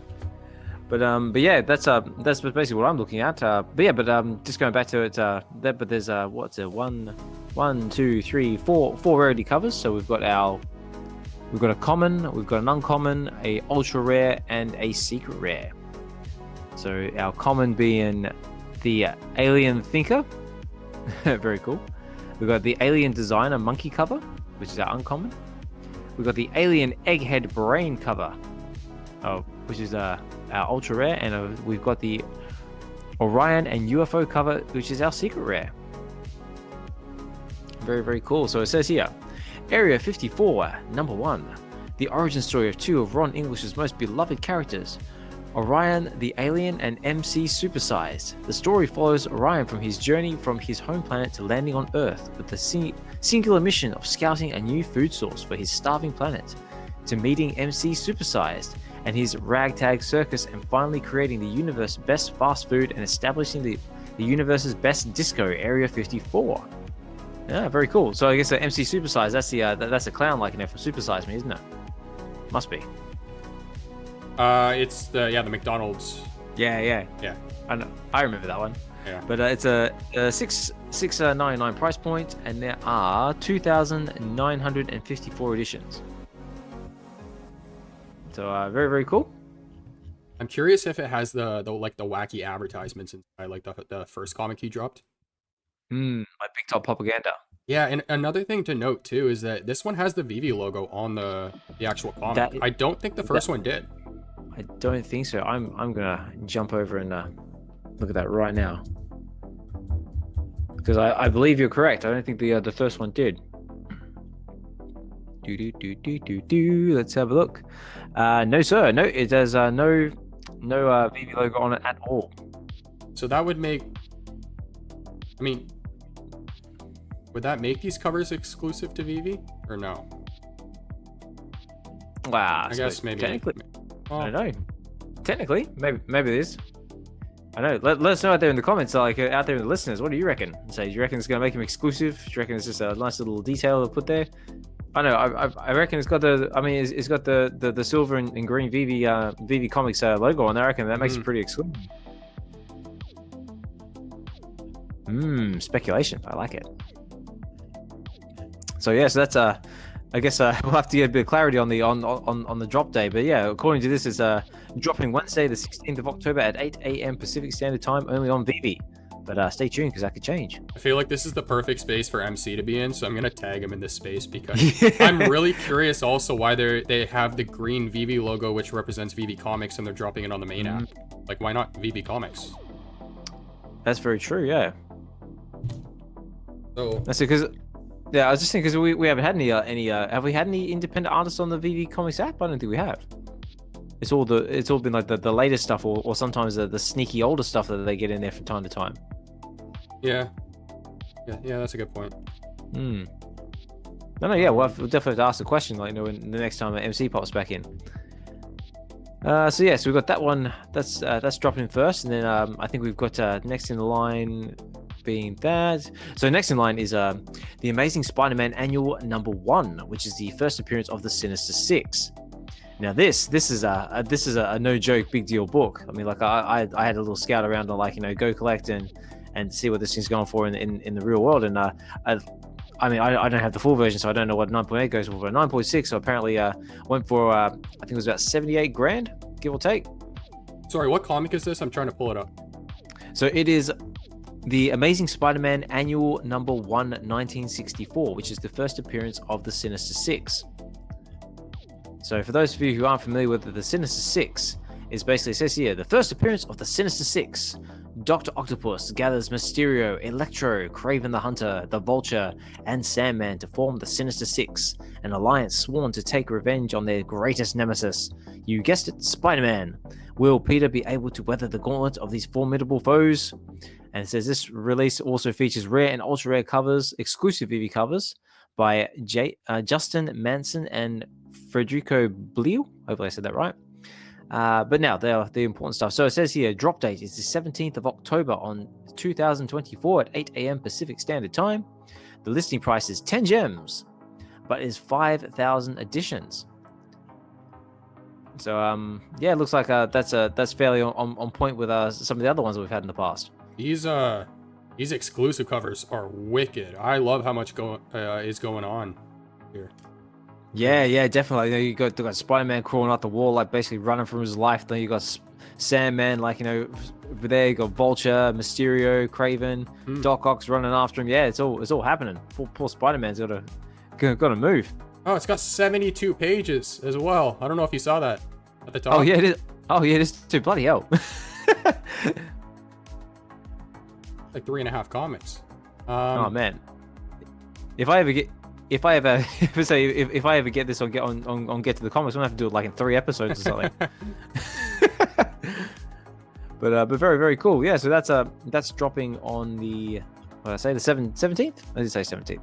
The 17th of October. Yep. Thursday, the 17th of October. And yeah, so like I said, this is a no joke book. It's a fairly big player in the real world, because it's got all the big FAs in there. And the good majority of these FAs we've actually got on VeVe already. Because I think the only one we're lacking is Electro. Electro. Yeah, because we got Sandman, we got Kraven, we got Doc Ock, we got Vulture, we got Mysterio. Yeah, unless Electro appears in something else, I don't think. Oh, you're talking about comics. I'm thinking of collectibles. Yeah, the comics. I'm thinking of collectibles. Oh no. I'm talking comics. Okay. So yeah, so that's very cool. That's very exciting. I'm probably definitely gonna have a go at this one. So, what about you, Josh? Are you tempted to pull the wheel? To be honest, no. Just because of all the other collectibles, and I'm bigger that are gonna be dropping, and I'm bigger on that side of things. But, no, like I was saying though, that those exclusive covers look awesome though. There we go. So we've got a few more people rolling in the space here. So big thank you guys for dropping in. I see Fro's with us. Fro, we were just talking about our episode of Get to the Comics, doing Morbius, and yeah, it was so bad. It was so bad, but loads of fun. And I see Larry Rising Stars with us as well, mate. So hey Larry, what you doing? I bet you're chilling and vibing. Another awesome voice in the space, and every time I look around, he's always got some awesome star on his show. Just yeah, really cool to see him. I don't know how he does it. Hinana's still with us. Double Quill's with us. Oh, actually, before I forget, say Double Quill. I did have that written on my list of notes as well. Double Quill has just released her latest blog, Adventures in VeVe. Where are we up to now? 64, which is fan fiction edition number 4, which is number of the day. And I tell you what, this is actually a pretty jam-packed read. There's a lot going on in this one. We've got a dialogue between Spider-Man, Big Bird, Batman. Yeah, loads going on. Unfortunately, again, I haven't had a chance to read it, but I highly encourage you to do so because it's always an entertaining read. And Double Quill is just one of many very talented writers that we have in space. So get out there, give us some support, read the blog, and yeah, it's awesome. And of course, we've got Doctor Strange in the house as well. Like, you know, if you haven't seen his content as well, also a fellow co-host of the Wednesday show, definitely check that out. He does his stacking and slacking videos, so let you know what's going on with the comics in the VeVe space. Also does a lot of AI generated content as well, like, you know, with music. Also one responsible for the WebV Weekends anthem. So yeah, if you're looking to get something done for yourself, Doctor does have those services available, and has got all the links in his profile page on X. So definitely check it out if that's something that interests you. Also got King Neo's in the house as well. Vegan Things, NFT Gents with us, Fried Labbits, all our big supporters in the space. Much appreciated, guys, for having you here in the space with us as always. We're just going over all the gazillion New York Comic Con drops that we've got coming in the next couple of days. I'll tell you what, you're going to have to be very, very strategic with what you buy, because otherwise your bank balance might not be very happy with you, because there is just so much to go for. Yeah, I got the next drop on VeVe's feed playing on my screen right now, which I just found out about. I don't know if you know what I'm talking about, the buggy. Yes, I do. Let's cruise on over to the buggy then. So the spider buggy. So we'll go to spider buggy, and then we'll talk about the. How about we talk about the Spider-Man exclusive drop with the New York hat. Oh God, yeah. There's a lot to say about that one. but I tell you what, this spider buggy actually looks really cool.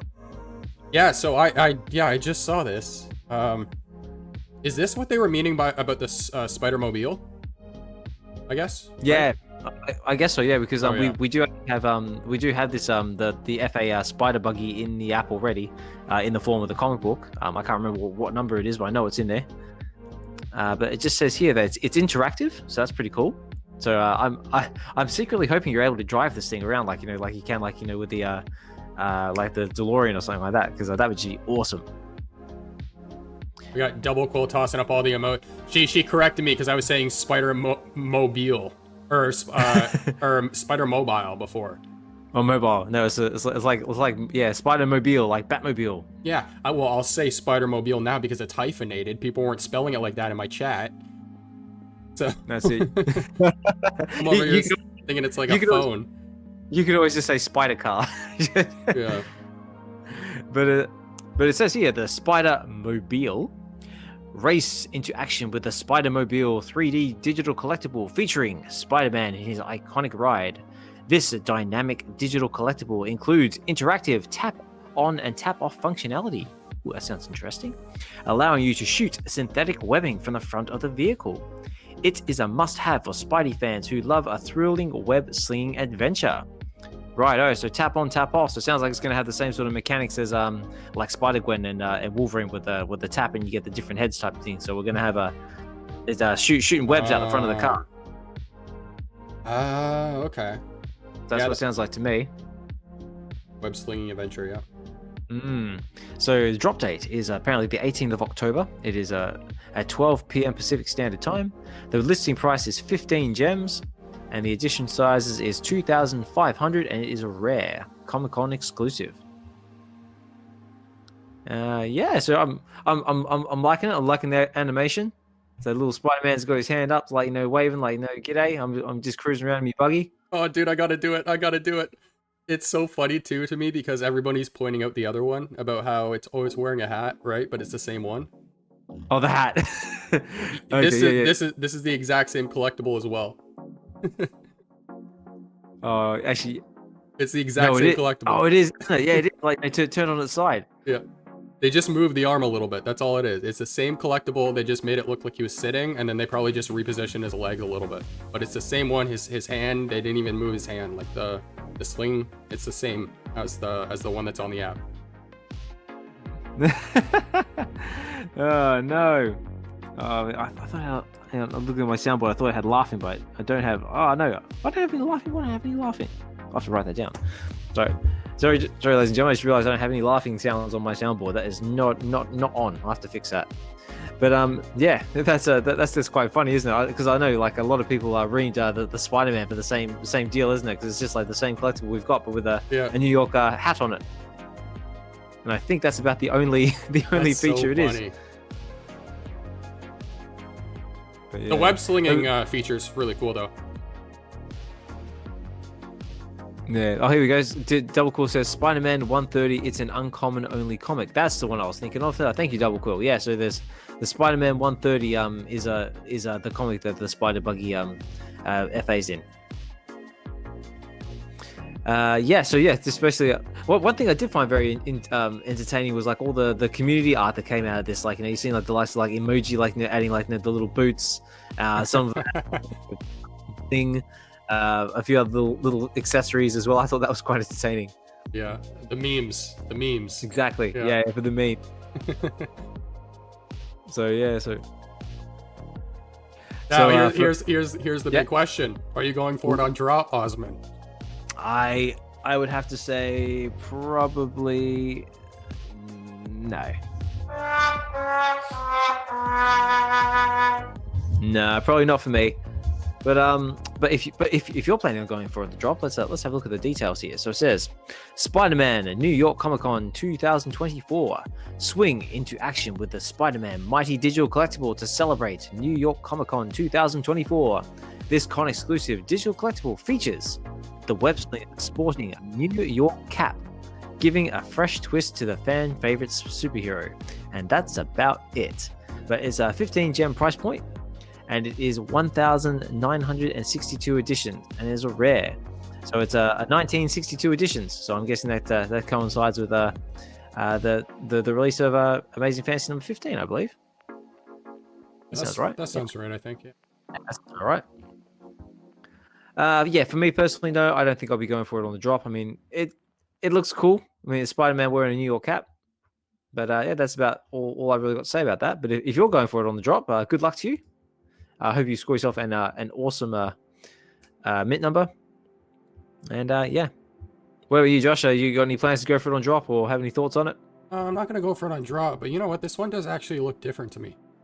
I think this one might be different from the one that's on. Oh, yeah? Maybe like a slight detail update, like maybe like on the web detail, or maybe on the Spider-Man. No, I take that back. Never mind. I take that back. Nope, it's identical. Nope. There you go. He's just wearing a New York hat. Yeah, I thought his hand was turned over, but okay. Right, what else have we got to go over? So yeah, so what have we covered so far? So we just covered Weapon X, which is looking awesome. That one I'm very excited for. We just covered the Marvel Mighty, so the Spider Buggy and the New York hat Spider-Man. We also covered some of the coming comic book drops. We've got Ron English, area, was it 54? Yes, that's right. We also covered, what else we covered? We also covered the Amazing Spider-Man Annual Number 1, which is coming too, which is the first appearance of the Sinister Six. And we've also got, this is what I'm actually particularly excited for, is the Addiction Number 3 is going to be dropping as well. So let's check that one out. So that one is going to be dropping on Friday, the 18th of October at 8 a.m. Pacific Standard Time.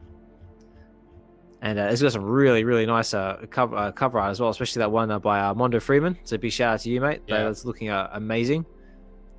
And also the likes of the cover artists we've already had in the past as well, like Andreas Lombrada. We've had Claudia Baldoni, and I think this is a new one. This has got a Tim Virgil cover, which I'm not sure, unless he did one of the exclusive covers, like of number 2, but I could be wrong.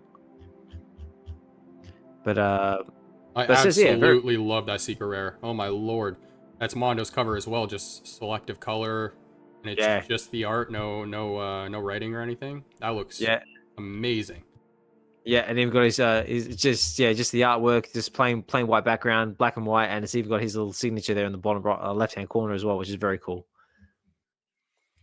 So it says here, the Addiction Number 3. This is digital, so I do believe they do have the physical scheduled to come out at the end of November, so that will be available in your local LCS shop.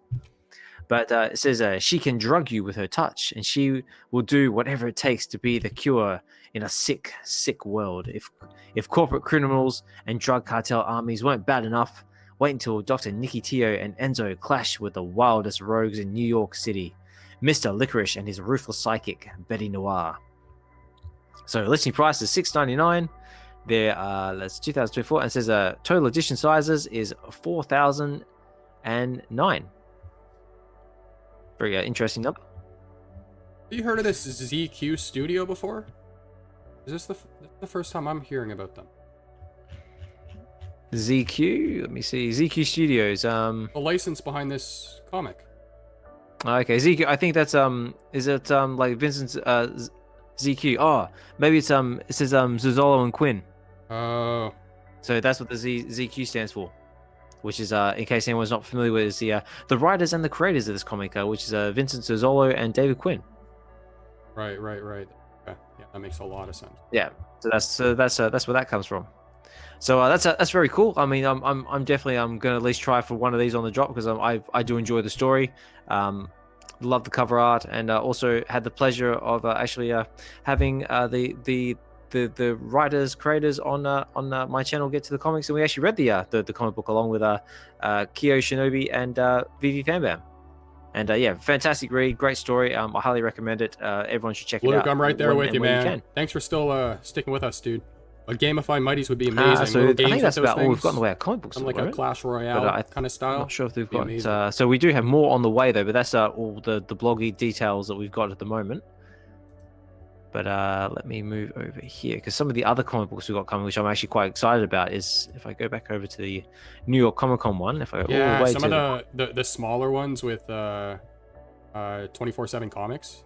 That's the one, yes, because we've got Evermind #2, which is dropping, which we've already had on the app for a while now. But we've also got a brand new one, which I'm actually quite interested to see where it goes. It's Sanity: Rise of the Occult #1. And it says here, get ready for the debut of Sanity: Rise of the Occult #1, a thrilling new comic series from Mickey Flanagan.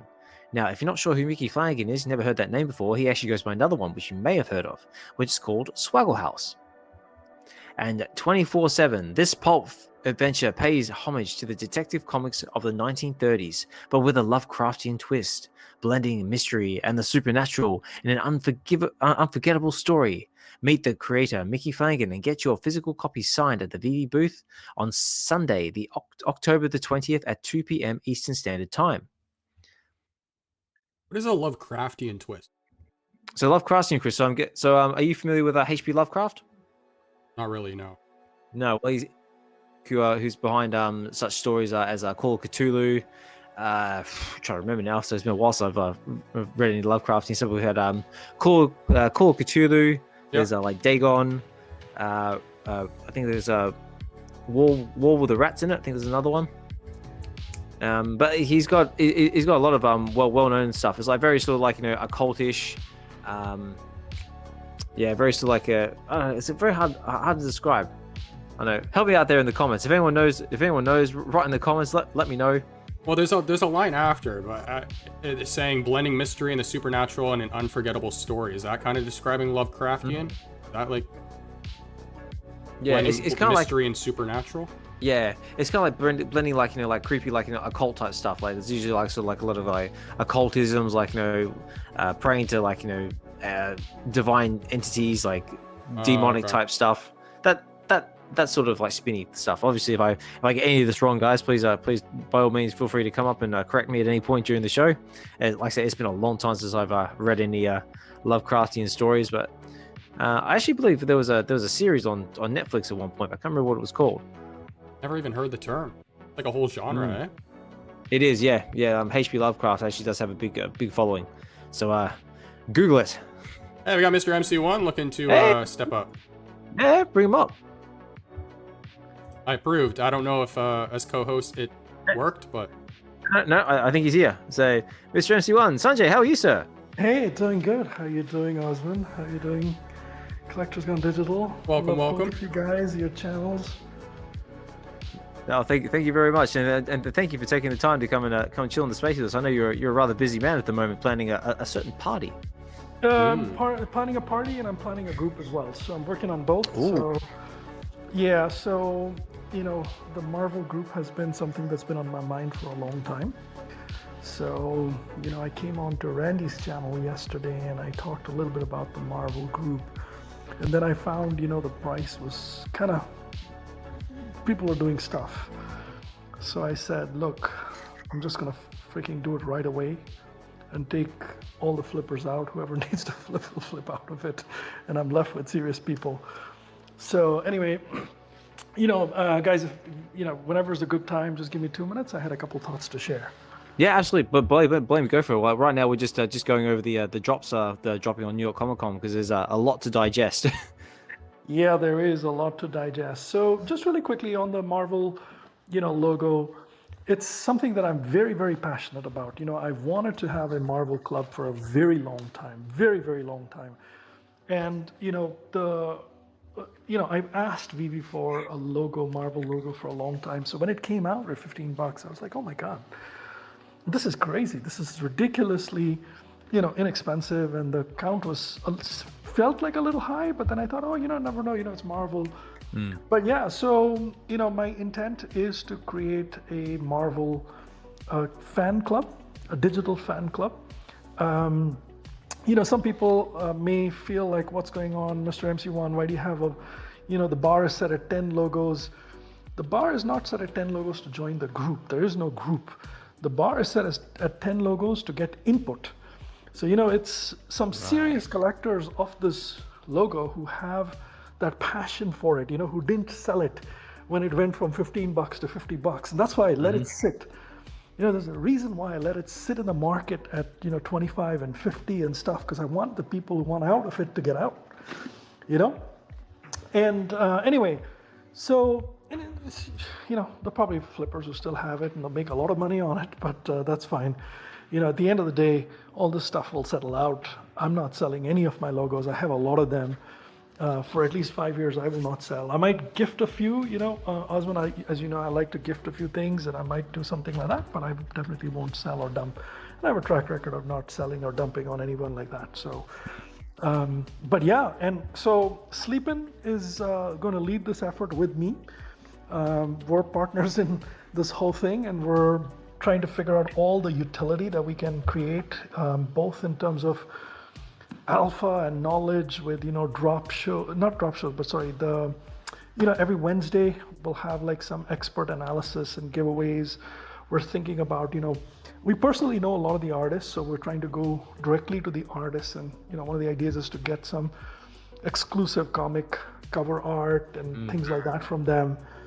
And anyway, so there's stuff that will come from the community, and then obviously we want to sit with David Yu and with Marvel and have a chat and say, look guys, like this is a fan club, what can you do to help?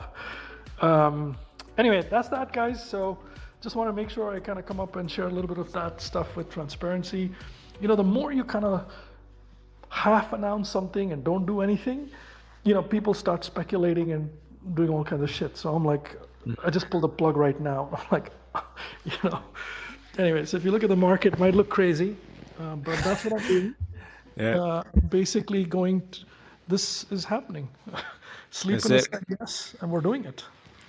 Wow, that's fantastic. I'm all for it, and just funny you should say that about the market. I'm actually looking at the market right now, and for anyone who doesn't know where the logo is actually at the moment, right now it is currently sitting at 135 gems on the floor, which is it's a bit of a spike since last time I looked at it. I was just eyeing one. Gonna say you're getting damn good with that soundboard now. There was no delay with that. Cheers right away. That's it, right?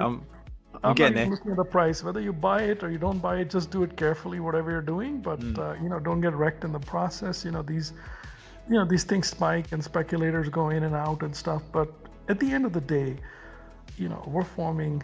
Like my focus is very, exclusively on forming a very prestigious, premium Marvel digital, collectors club. It's a fan club. And that's my goal. And I want to create like just some deep engagement on it. I want to find some of the most passionate collectors who connect every Wednesday around this whole Marvel comic releases. These are people who just, have a deep discussion around what's coming out, why it's coming out.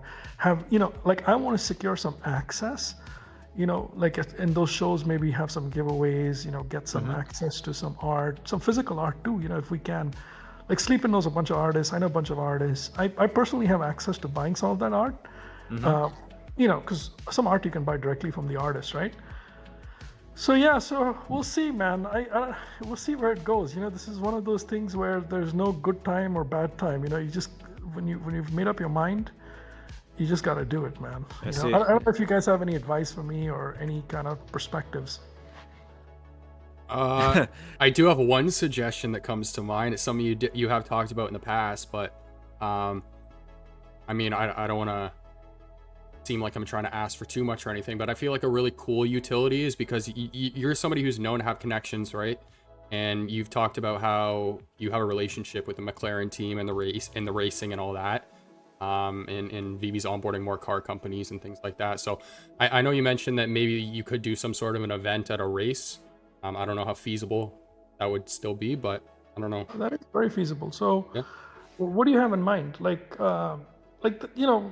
That's a non-VeVe thing at this point, right? So that'll have to be outside of VeVe, but definitely I can plan an event at a race. I have the fix for it. The problem with F1 races is that it's in different cities. It's hard to travel to and stuff. So it'll be a very small group of people who end up coming out, unless it's a digital experience.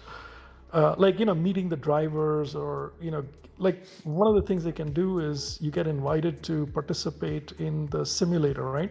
So everybody logs into their Steam account and with your, cars and whatever, and then you have a professional, race driving team, like one of the engineers or somebody will kind of give you lessons and tips on how to drive digitally your car. You can do all that stuff, and I've done that before. That sounds cool.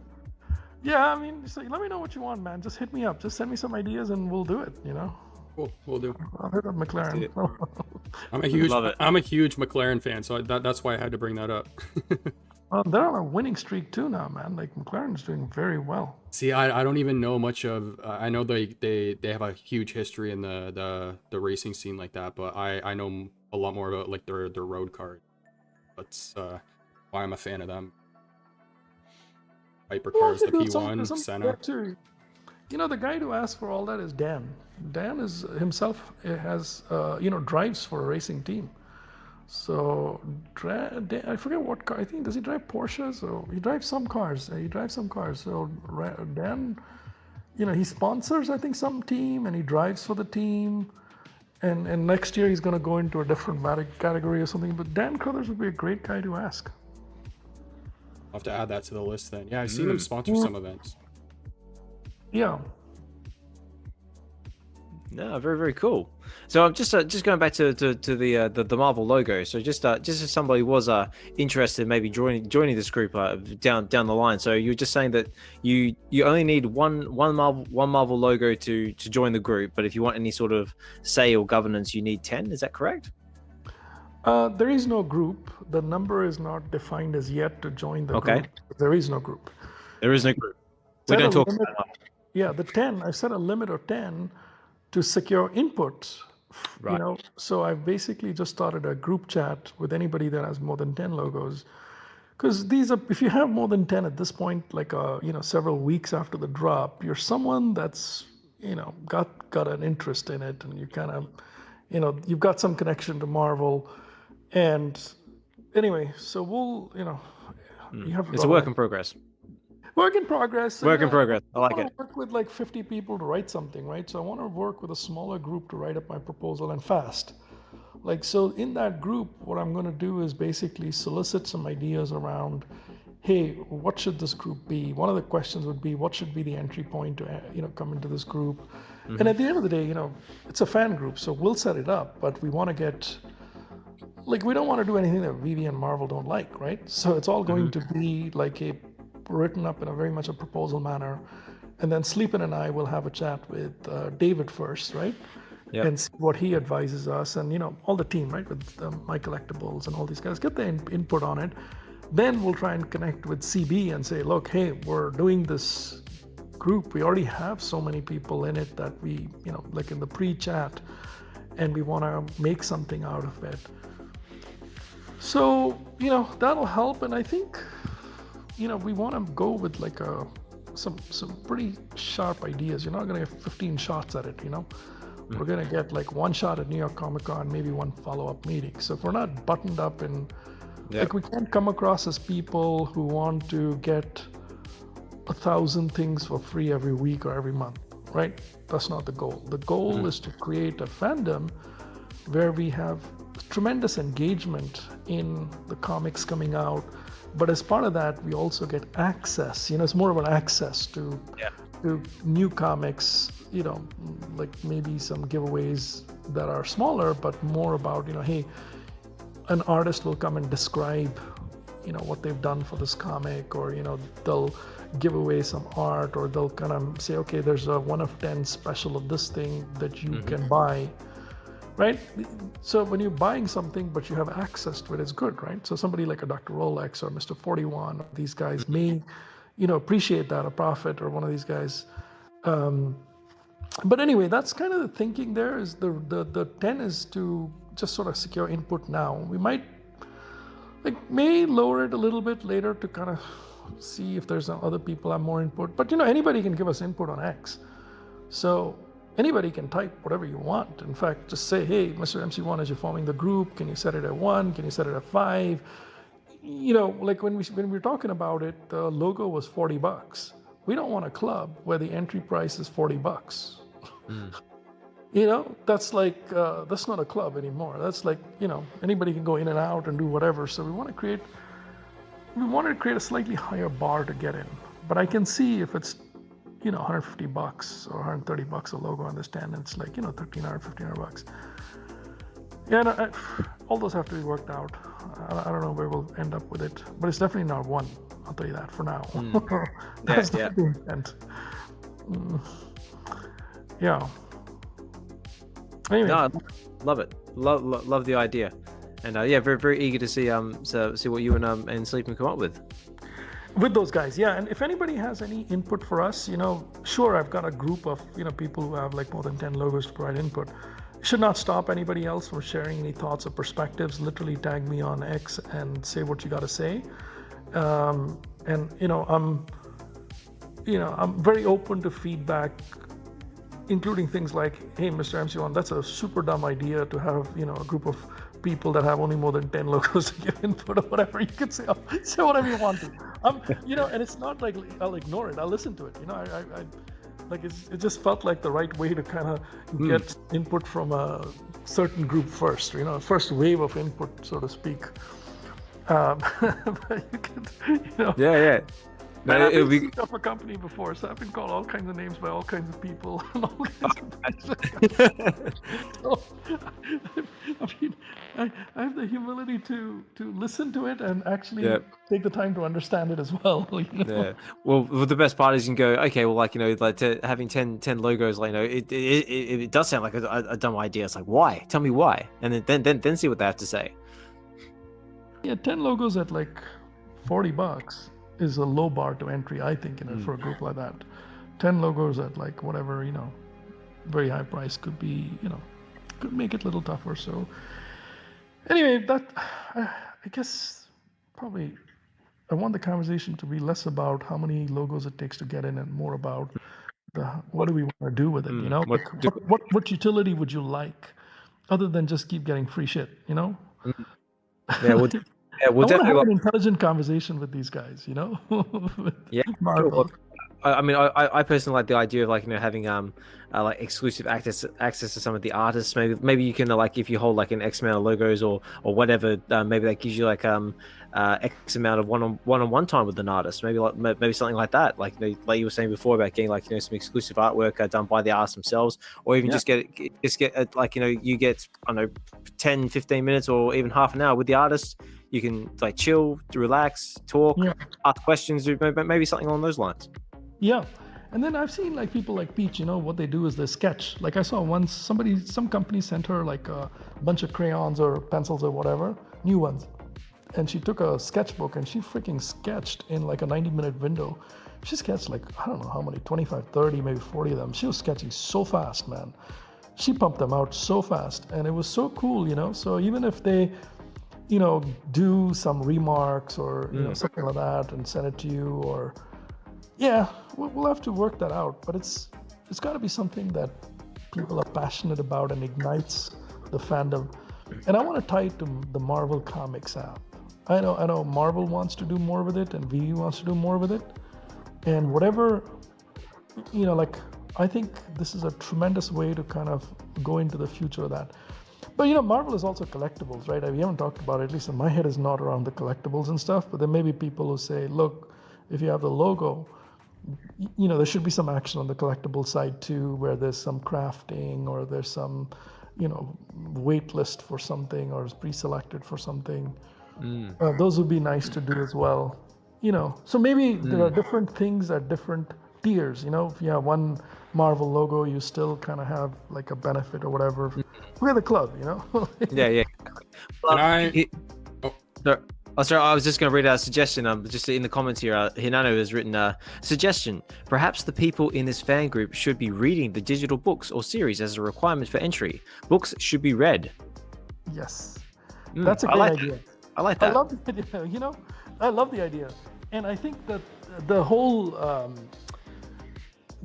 creating a group where there's like that engagement where we actually read the book and chat about the book would be great as well. And every week there's certain things, and it's a much more involved kind of a group. That's a brilliant idea, Hinano. Like I used to run those spaces where we would read the comics and discuss them, and I think Emoji does that now, right, with a bunch of people once a week. So yeah, that makes sense. Those are good ideas. Yeah, Anyways, definitely. Well, I mean, sorry, mate. So go ahead, man. Like, I'll just step down. I'll listen, be in listen mode, or whatever while you're doing. Well, no, I actually had a question for you, like, because I know, like, you're getting ready for New York Comic Con and all that. Was there anything from coming to New York Comic Con in the VeVe drops that you're excited for? Yes, I am very excited about the pins. So obviously those are super, like I'm into all these logos and pins and shit. So that's my thing. So I'm very excited about it. I am level 100, so there's going to be. I know. Get the box. Boxes. So I'm gonna. What's the box? What's in the box, right? What's in the box? So I would be lying if I say I'm not super, and I don't know what's in it. So I would be lying if I said that's not one of my top. So you have to do like a live reaction video, like if you like opening the box or something, stick it on the socials. Is like. I think they want to do something like that. They haven't hit me up, but I think when I go pick up my box from David in the booth, I'm quite open to opening it up right there and doing whatever, something like that. So that'll be fun, yeah. And then I'll tell you what I'm most excited about New York Comic Con is the people. It's this is such an incredible community. It's such an incredible community. So for me, I usually end up. Whatever I need to buy and see, I see within like a couple hours. I walked around Comic-Con, the key booths. I'm not into everything, I'm into a few things. I'll walk to Tokidoki, I'll walk to Funko, I'll walk to Heritage Comics, I'll walk to DC, I'll go to, Addiction Comics. That whole circle takes like 2 to 4 hours or whatever it is. I'm done with all that stuff. And then, then I'll just show up at some specific time to pick up some merch or whatever. But the rest of the time, it's just standing at the VeVe booth and talking to all the people, right? Like it's a great time, man. I get to hang out with Rolex and Tony and Mr. 41 and Max and Danny and Magic and my collectibles and Corey and all these guys. And then David Dan, obviously they're super busy, but I get a little bit time with them. And then you meet so many other people, like Nino comes out and all the Germans are also there. New York Comic Con, a lot of Europeans come out. So Felix is there. Felix is very good, man. Felix, he's so nice. Man, when I landed in France, he sent his brother to pick us up at the airport 3 hours away. And they're from Germany. So they went to Auxerre, drove up 3-4 hours to pick me up and Max and Magic and drove us down to Auxerre. I mean, that's family, man. So that's just a whole different thing. I'm looking forward to meeting Dr. Strange, he's an awesome dude as well. So many people, man. Like the number of people that come out is incredible. It's just there's like at least 100, VeVe Gold logo holders, and there's several hundred others who come out. And some, you recognize by face, some you don't, like the face is familiar, you don't remember the name, but then like they introduce themselves and then you take all these pictures, right? I love taking pictures. So every time I meet somebody at a Comic-Con, I want at least one picture with them and their family, you know? So yeah, so that's what I'm looking forward to most is the people, the pins, the box. And then I like all these independent comic guys are also very, very cool. Addiction Comics. Like I Yes. go hang out with a booth, I chat with them, with Vincent and Anthony and David Quinn and Andres Labrada and these guys. They're a lot of fun to hang out with. And then in the nights, every night is a party, man. Every single freaking night is a party. So they all come out. We're all hanging out. It's a good old time, whether it's a nightclub in the VeVe party or whether it's my party with a lounge or whether it's, something else. And then some of us usually end up staying in the same hotel. So we'll end up kind of walking down together, grabbing breakfast, chatting about what we picked up, and it's like a freaking high school reunion every single day. It feels like something like that, sort of.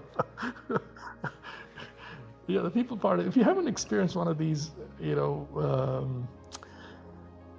VeVe events, you probably want to at least at some point find the closest one to you and actually make it happen. And New York's the biggest one. It is the biggest one. It is the most marquee event where VeVe throws a lot of money at it, man. A lot of money. And the fans too. A lot of fans come out. Yeah, definitely. I definitely second that as well. Like, if you ever get a chance to meet up with any of the VeVe fam in real life in your local area, definitely do it. I mean, I know I myself have done it a couple of times now over in London. Met like the likes of Wiseman, Falcon, Master Ronnie, VeVe. Always struggle with that one. It's always a fantastic event, and I'm super jealous. I can't go to New York Comic Con, so I'm relying on everyone to take awesome photos, lots of videos, so I can live vicariously for you guys.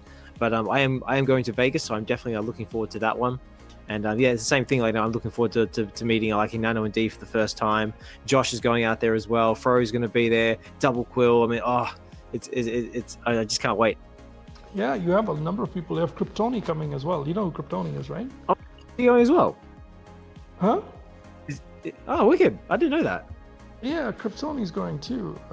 He's a Grammy nominated artist, man. Did you know that? He's a Grammy nominated artist who's done the album for Chris Brown, and he's going to be there. Yeah, so you're gonna have some serious. It's like, oh damn. yeah, and he's hardcore VeVe fan. He's coming out to. See, I haven't finalized my trip to Vegas as yet. There's so much going on at that time of year for me. I want to come. I will try to at least fly out for a day or something. Just fly in, party with you guys, and leave the next day. But it'll be last minute kind of thing. Just I'm working on a deal, man. That just doesn't make it easy. I'm like literally, I'm the whole weekdays I'm just banging away at work, and then in the nights I'm calling people and trying to DM and get shit done, So, and I think spending 4 days at Comic-Con is gonna really kind of leave me backlogged quite a lot, man. So anyway, we'll see. Hopefully, if I get caught up and I have the time, I'll come down for at least a day and meet you. I do want to meet you, Osman. I obviously in Collector. Are you coming CollectorCon Digital? Are you gonna be there? No, New York's on my birthday, so I have other plans, but I'm gonna be in Vegas. No, Vegas. You're going to Vegas? I'm in Vegas. I'm in Vegas. Okay, that sounds great. I'm looking forward to connecting with you as well, man. Like your videos are absolutely amazing, spectacular.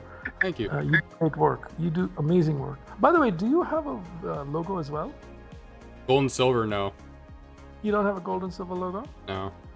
Would you mind shooting me a quick DM with your profile and a little bit about your, because it's one of the hardest things to do is to go and shill yourself to someone, right? So I'm happy to try and make the case for you. Not try and make. I will make the case for you. I mean, whether you get one or not from anyone is up in the air. But shoot me a note. Yeah, because I am. One of the. It's not confirmed. So one of the things that I want to do is at the party announce one or two, kind of recognize a couple of community members. And you were, very high on my list last time as well. And so, yeah, so let's see if you, and you've never had a logo, you've never got a logo or any such thing? No, I don't know. Okay. All right, very good. So let me make the case. All right, so shoot me, literally what I need is your profile, the profile image, and just tell me a little bit about, when you joined VeVe, what's your passion? Tell me a little bit about your channel as well. That usually helps, Yeah. Like, how many subscribers and views and how long you've been doing it and all that good stuff. And I really liked, was that the Blackpink one you done? You done a Blackpink one, correct? Yeah. That was a good one I'd watched as well. I mean, anyway, whichever one, you want to sort of highlight, that would be great. And here's what I can promise. I will, when I meet David, and I will have some alone time with David on the 18th, because he's going to bring some merch to give away at the party, Go Logo party. And I have to meet him sometime a little earlier to store it all at a secure facility and, kind of go over the mechanics of how he wants to give it away and stuff. So I'll have a little bit of time there and I can, make the case. I'll pre-send him a note. Usually that's how, I like to do it, is just pre-send him a note saying, hey, listen, when I meet you, I'm going to talk to you about this topic. So that way he has time to think about it. I'm sorry. That's, if you haven't figured that out so far, even in life, whenever you want to get a promotion, you want to get raised, you want to get anything, don't go ask for it directly. Just give them a heads up saying, hey, listen, on Thursday, I'm going to come to you about this topic and here are some thoughts. So that, when you go there, they're ready, Well, hey, I'm out of... I will try, my friend. I will try. No, I'm at a little loss for words right now because I'm never good in these moments. But I really, really appreciate. No. Hey, regardless of what the outcome is, I appreciate the thought and the effort. So, just say thank you, damn it. I will try. Thank you. We'll make the case, so we'll see what happens here. But it's you're long overdue, brother. You've done some great work. But please do me a favor. If you get it, don't sell it in the market right away. No. I wouldn't. All right, brother. And hey, to second what Mr. MC was saying about Felix earlier, because Felix is a gold and silver logo holder as well. I've developed a pretty good relationship with him. He is an absolute gem. He's not someone in the community who has like a YouTube channel or anything, so not everybody knows the guy, but everybody should, because that guy is, he's a very, very just genuine dude, and he's very passionate about collecting. I was just talking with him in my Discord the other day, and he just everything MCP, how many points you're earning, like he's just so into the future of VeVe and everything about kind of what they're doing. So yeah, I gotta show him. Willie, yeah, I have, yeah. So Willie's another amazing guy. So he's Felix's brother, but his collection is just as good, man. Like Willie's amazing. I met them in France, both of them. And so Felix introduced me to this guy, Willie, and I thought just, his brother, he probably has like a few collectibles. Then he flipped out his phone and he showed it to me. I'm like, holy shit, you're like, you're a serious collector, man. Yeah. He's like, yes, Mr. MC1, I'm like a big collector, this, that, and the other. And then he says, I want a gold logo. I'm like, okay, let's put you in line. And he got one too. I'm pretty sure he has multiple, but I think he like one of the topics I was talking about with him, because he's everything MCP. Ron's new music. He's up to like 200 and something of the secret rares, because he's just like he just loves the points for him. Oh, wow. Yeah, he's bought like 200 Willie plus. Yeah. Willie. No. Well, Willie and Felix are buying them together.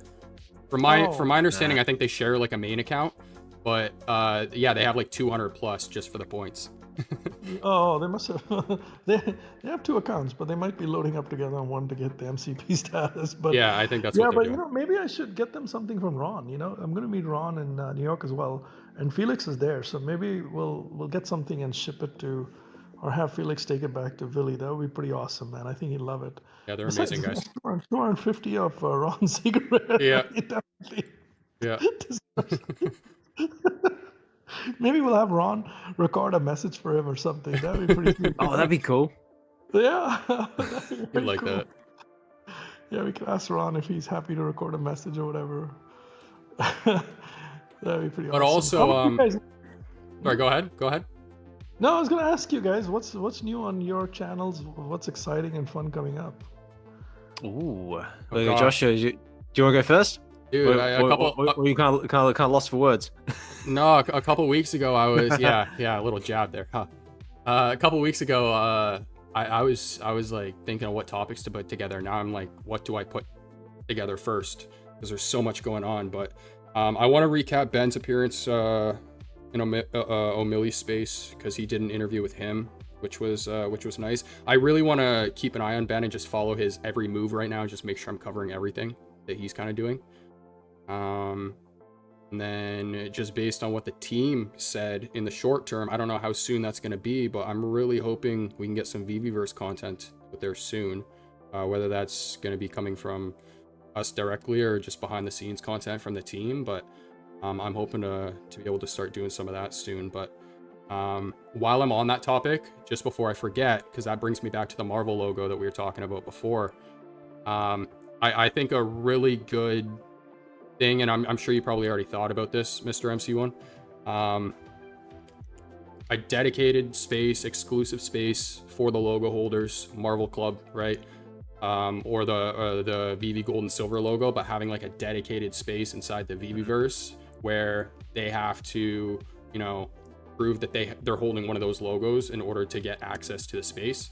And then inside that space, you can do so much, from aesthetics to linking out to, let's say, like the Marvel Comics website, right? That you said you wanted to kind of integrate a little bit more. So you can do so much in a virtual space. You could also have stream boards that are showing exclusive content to these guys, right, inside of the space. So I think that's something that you would definitely have to put on the list. So let me share a couple thoughts. So viewers, man, like I've been in the beta since I don't even know when, because I was in the first 30, right? It's been like forever and ever. But so these are things we've asked for already. Number one. Number two is in VeVeverse, you know, even your own pad, right? Whichever space you can create as many spaces as you want. The space that you create, you can invite anybody you like. So I think it'd be good if VeVe has this automated token gating mechanism. If you have a collectible, you can enter a space, not just for logo, for anything, right? Like whether it's partners or whether it's golden moments or something like that, or whatever you want to do. But separately, even if they don't have it today, like I have the ability to create a room where I can just like the way I run the Telegram group, right? I can create a room and I can invite only the people that are validated logo holders. So right. The only thing is the administration of that is a freaking pain in the ass. But even that, it's not terrible once you, like in the beginning, it's a lot of work, but at the end of the day, there's only maybe 8 to 10 logos that sell in a month. So if you have some degree of tracking of who sells their logo and when, you can update that list. It's just that it's not instant. Like somebody sells a logo today, it's not like the next minute they're not in the club. They'll still be there till you kind of cut it. Yeah.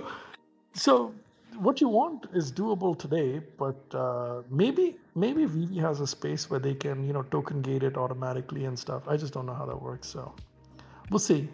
That'd be good if they can do it. I agree. It should be on the list of things. But I think it might be a phase 2. I think the first phase would probably be just making sure everybody in the VeVe fam has their own space, and you can go in and do what you want with your space, and you can invite your friends and do things. I think that's sort of the win for them. And then the next phase could be, okay, now there's licensor spaces and it's token gated, and or like even there's like even on spatial and stuff, right? Like Vogue has a space where everybody can go in, but then there's one door that you can't go beyond unless you have some stuff, right? So token gated. So it's just a natural evolution, driving cars, driving things, who you invite, all kind of, it's a natural evolution that will come. Pause, anything to you want to add to that? No, mate, I was quite happy just sitting back and relaxing, just listening to you, like, just chat VeVe, because I know this is one thing you've been dying to talk to someone about for a long time, and what I have to say is that if you can't manage to swing a logo, at the very least, give this guy some access to VeVeverse just so we can shut him up, please. Well, hey, dude. Hey, the team knows that. So if MC could let me in right now, I think he would. But well, let me. The guy to chat with about that is Eagle Eyes, right? And OMW. I think more Eagle Eyes. So just let him know, man. Like. Oh yeah, he let me know. He's pretty much waiting for the go ahead. There's somebody waiting to make the call. It just hasn't happened yet. So. Here's the thing. If you're friends with somebody and they have a lot of influence, you can call them every 5 minutes and ask for something, right? Chances are you're not gonna get anything. So you gotta pick up that phone very smartly, right? So Collector's Con, Josh, I'm happy to pick up that phone and dial for a gold logo for you. You know what I mean? And make the recommendation. But chasing down your VeVeverse access, I don't know, brother. Maybe just stand in line and with pitchforks and keep fighting a battle. Yeah. No, hey, I understand that. No, Osman's not wrong though. I got a big smile on my face that we're talking about this. Yeah, so I thought they put a big. I just put they put a giggle on your face. That's all. Yeah, I kept thinking about it today too because I was streaming the game now that they announced Assassin's Creed, and I downloaded the game. I was ready to go. I was like, I'm on the intro animation slide. I'm just gonna go right into the game. This is gonna be productive. I go right into the game. Game crashes, and then it does it 3 more times. I'm like, what is going on?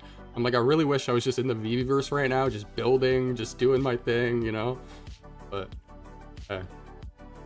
All right, guys, I'm going to step down here and just listen for a little bit. I wanted to literally come up for like 5 minutes to talk about that Marvel thing, but this is a great conversation. Loved it, guys. Collector's Gone Digital. Don't forget to send me that note. Just make sure it's very succinct and addresses the points that I asked for, because that's literally what I will send on, and then I'll have a conversation in person when I meet, David. So we'll see what happens. Yeah, absolutely. And thank you again for being willing to do that. I'll send it all through. Yeah, brother. I mean, I really want to see all our content creators taken care of and, very loved and respected and, all that stuff. So I'm a big fan of you guys. Arguably, so, the June space on my birthday was one which, was just amazing. I loved it. I thought it was great that we got to recognize and give out so many logos to so many people, Clarissa, Osman, a bunch of folks, right? Lots and lots of people, and just the whole exposure and just calling out people's names was great. I wanted to do one in October as well, but, my IRL work just like, I'm working crazy hours. And then I've got this New York Comic Con party thing, and just, it's just like I got sucked into it, and then I still, like on my list of things for VeVe, I'd said, look, I would still love to recognize two content creators at my show, even if they're not there.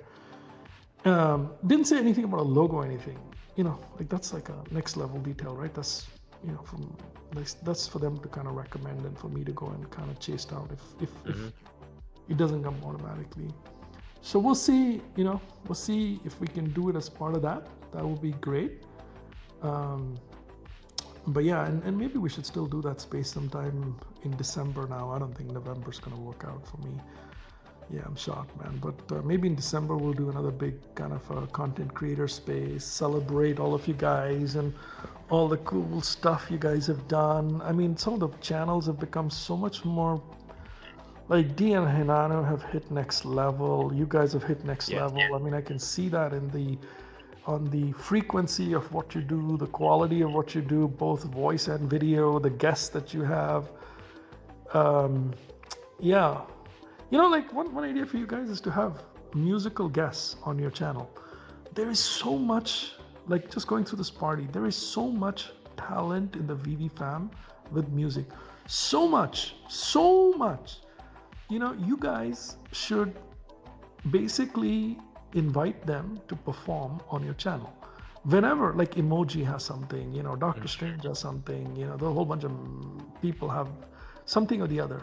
invite them to release their singles or whatever it is on your channel, or perform their singles live on your channel acoustically or whatever,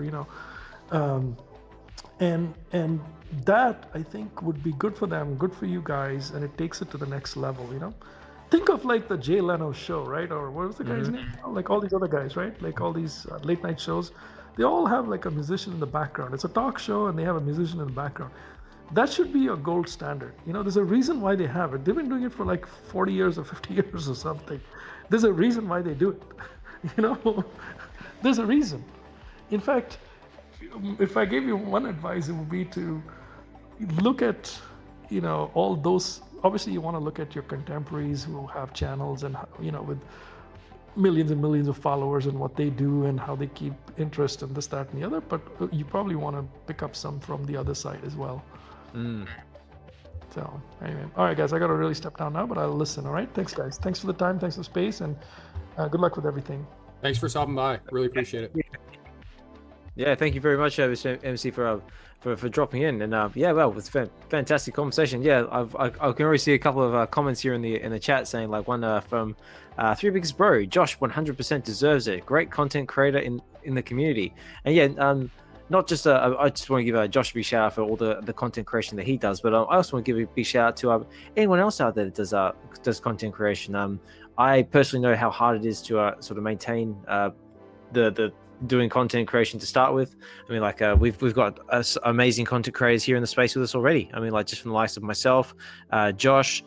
We've also got Hinano and D in the background is there, like with the Real Uncommon podcast. Those guys, like MC were saying, they're absolutely taking it to the next level and totally killing it. Especially now they've had a newborn little prince on the way and they're still going strong. I don't know how they do it. You got the likes of Double Quills there in the background as well, still going strong with her blog writing. Doctor Strange, say, with all the musical talent that comes with him, and also helping me co-host the show on Wednesdays as well. Much appreciated. And we also got the other likes of, who else can I see in there as well? And and also the likes of like O'Milly, Emoji, Mains, Jay East. Anyone else is holding spaces or creating content? Anyone else I can't think of off the top of my head? Anybody? This is just creating content. Keep doing what you're doing, and I highly encourage you, if you're actually thinking about maybe giving it a go, creating your own content, do it. Just do it, and give it a go. Don't be afraid to try, because you never know where it might lead.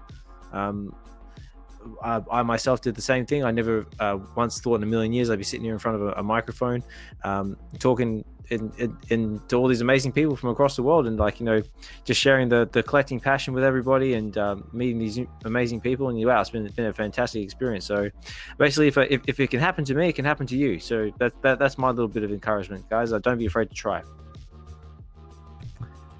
And I'll take the moment to shout out Tails as well, because that dude dropped another video and absolutely just nailed it, hit it out of the park. So yes, I actually made an attempt to actually have a whole list of talking points, and Tails, yeah, he was definitely on there. I'm gonna pin that actually. I'll pin it. Yeah, do it. Yeah, no. In case you haven't seen it, Tales from the Rizzo has released the Alien Marine Chapter 1, the Hunt. But he is basically a little short video he made using the aliens collectibles that we have on VeVe. I'm assuming they're collectibles. If they're not, they look pretty damn good. And it's made in Unreal Engine, and it looks amazing. And he's a very adamant Aliens fan like myself.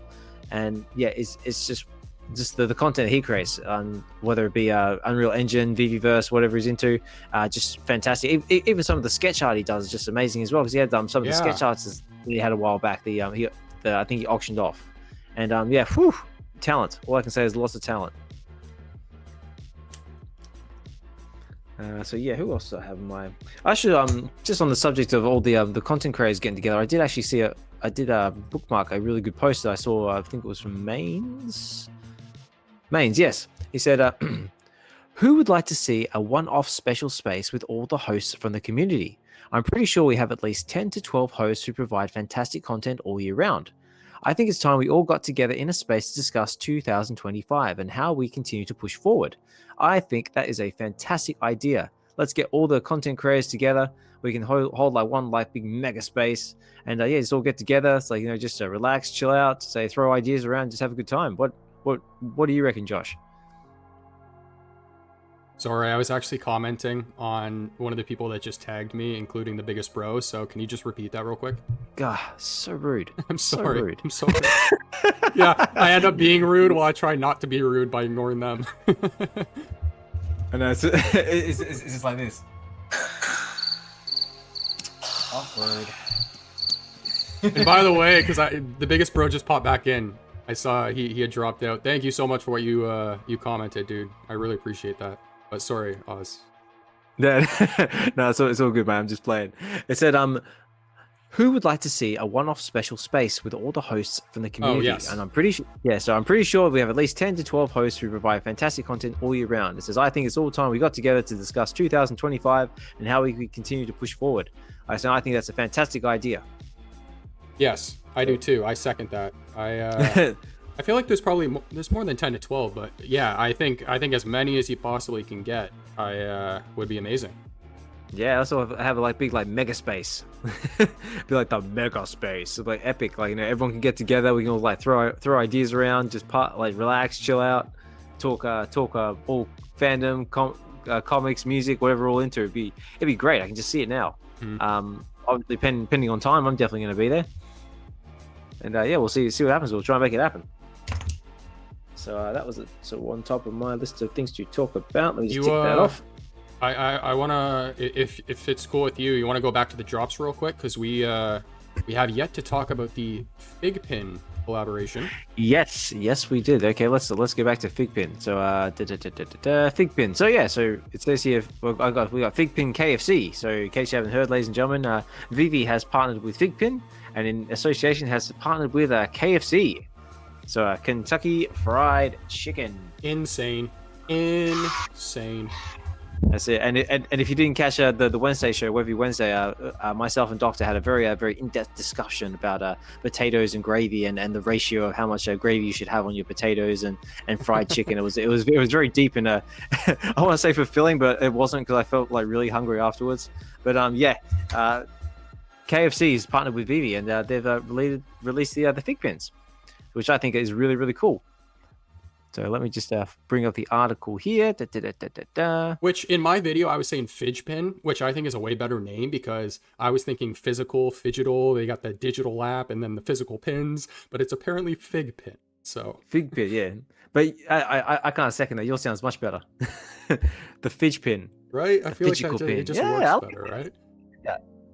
Let me know out there in the comments. What do you reckon? Like, do you prefer Fig Pin or Fidge Pin? They don't even need to change the spelling. They just change the pronunciation. That's it. That's it. I like it. But let's have a look at the drop details here. So it says,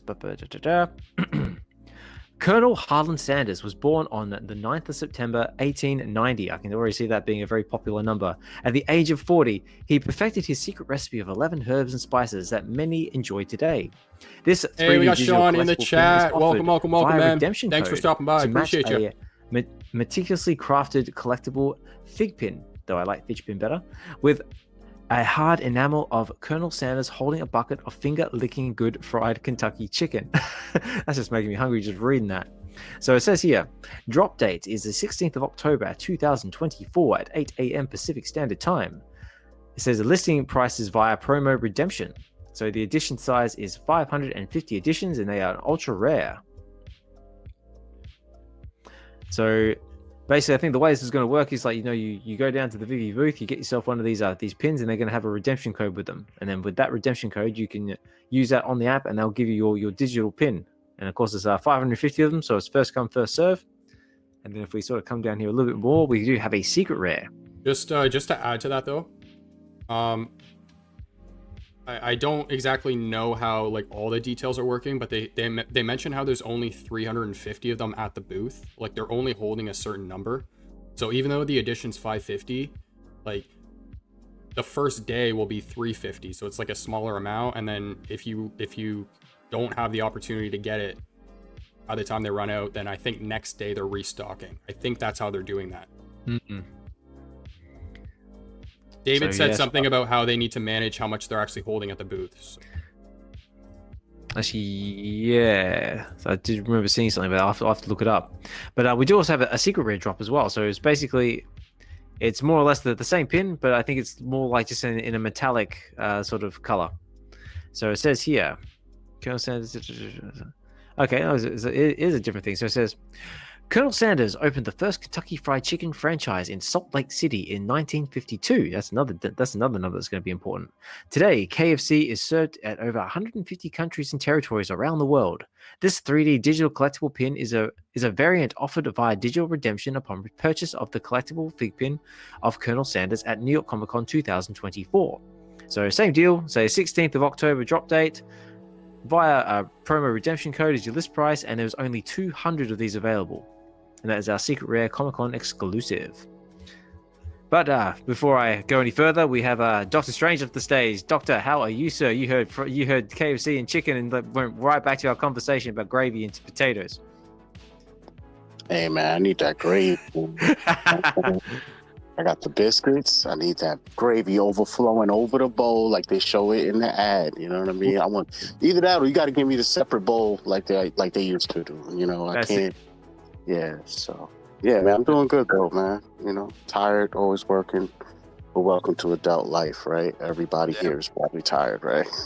So. Oh, mate, I am absolutely shattered. I know exactly where you're coming from, but we power on. Yeah, man. I just been trying to be everywhere at once. You know what I'm saying? I be hopping in people's live streams. They don't even know I'm there because I'm too busy to even say anything. So like I was in Josh's live stream yesterday. He was like playing some racing game. It was looking sick, but I couldn't even say anything. I don't even think he knew I was there, man. It was like crazy. I was in the studio talking to Mr. MC1 down there. You know, I was trying to get up here while he was speaking too, but yeah, I'm just super busy over here. So I had 2 minutes. So I figured I'd come up real quick. I know, like. I would like to say that I did see you in my chat. I acknowledged you. I did. Oh, awesome. I wasn't sure if I got to even put an emoji or anything. I'm like, you know how it is when you multitasking. Like, did I do that? I don't know. But yeah. But Doctor, just while I have you here, because I did say I just on the subject of acknowledgement. You had a mate of yours, Dynamic Music, I believe. He dropped Satellite Eyes Without a Face, a motion video movie, if I remember right. That I did promise you I was going to shout out, and there you go, mate. I've just shouted out. Did you want to say a little bit about it just while you're here? Yeah. What do I say about it? So I have an ultra talented friend, Drew Spence. You know, he's in my rap group as well.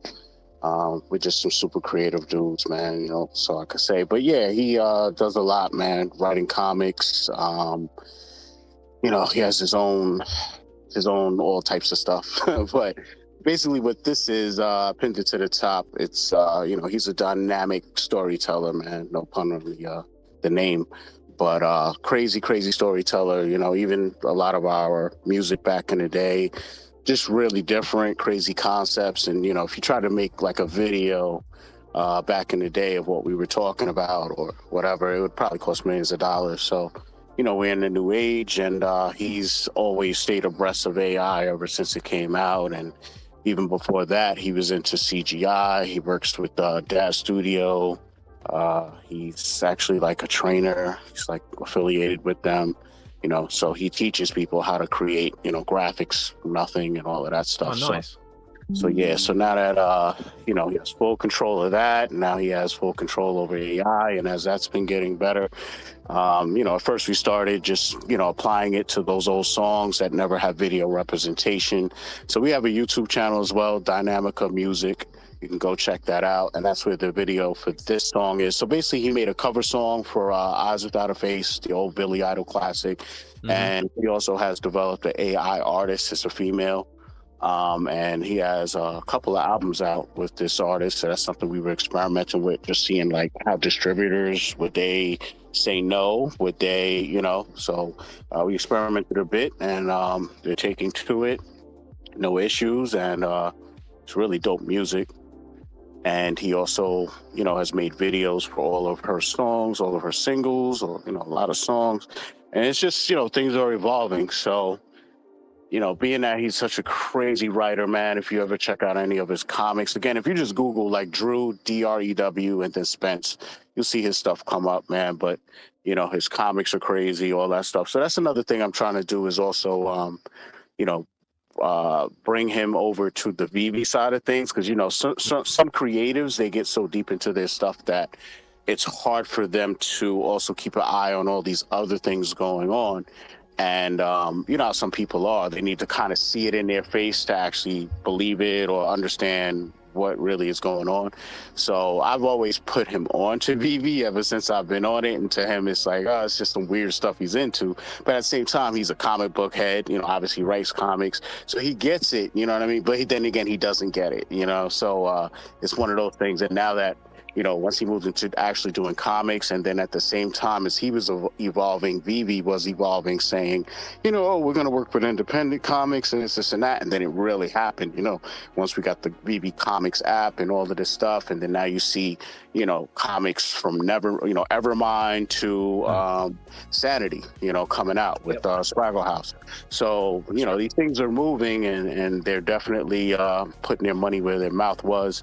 And so as these things are evolving, I'm trying to grab him and pull him in, bro, now's the time. It's really serious, because it's crazy. My boy, he has his book in physical print. It's not widely distributed though. That's a whole nother aspect and hurdle you got to deal with. But he basically did things in reverse. He makes enough money in real life to kind of fund his own projects and do his own thing. So when you're doing a comic and you do a Kickstarter, it's really to seriously generate enough funds to print or for marketing or for whatever your goal is, right? But he did his Kickstarter saying it's for all those things. And that's the problem, is some people do Kickstarters and it will get funded, and sometimes they still can't deliver, and then you run into a problem of credibility and all these things. So he kind of did a Kickstarter with everything already printed. So it was whether it sells out or it fails, everybody will definitely get what they pay for either way. And, either way, it's still going to come out. But it just blew me away that these guys, they're on the VeVe app. And then a couple of weeks after they were already on the app, then they started a Kickstarter. So I'm just sitting here man, if we could sell out our Kickstarter in a week and a half, and ours is printed and we got collectibles, I just need to bridge that gap. You know what I mean? So I just felt like I needed to do a better job of trying to be that bridge, So yeah, man, that's it, man. But yeah, the video is crazy. You got to hit the link to bring you to YouTube to see the full movie. It's about 10 minutes. But yeah, it's all created using CGI and the latest AI tools available. No, very, very cool. So yeah, go there, guys. So that's pinned in the comments there. So if anyone's interested and wants to check it out, like I said, it is a Satellite Eyes Without a Face, and they're, like Doctor says, being created by with CGI and AI, and as by dynamic music. So check it out, give them some support, and very, very cool stuff. So Doctor, now that we've actually got some drop details for what's coming to New York Comic Con, is there anything in particular now that you're excited about? Now we actually have some more juicy details, more than what we were discussing on Wednesday. Believe it or not, the VeVe logo pins, I like that. Very limited though. Wish it had a digital counterpart, but that's fine. VeVe logo pins are cool.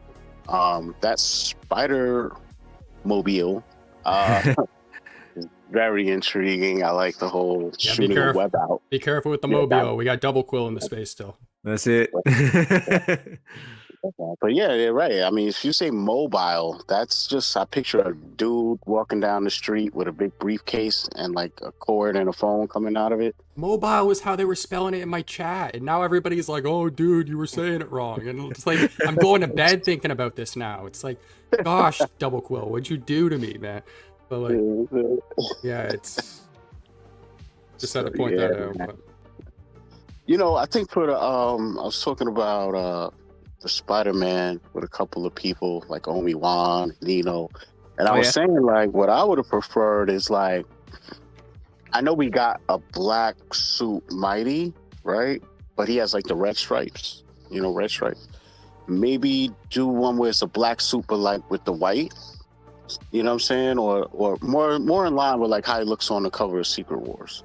like the Spider-Man emblem. So if you're gonna give me the same pose and all of that, then you got to give me like a totally like it got to be black suit. I mean, y'all like spray painting over stuff anyway. You might as well. I wasn't supposed to say that.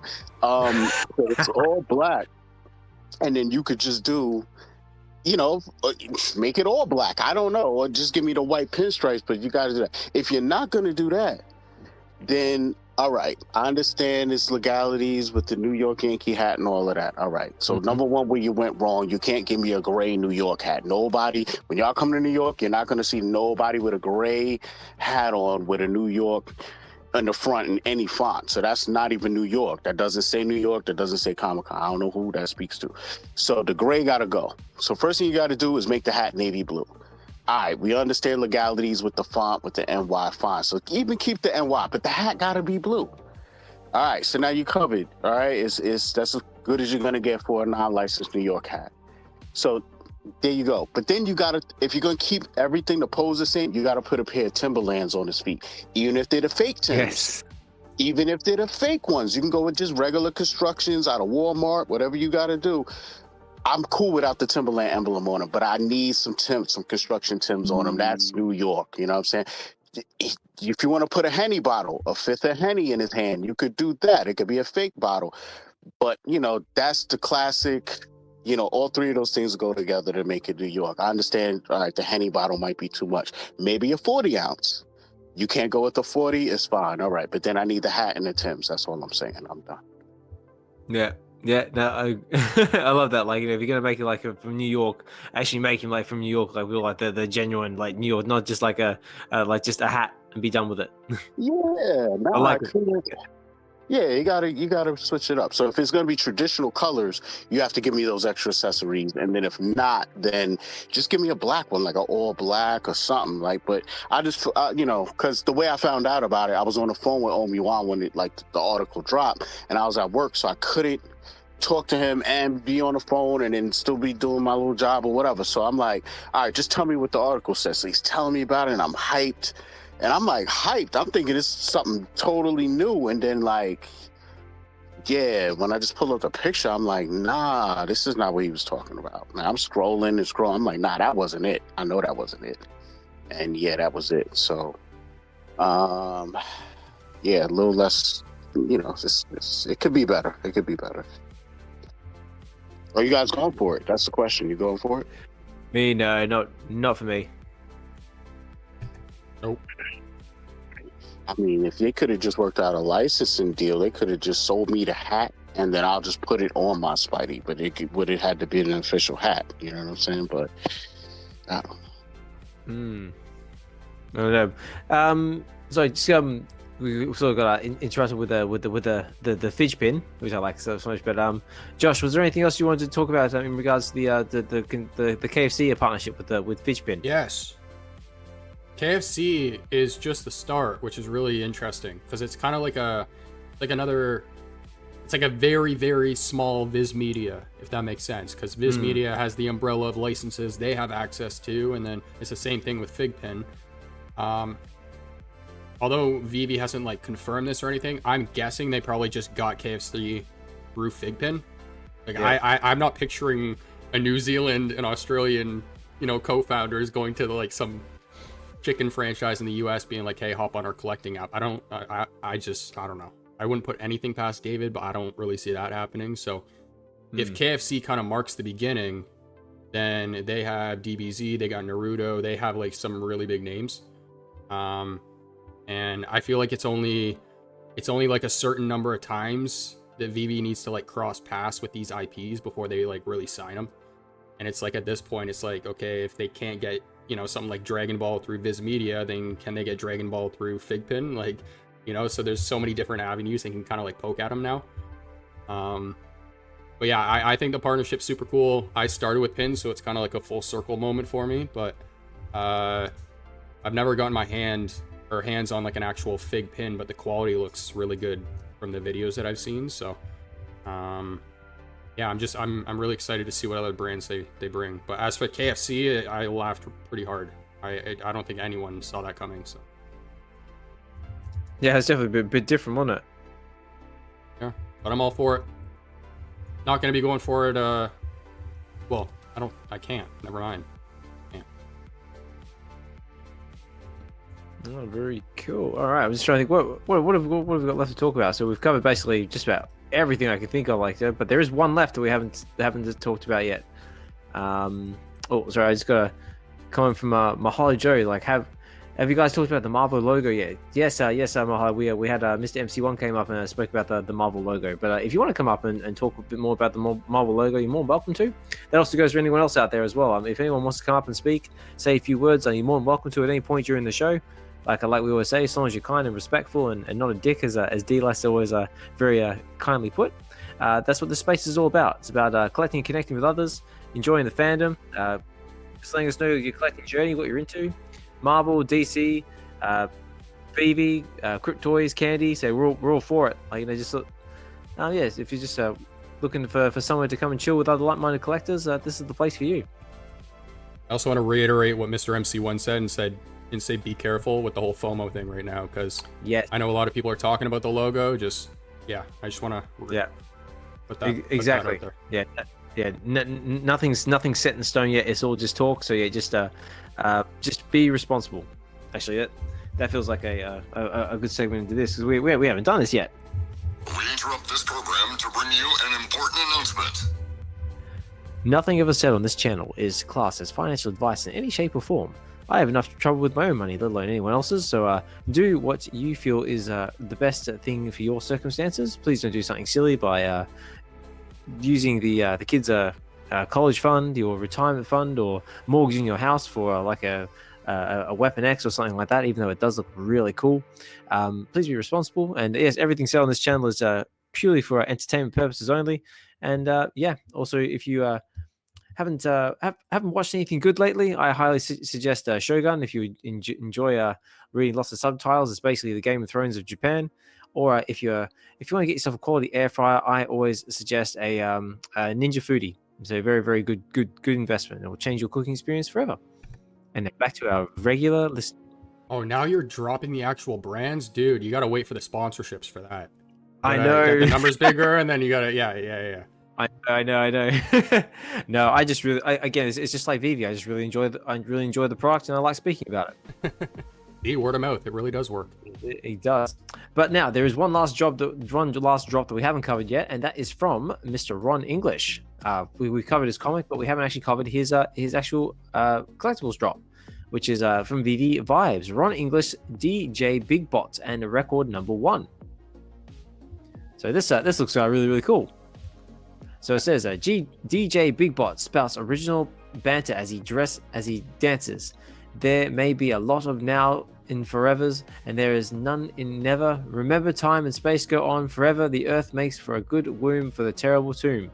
That was really, really bad rapping on my part. I should have got Doctor to do that. But drop details, ladies and gentlemen. So it looks like they're going to be animated, so they might possibly dance. That could be cool. But they are. It's dropping on the 18th of October, 2024. Price point is 25 gems. And there's 3 of them.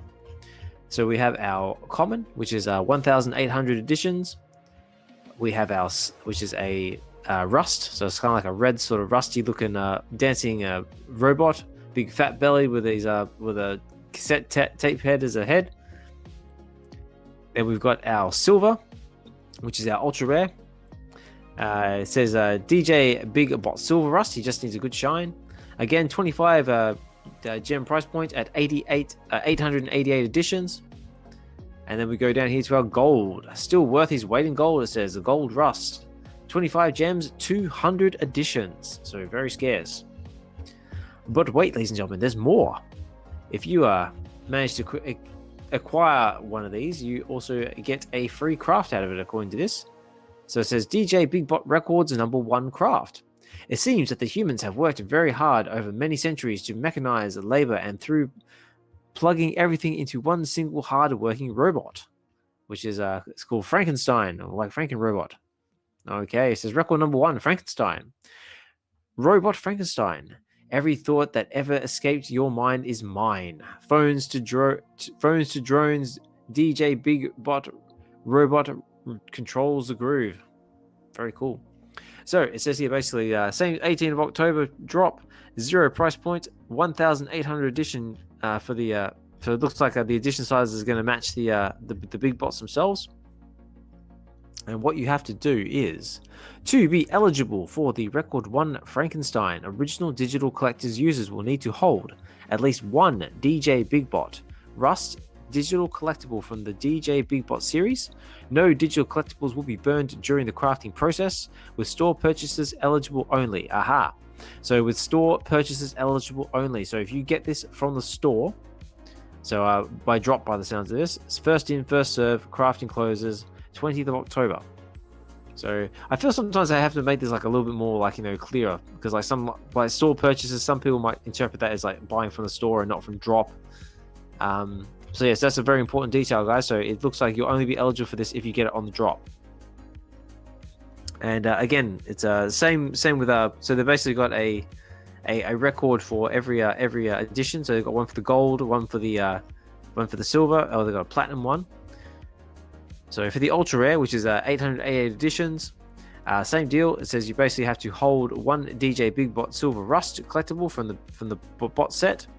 Again, no digital collectibles will be burned during the crafting process, with store purchases eligible only. First in, first serve. And then last but not least, is the premium one, which is our secret rare, 200 editions. And again, to be eligible for this one, you need to hold one Big Bot Gold Rust digital collectible from the DJ Big Bot Rust set. Again, no digital collectible will be burnt during the crafting process, with store purchases eligible only. So very, very cool. So it sounds like if you get yourself any one of these on the drop, you'll be eligible to craft yourself a free record. And what do we feel about that, Josh? Weird drop. I'm all for more Ron music. I got nothing against the drop, by the way. I just the character's super weird to me, but yeah, it's interesting drop. Ron always brings interesting things to the platform. You never know what he's gonna bring, but no, it's nothing I'm personally interested in. So no, me neither. I mean, like, I'm the same. Like, no, love Ron's work. I mean, I hold a few of his pieces, but yeah, this one for me, I may keep an eye on it in the aftermarket. But again, if this is something that interests you, definitely go for it, and good luck. So this brings me to a question that I wanted to ask since we started this show, because yes, Ben made the comment in, I can't remember if it was the reveal video or update, but he said that VeVe is going to one up what they did last year, and this year is going to be the biggest event that they've ever ran. Do you think that based off what they've announced so far that's going to be, that kind of feels like that's going to happen? Or do you think that they announced like better stuff last year with like the Funko and the Christian Louis and stuff like that? Or do you think that there's going to be more coming, that they haven't announced everything yet? No, I don't know. I guess we'll have to see. I mean, like right now they've announced like a pretty hefty chunk of basically what's going on. But I mean, maybe they'll pull something out like the very last minute. Yeah, because my answer to that is Christian Louis and Funko to me is more interesting than the partnerships they've announced so far. So I'm thinking that there is probably going to be something bigger still. I don't want expectations to be high or anything. But yeah, I don't know. That's just my feeling. Wanted to kind of toss that out there, get some thoughts. I don't know if anyone wants to toss anything in the comments, but yeah, definitely. If anyone has an opinion and wants to throw it in the comments, by all means, please do so. We always enjoy hearing everyone's points of view, and that just helps to add a bit of flavor to the conversation. Or like I said, if you want to come up and tell us yourself, you're more welcome to. But if you want to just chill in the background and listen, that's totally cool as well. Just appreciate everyone taking the time out of their busy day to come and chill in the space with us. It's been a pretty jam-packed episode this time around. Like, we've had basically going over the VeVe coming New York Comic Con drops. We've had Mr. MC drop in and tell us about his thoughts and visions for the possibility of the VeVe logo, the Marvel logo, which is very exciting. And yeah, just talking KFC, talking all sorts of fun stuff in between. It's been a very jam-packed episode. Love it.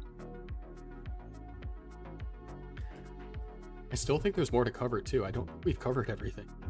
No, well, I was just looking to see if there was something we haven't covered, because the only thing we haven't got yet any details on, but we know are coming, is we've got Marvel Storm, which is the next in the Metallic Red series, and we've also got Cassandra from Assassin's Creed, which also comes with a diorama. Yeah, they have shown that. So it looks like there's going to be 2 pieces in the set. So you have Cassandra, and then you have the diorama itself. So, which I personally, as a gamer, I'm excited for. Like anything Assassin's Creed gets my eyes widening. So I like the drop. Yeah, what are your thoughts?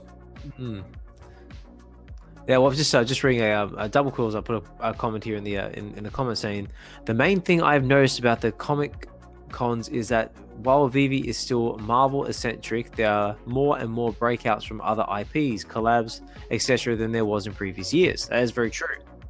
Yeah, David said that that's because before they couldn't do it though, because they were at Marvel's booth, so they were more restricted with what they could announce. So now that they're breaking away, they have a little bit more flexibility. Yeah. I say they're gonna become more free reign. Like, this is our booth. We can do what we want. Very cool. Yeah. So like I said, like they got, like I said, they got the Fig Pin. They've also got some more exclusive Marvel comics, which are there as well. Like, we've got the Amazing. Someone's requested to come up. Who's that? Hey, it's the 3 Biggest Bro. Let's get him up to the stage here. 3 Biggest Bro, how are you, sir? Thanks for dropping up. Peace and love to everybody in the space. How you guys doing on this beautiful Sunday? I'm about to head into work and start my work week, but I just wanted to come in and bless you all, guys. Thank you, Osman. Thank you, Josh, for doing this, having this space, having us so we can hang out and stuff like that. I just want to say a quick couple things to my community, okay? Yes, sir. Go for it. If I can. The floor is yours, All sir. right. Go for it. No problem. All right, guys, look. We shouldn't dance on graves, all right? We shouldn't dance on graves. Now, there's a community out there, HRO, and it didn't go the way they thought it was going to go, right? And that's okay. But just being out there dancing on the graves, that's not what we should be doing. And the really cool thing was I got to hang out in one of their spaces. I know Waza was doing a space, I know Kobe was doing a space, big HR collectors.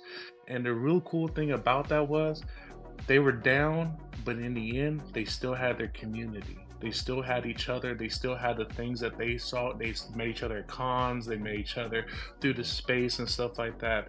And these are the things we need to focus on. We don't need to dance on graves. We're doing good. That's good. But that could be us. I'm not saying it will. I don't think it will be, but that could be.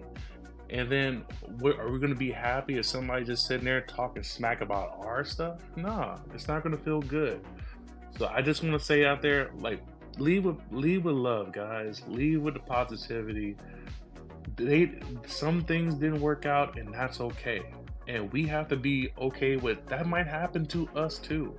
So we don't want nobody boasting and stuff like that. Or now we're making a hit list of who's next and stuff like that. That's not what it's about. It's about lifting up. It's about us being able to collect what we want to collect. You don't have to stay on one side and only collect this side. That's the beauty of collecting. You can collect whatever you want. I can collect stamps. I can collect collectibles. I can collect digital. I can collect cars. You can collect whatever you want. Let people collect, guys. Let them love. Let them collect. Shout out to anybody that was with HRO. I hope things work out with the Colex, thing and going on. And my heart goes out to the people that collected, because there's a lot of people out there that bought a lot of stuff. And we always tell people, don't use your rent money, don't use your kids' tuition money and stuff like that. So just be mindful of people, right? Be mindful of people's collecting. Don't let people feel dumb. Then you're just gonna make more enemies for yourself. Then they're gonna be like, well, what are you collecting? FUD that. And then we have more people talking crap for no reason. So I just want to say that. Sorry to bring it down a little bit, guys, but I just want to put the positivity back out there. lift people up, man. Lift people up, leave with love. All right. Again, Osman, Josh, really appreciate what you guys are doing. Appreciate you guys continuing the space. You know what I mean? Shout out to episode 50 of the Web V. That's big as hell. Shout out to Josh for gaming. I'm gonna get off the grind. I'm gonna get on there. I was playing. I was with my girl. I was with my wife. We was watching Game of Thrones, and I'm looking over, feeling like, oh, I want to grind. I want to get to the piece. Hey, you're welcome But you know what I anytime, dude. mean? Yeah. So yeah, that's all I want to say. Gotta go. Gotta get ready for work. But much love to everybody in this space. Support your friends. Support the content creators, and I'll see all you motherfuckers in Vegas. Yes, sir. It's coming up fast. Yeah, no, thanks, Bruce. Bro. All I can say is that.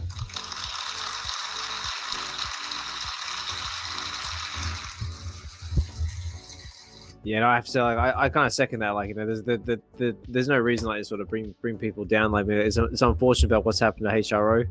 And yeah, it's yeah, like I said, it's unfortunate, but yeah, we shouldn't be, as he said, shouldn't be dancing on graves. We should, like, like I said, it's actually one of the main principles of VeVe, to be honest. It's actually like support, encourage, and just support, encourage, and just help each other get through this crazy collecting space. So yeah, no, well said, Biggest Bro, and hope you have a fantastic day at work. Don't work too hard, and yeah, hopefully you'll get a chance to game to game sometime somewhere. Hey man, I was hoping he didn't leave so fast, but he knows I got mad love for him. I got mad love for mad people in this crowd right now. You know what I'm saying? And yeah, man, I try to spread myself into as many projects as I can. I'm not a whale by any means. I'm not well off by any means yet. You know what I'm saying? But the little shillings I do have, I try to even get into some projects that I may not even be into, just because, you know how they say feed the beast, right? So it's like I'm trying to feed the space overall and participate in the space, even, you know, overall, even though I may not be able to be the top collector on this platform or that platform. But when it comes to HRO, I definitely liked it. You know what I'm saying? I'm a physical card and comic collector and all types of other stuff too. So I liked being able to go into a GameStop again, giving me a reason to go in that store and, you know, be on a scavenger hunt for these cards, because 9 times out of 10, the people working there didn't even know the cards were in the store. And then I'd like find them wherever, and they'd be on clearance. And you know how it is, opening packs, you don't know what you're gonna get.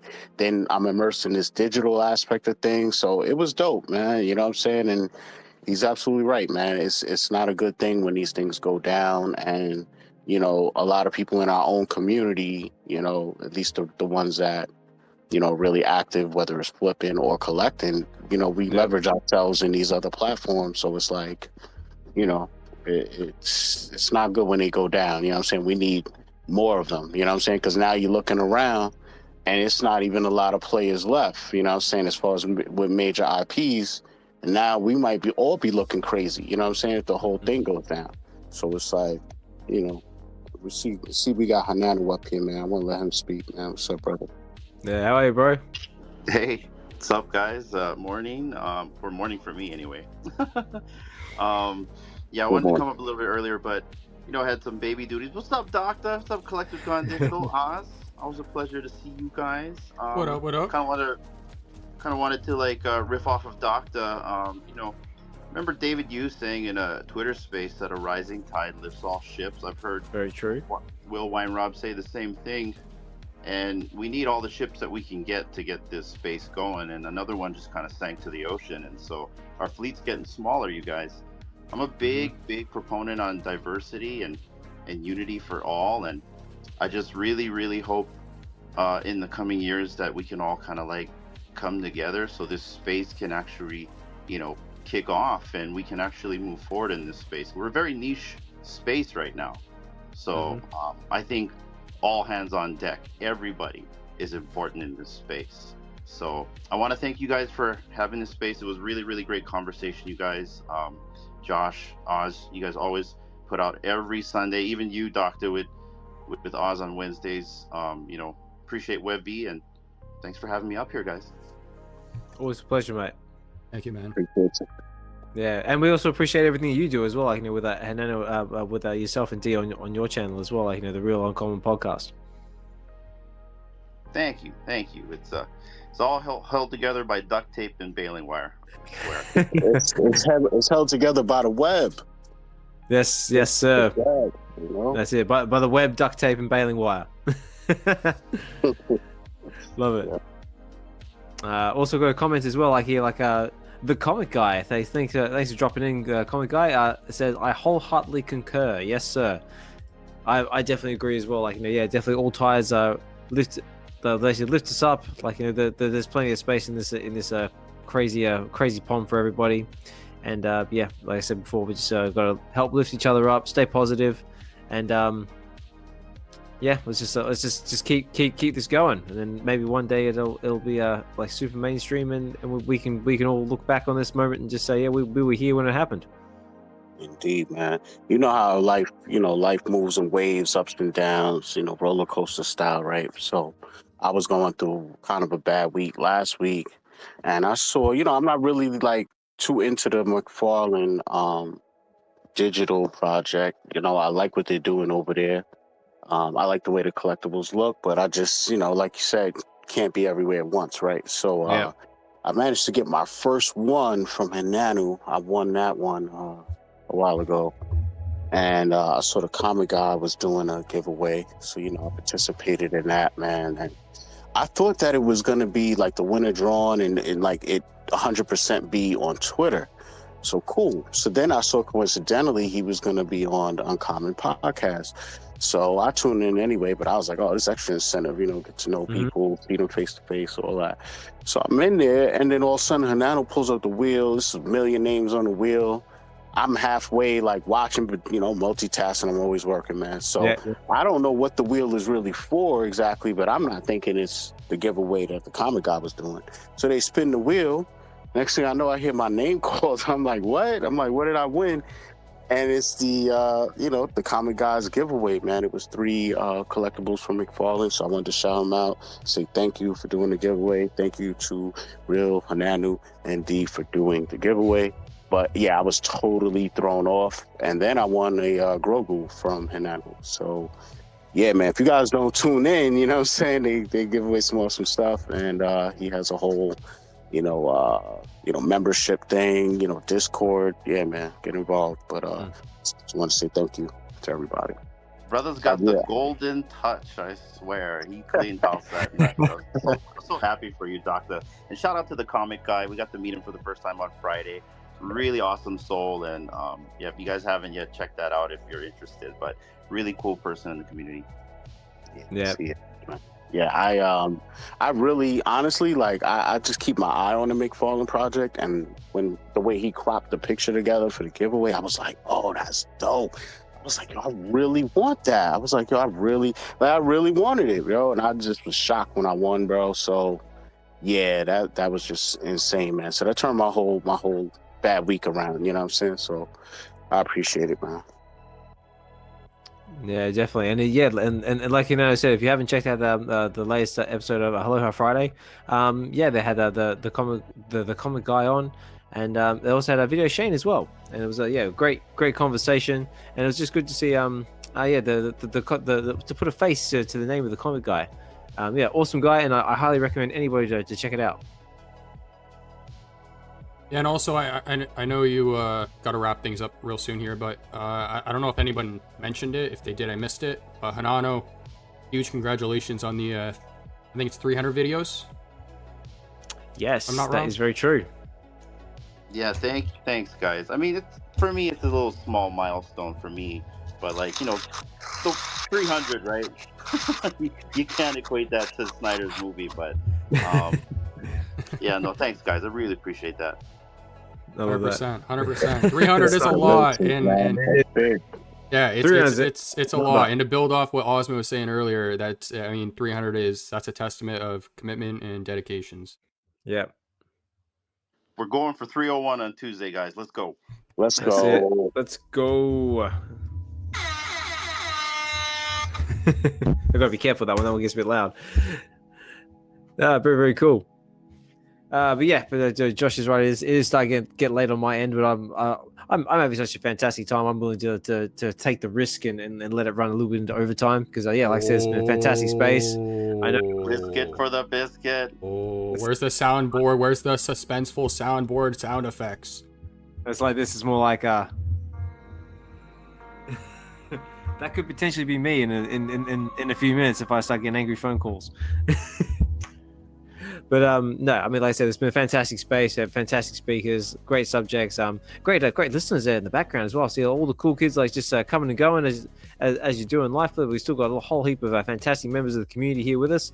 I see the likes of like I said, we've got Hinano, Doctor Strange. I see Fro listening there in the background as well. Like Josh mentioned before, Fro had that fantastic video of you like with throwing balls with the Electra. So very, very entertaining. And like I shouted out to you before as well, if you haven't checked out the latest episode of Get to the Comics with Fro as my special guest, we did the Amazing Spider-Man number 101, which is the first appearance of Morbius, and it was so bad.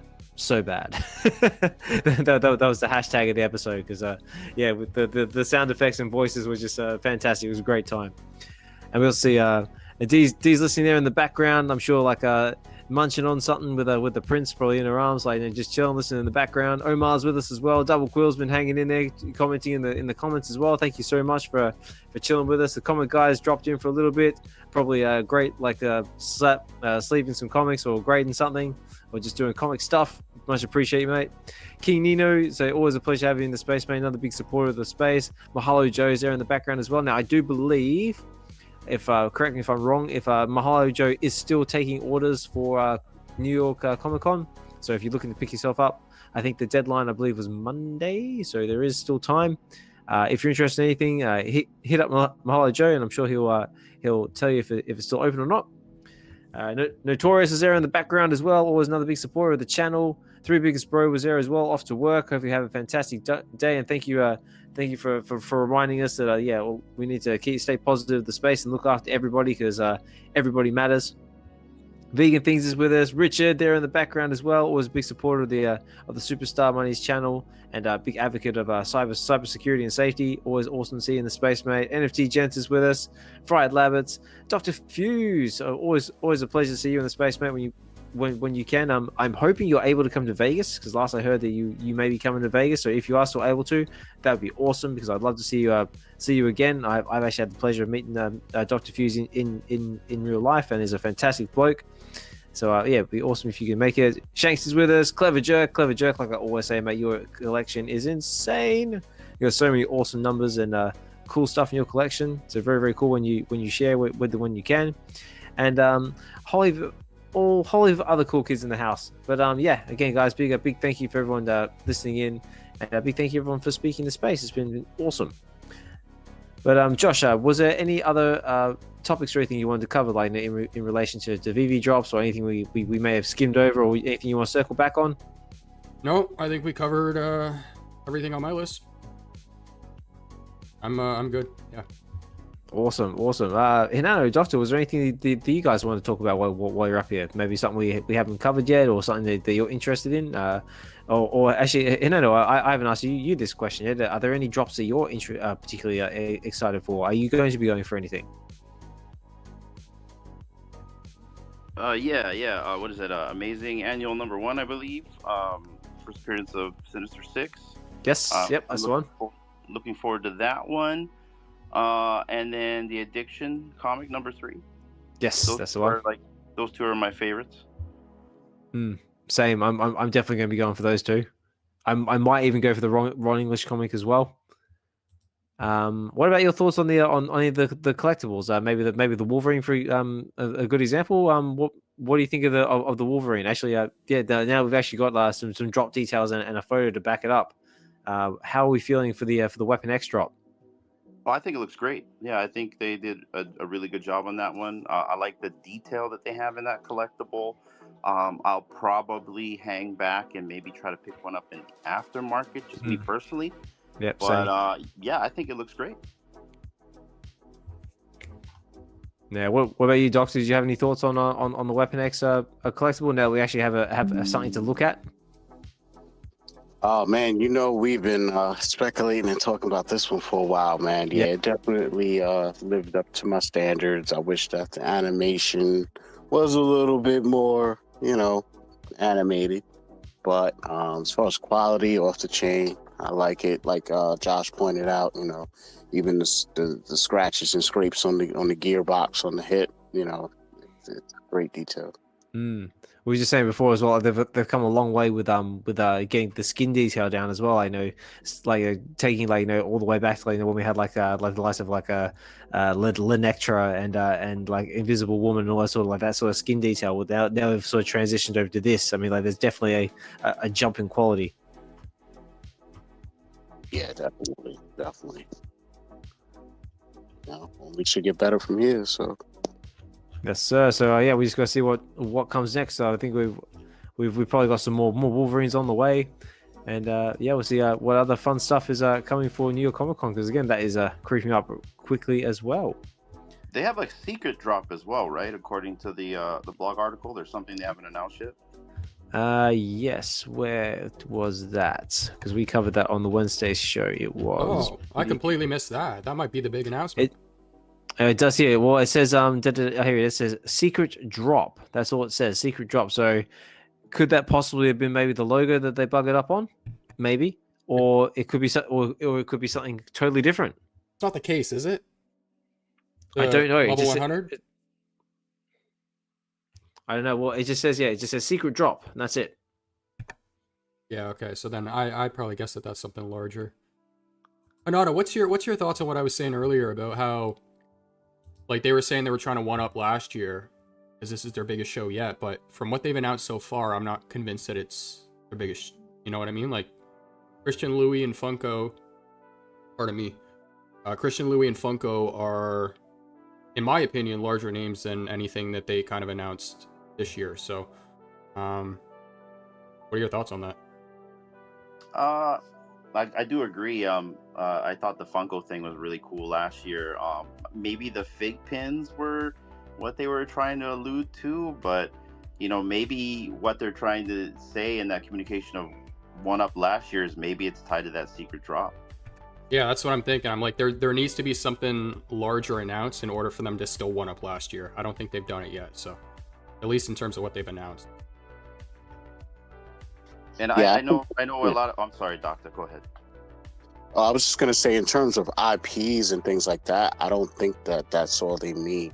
I think that it's them being on their own without Marvel at a Comic-Con, and it's itself is a space, literally the physical space that they had before, even with Marvel, was kind of small. So from understanding the space that they have, even that in itself is a big thing. I think the collaborations between multiple booths is kind of like a bigger, expansive thing. So it just depends on how you're processing a general statement like bigger. You know what I'm saying? So it's like saying better. It's all going to be based on an opinion by the individual. I don't think it's like, you know what I'm saying? Yeah, I'm just talking about IP. I'm just talking about IP. Exactly. Yeah, I don't think that they were, because even what they're doing for the logo holders, like, you come pick up this big box when you get there, and none of that existed before. So it's like, when you look at the totality of all the moving parts thing you're doing, that's already bigger than if it's bigger. You know what I'm saying? So it's like weird things, I think, like, so. Fair enough. All right. Well, I guess on that. Speaking of which, we got Tails in the space. So if you guys don't follow him now. Yes. We were just giving you a massive shout out, Tails, from that awesome Alien video that you posted. Was it the Alien Marine Chapter 1, made in Unreal Engine, mate? It looks absolutely amazing. So massive congratulations to you. So I'll give you one of these.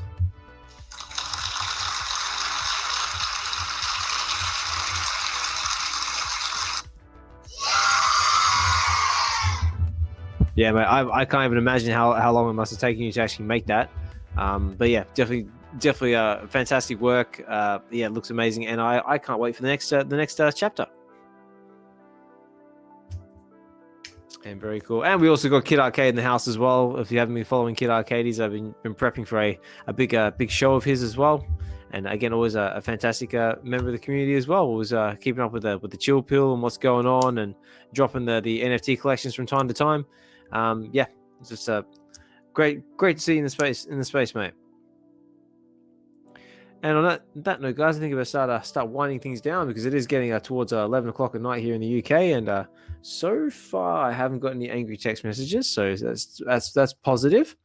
But yeah, like I said before, guys, it's been a fantastic episode, great conversations, great topics, and just always good fun in between, as we always do.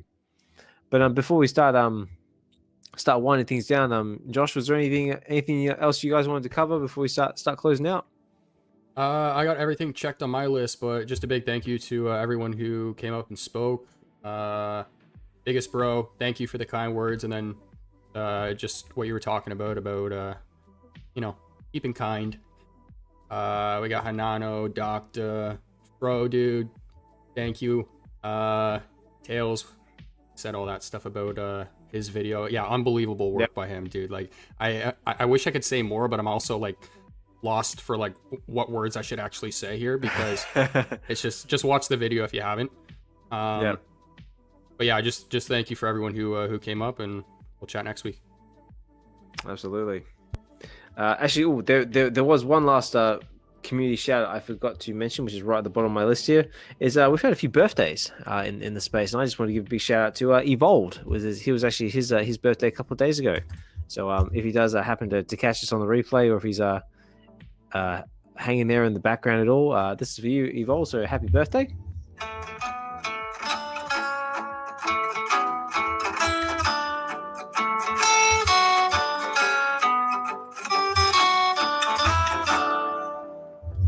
Unfortunately, that's the best happy birthday music I can find without getting copyrighted. But you guys get the idea. So yeah, big happy birthday to Evolved. I hope you're having a fantastic day, mate. And again, another fantastic content creator in the space, where he's where he's got his own channel, Evolve Collects. So he's doing these copping or dropping videos, and also covers a lot with Kid Called Beast and Nifty Island. So yeah, if you haven't checked out his project as well, I think he's got the Venomized project as well. Definitely check that one out, because again, really worth getting involved with.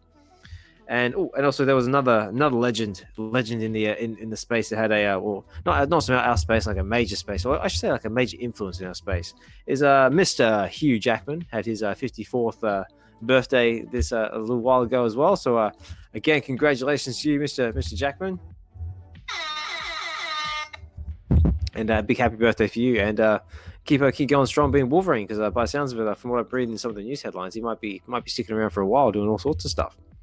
So I thought that was cool, and I wanted to shout that out.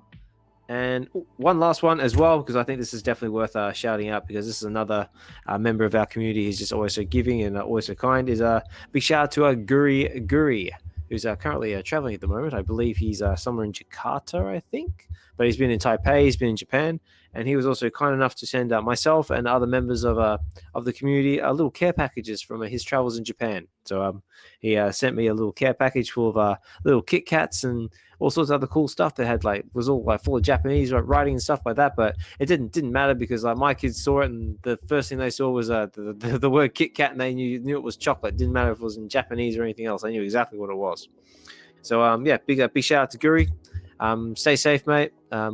Enjoy your travels, and hopefully you can join us back in space when and where you can. And that was about all the shout outs that I had. Yep, that's it. That's everything I've got on my list. Unless anyone's got anything else they want to add, we'll start closing out. Shout out yourself, or did I miss that? Did I shout out myself? I was trying to be so humble. So no, I will do a little shout out for myself. For anyone who doesn't follow my content, I do have my YouTube channel. Get to the comics. No, I do my own YouTube channel called Get to the Comics, where we do live comic book readings of the comic books that we have on VeVe, and sometimes we cover candy as well. And the whole idea is just basically like a Hinano commented a little while ago, is getting people to read their comic books. But we sort of take it one step further. We sort of get you to read your comic books and actually live your comic books. So we have fun doing sound effects, characters, voiceovers, anything else just to make it a more interactive experience. And yeah, I'd like to invite members of the VeVe community up to come and have some fun. Last episode we had Fro Komi. We've had other members of the space, the members in the space as well, come up and do ones. And now this week, has a question. Yes, sir. I have a request. Ooh, I request. would love to see the comic guy. Well, we won't see him, but I would love to hear the comic guy on your show. He's also a big purveyor on reading books, and I would love to hear him read a book with you and see what his take on whatever you guys read would sound like. Well, it's funny you should mention that, sir. Because yes, indeed, there are plans. There's scheming in the works to collaborate with the comic book guy. Yes, with the comic book guy is coming in a future episode. So stay tuned, ladies and gentlemen. It is in the works. It is coming. Love it. But this week we actually have a returning guest coming on, but he's also bringing another guest with himself. I have the pleasure of having Rebel Duck back on my channel, and he is going to be joined by Lady Duck. And we are going to be covering Old Man Logan #1, which is the first storyline, I believe, with Old Man Logan in it. So that's going to be a fun read, and that's coming this coming Friday, guys, and it's going to be live. So stay tuned for the links in the socials, the promo videos, and all that fun stuff. That will all be there and available in X in the next couple of days. So yeah, that's my little shout out, and that's all there is from me. But again, like I say always, guys, it's not just me that does this all by myself. A big shout out to everyone who takes the time out of your day to come and listen to the space with us. Big shout out to everyone who comes and speaks in the space with us. And yeah, it's you guys, the listeners, and the guys interacting in our space that makes these spaces what they are. And I wouldn't be able to do these without you. I definitely wouldn't be able to do this without Josh or Doctor, both my co-hosts from this show and the Wednesday show. Yeah, and for all the positivity and other members of VeVe as well, because that's what this is all about, and this is what these spaces are brought to you by, which is the VeVe Collective. And for any of you who aren't familiar what the VeVe Collective is, it's basically just a group of us that wanted to come together to create a safe space where we could basically geek out and just share our love of collecting, whether that be physical, digital, Marvel, DC, Star Wars. What else we got out there? We got manga, anime, so Lord of the Rings, Harry Potter, Game of Thrones, whatever you're into, we're totally into it. And yeah, that was just if you find it difficult to interact with others in the real world, or find it hard to find others to communicate with, that's what the space is all about. So come in, relax, and come and interact with us. And yeah, that's about all that I had. All right, so I don't know if you was gonna kick it back around, so I might as well bulldog my way in. You know what I'm saying? That's how we do it from New York, man. You know, you give me a little inch, I'm gonna take a mile. So yeah, I have some parting words, man, because I wanted to say thank you for holding it down, man. This is episode 50, man. This is a crazy milestone, man. I wish that I was in a better position to do more things, man. I'm trying to get there. But yeah, man, I want to do giveaways. I want to give stuff away, and I wish we were able to pull that off. But you know, we'll get it together, man. But I want to thank you for doing the space, Josh, for always holding it down, man. Everybody who came up to speak, you know, biggest bro, you already know, Real Hananu, you know how we do. Everybody that came through the space, man, I see a lot of the same faces, and I appreciate everybody, man. But I just wanted to say real quick, what is it? All right, so yeah, pinned at the top, man. Anybody that's seriously into sci-fi, deep storytelling, dope videos, you know, visually appealing, you know, all of that good stuff, man, click the link at the top. Check out the little trailer there. You know, it's not really a trailer. It's just the first minute of it. But hit the YouTube link, man. Check out the full movie. You know, all my comic book people, all my sci-fi people, you know, tagged a bunch of y'all in it. Tails, you know, everybody I know that likes that type of stuff, man. But yeah, we work hard and we moving, man. So check that out. Appreciate your support, man. I think you'll enjoy it. And yeah, man, Spider-Man Annual #1. I'm going to be covering that on an episode of Stacking the Slacking. Just finishing up editing right now. So that should be tonight, you know, at some point. So check that out. And yeah, man, anybody coming through Comic-Con, able to go to Sanjay's party, come through, say what's up, you know, shake my hand, all that good stuff, man. Looking forward to meeting and greeting everybody, man. And I'm gonna be actually performing at Sanjay's party, man. So just want to throw that out, man. Wow. Yeah, so that's a very rare occurrence. So anybody that is coming through will get to bear witness to that, you know, as well. So looking forward to it. Oh, fantastic. Now I am jealous. I'd love to be there to see that. But yeah, no, that's fantastic, Doctor, and a massive congratulations to you for that, man. What an opportunity. So for you, sir.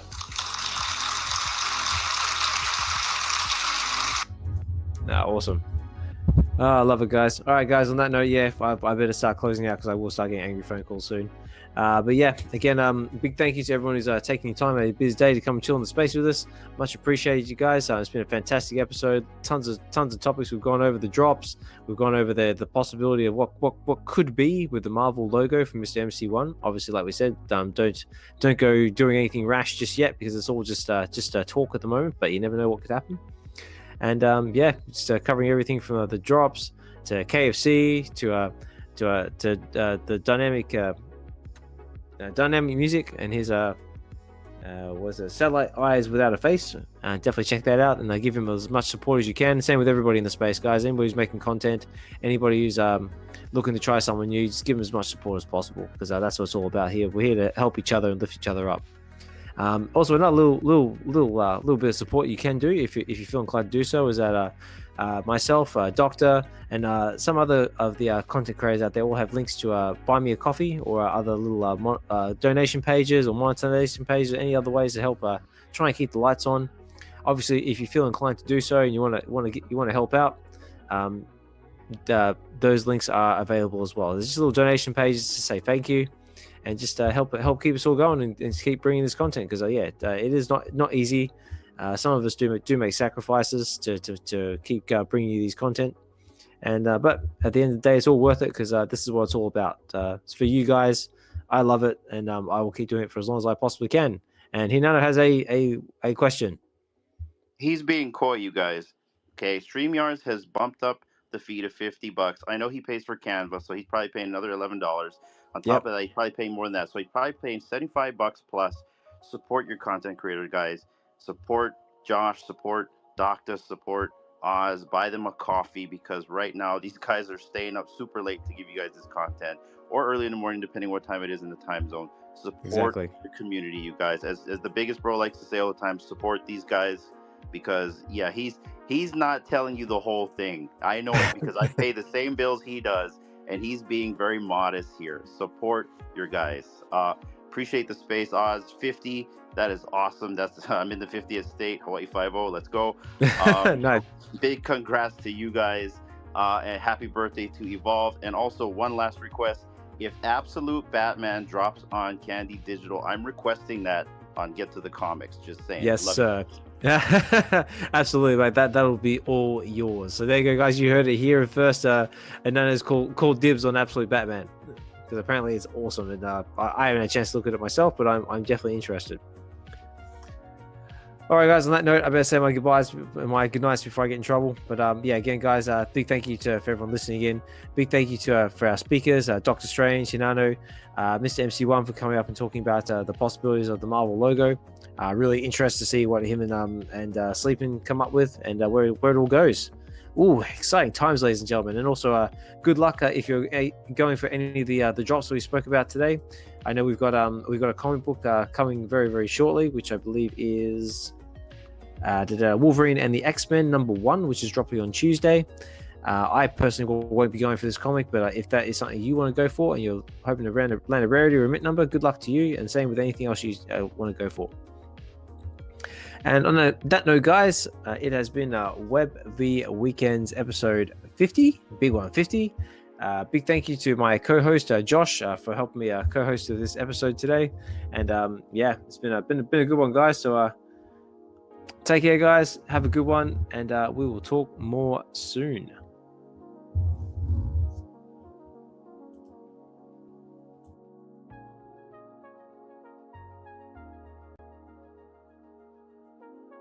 Alright guys, that is gonna be the end of today's stream. So we just wrapped up VeVe.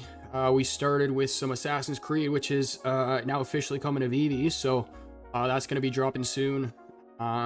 We have been live for nearly 6 hours here, so if you guys did enjoy today's stream, make sure to hit the thumbs up button, subscribe, follow, depending on where you guys are watching from. And as for our next episode, I'm not entirely sure what the topic's going to be, but it will probably be some sort of recap, just considering all the news that's been dropping lately. So if you guys want to tune in for that, that will be dropping Tuesday, and we'll go from there. So appreciate everyone who tuned in. We'll catch you in the next one. Later.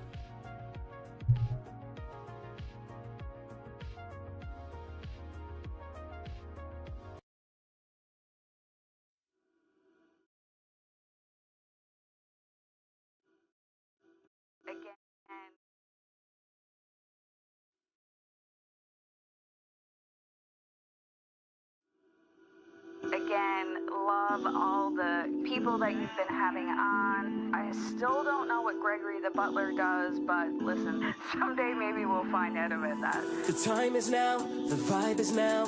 I see you moving towards my way. You want me to get close to you. I feel your body next to me. Feels like you were only there for a season, but we can relink, don't need reason. Cause tonight's about you. Tonight's about you. Girl, it's the way you move. Got nobody about you. Tonight's about you. Tonight's about you. Tonight's about you. I know you don't play games. I know you the same, but you still find new ways to ignite all this passion. Make all of your waves, girl. I'm truly astounded by you. She light the room like a high beam. Smooth girl, you move like lightning. True queen, everything you do mean. Head to the shoes, kill it all like it's routine. Everything she do nicely. Independent woman on her own type of vibe. She got it on her own, gone girl, you might be everything that make a young man sing. You that one dance singer. The time is now, the vibe is now. I see you moving towards my way. You want me to get close to you. I feel your body next to me. Feels like you were only there for a season, but we can relink, don't need reason. Cause tonight's about you. Tonight's about you. Girl, it's the way you move. Got nobody about you. Tonight's about you. Tonight's about you. Hey, yo, CD's man, we live. Let's see some honeys in the chat. Honeys in spaces. We burn it on me tonight. Let's go. Honeys. High heels in motion. Her time heals what's broken. I know you the same, but I can't help the notion that maybe if you spent one night we'd get close. And I don't know what that just might do. Still, girl, we can run that when we done that. Catch your fancy, make a run back on a comeback. Girl, you know I want that scene. You I want that scene. Girl, ain't nothing that scene. Another one that's some trouble, some kill it, disrupt it, you kill it, baby, then double down. Give me, baby, make it, give me some, then she come around. I see that fire in your eyes. Let's burn this crib down for the night. The time is now, the vibe is now. I see you moving towards my way. You want me to get close to you. I feel your body next to me. Feels like you were only there for a season, but we can relink, don't need reason. Cause tonight's about you.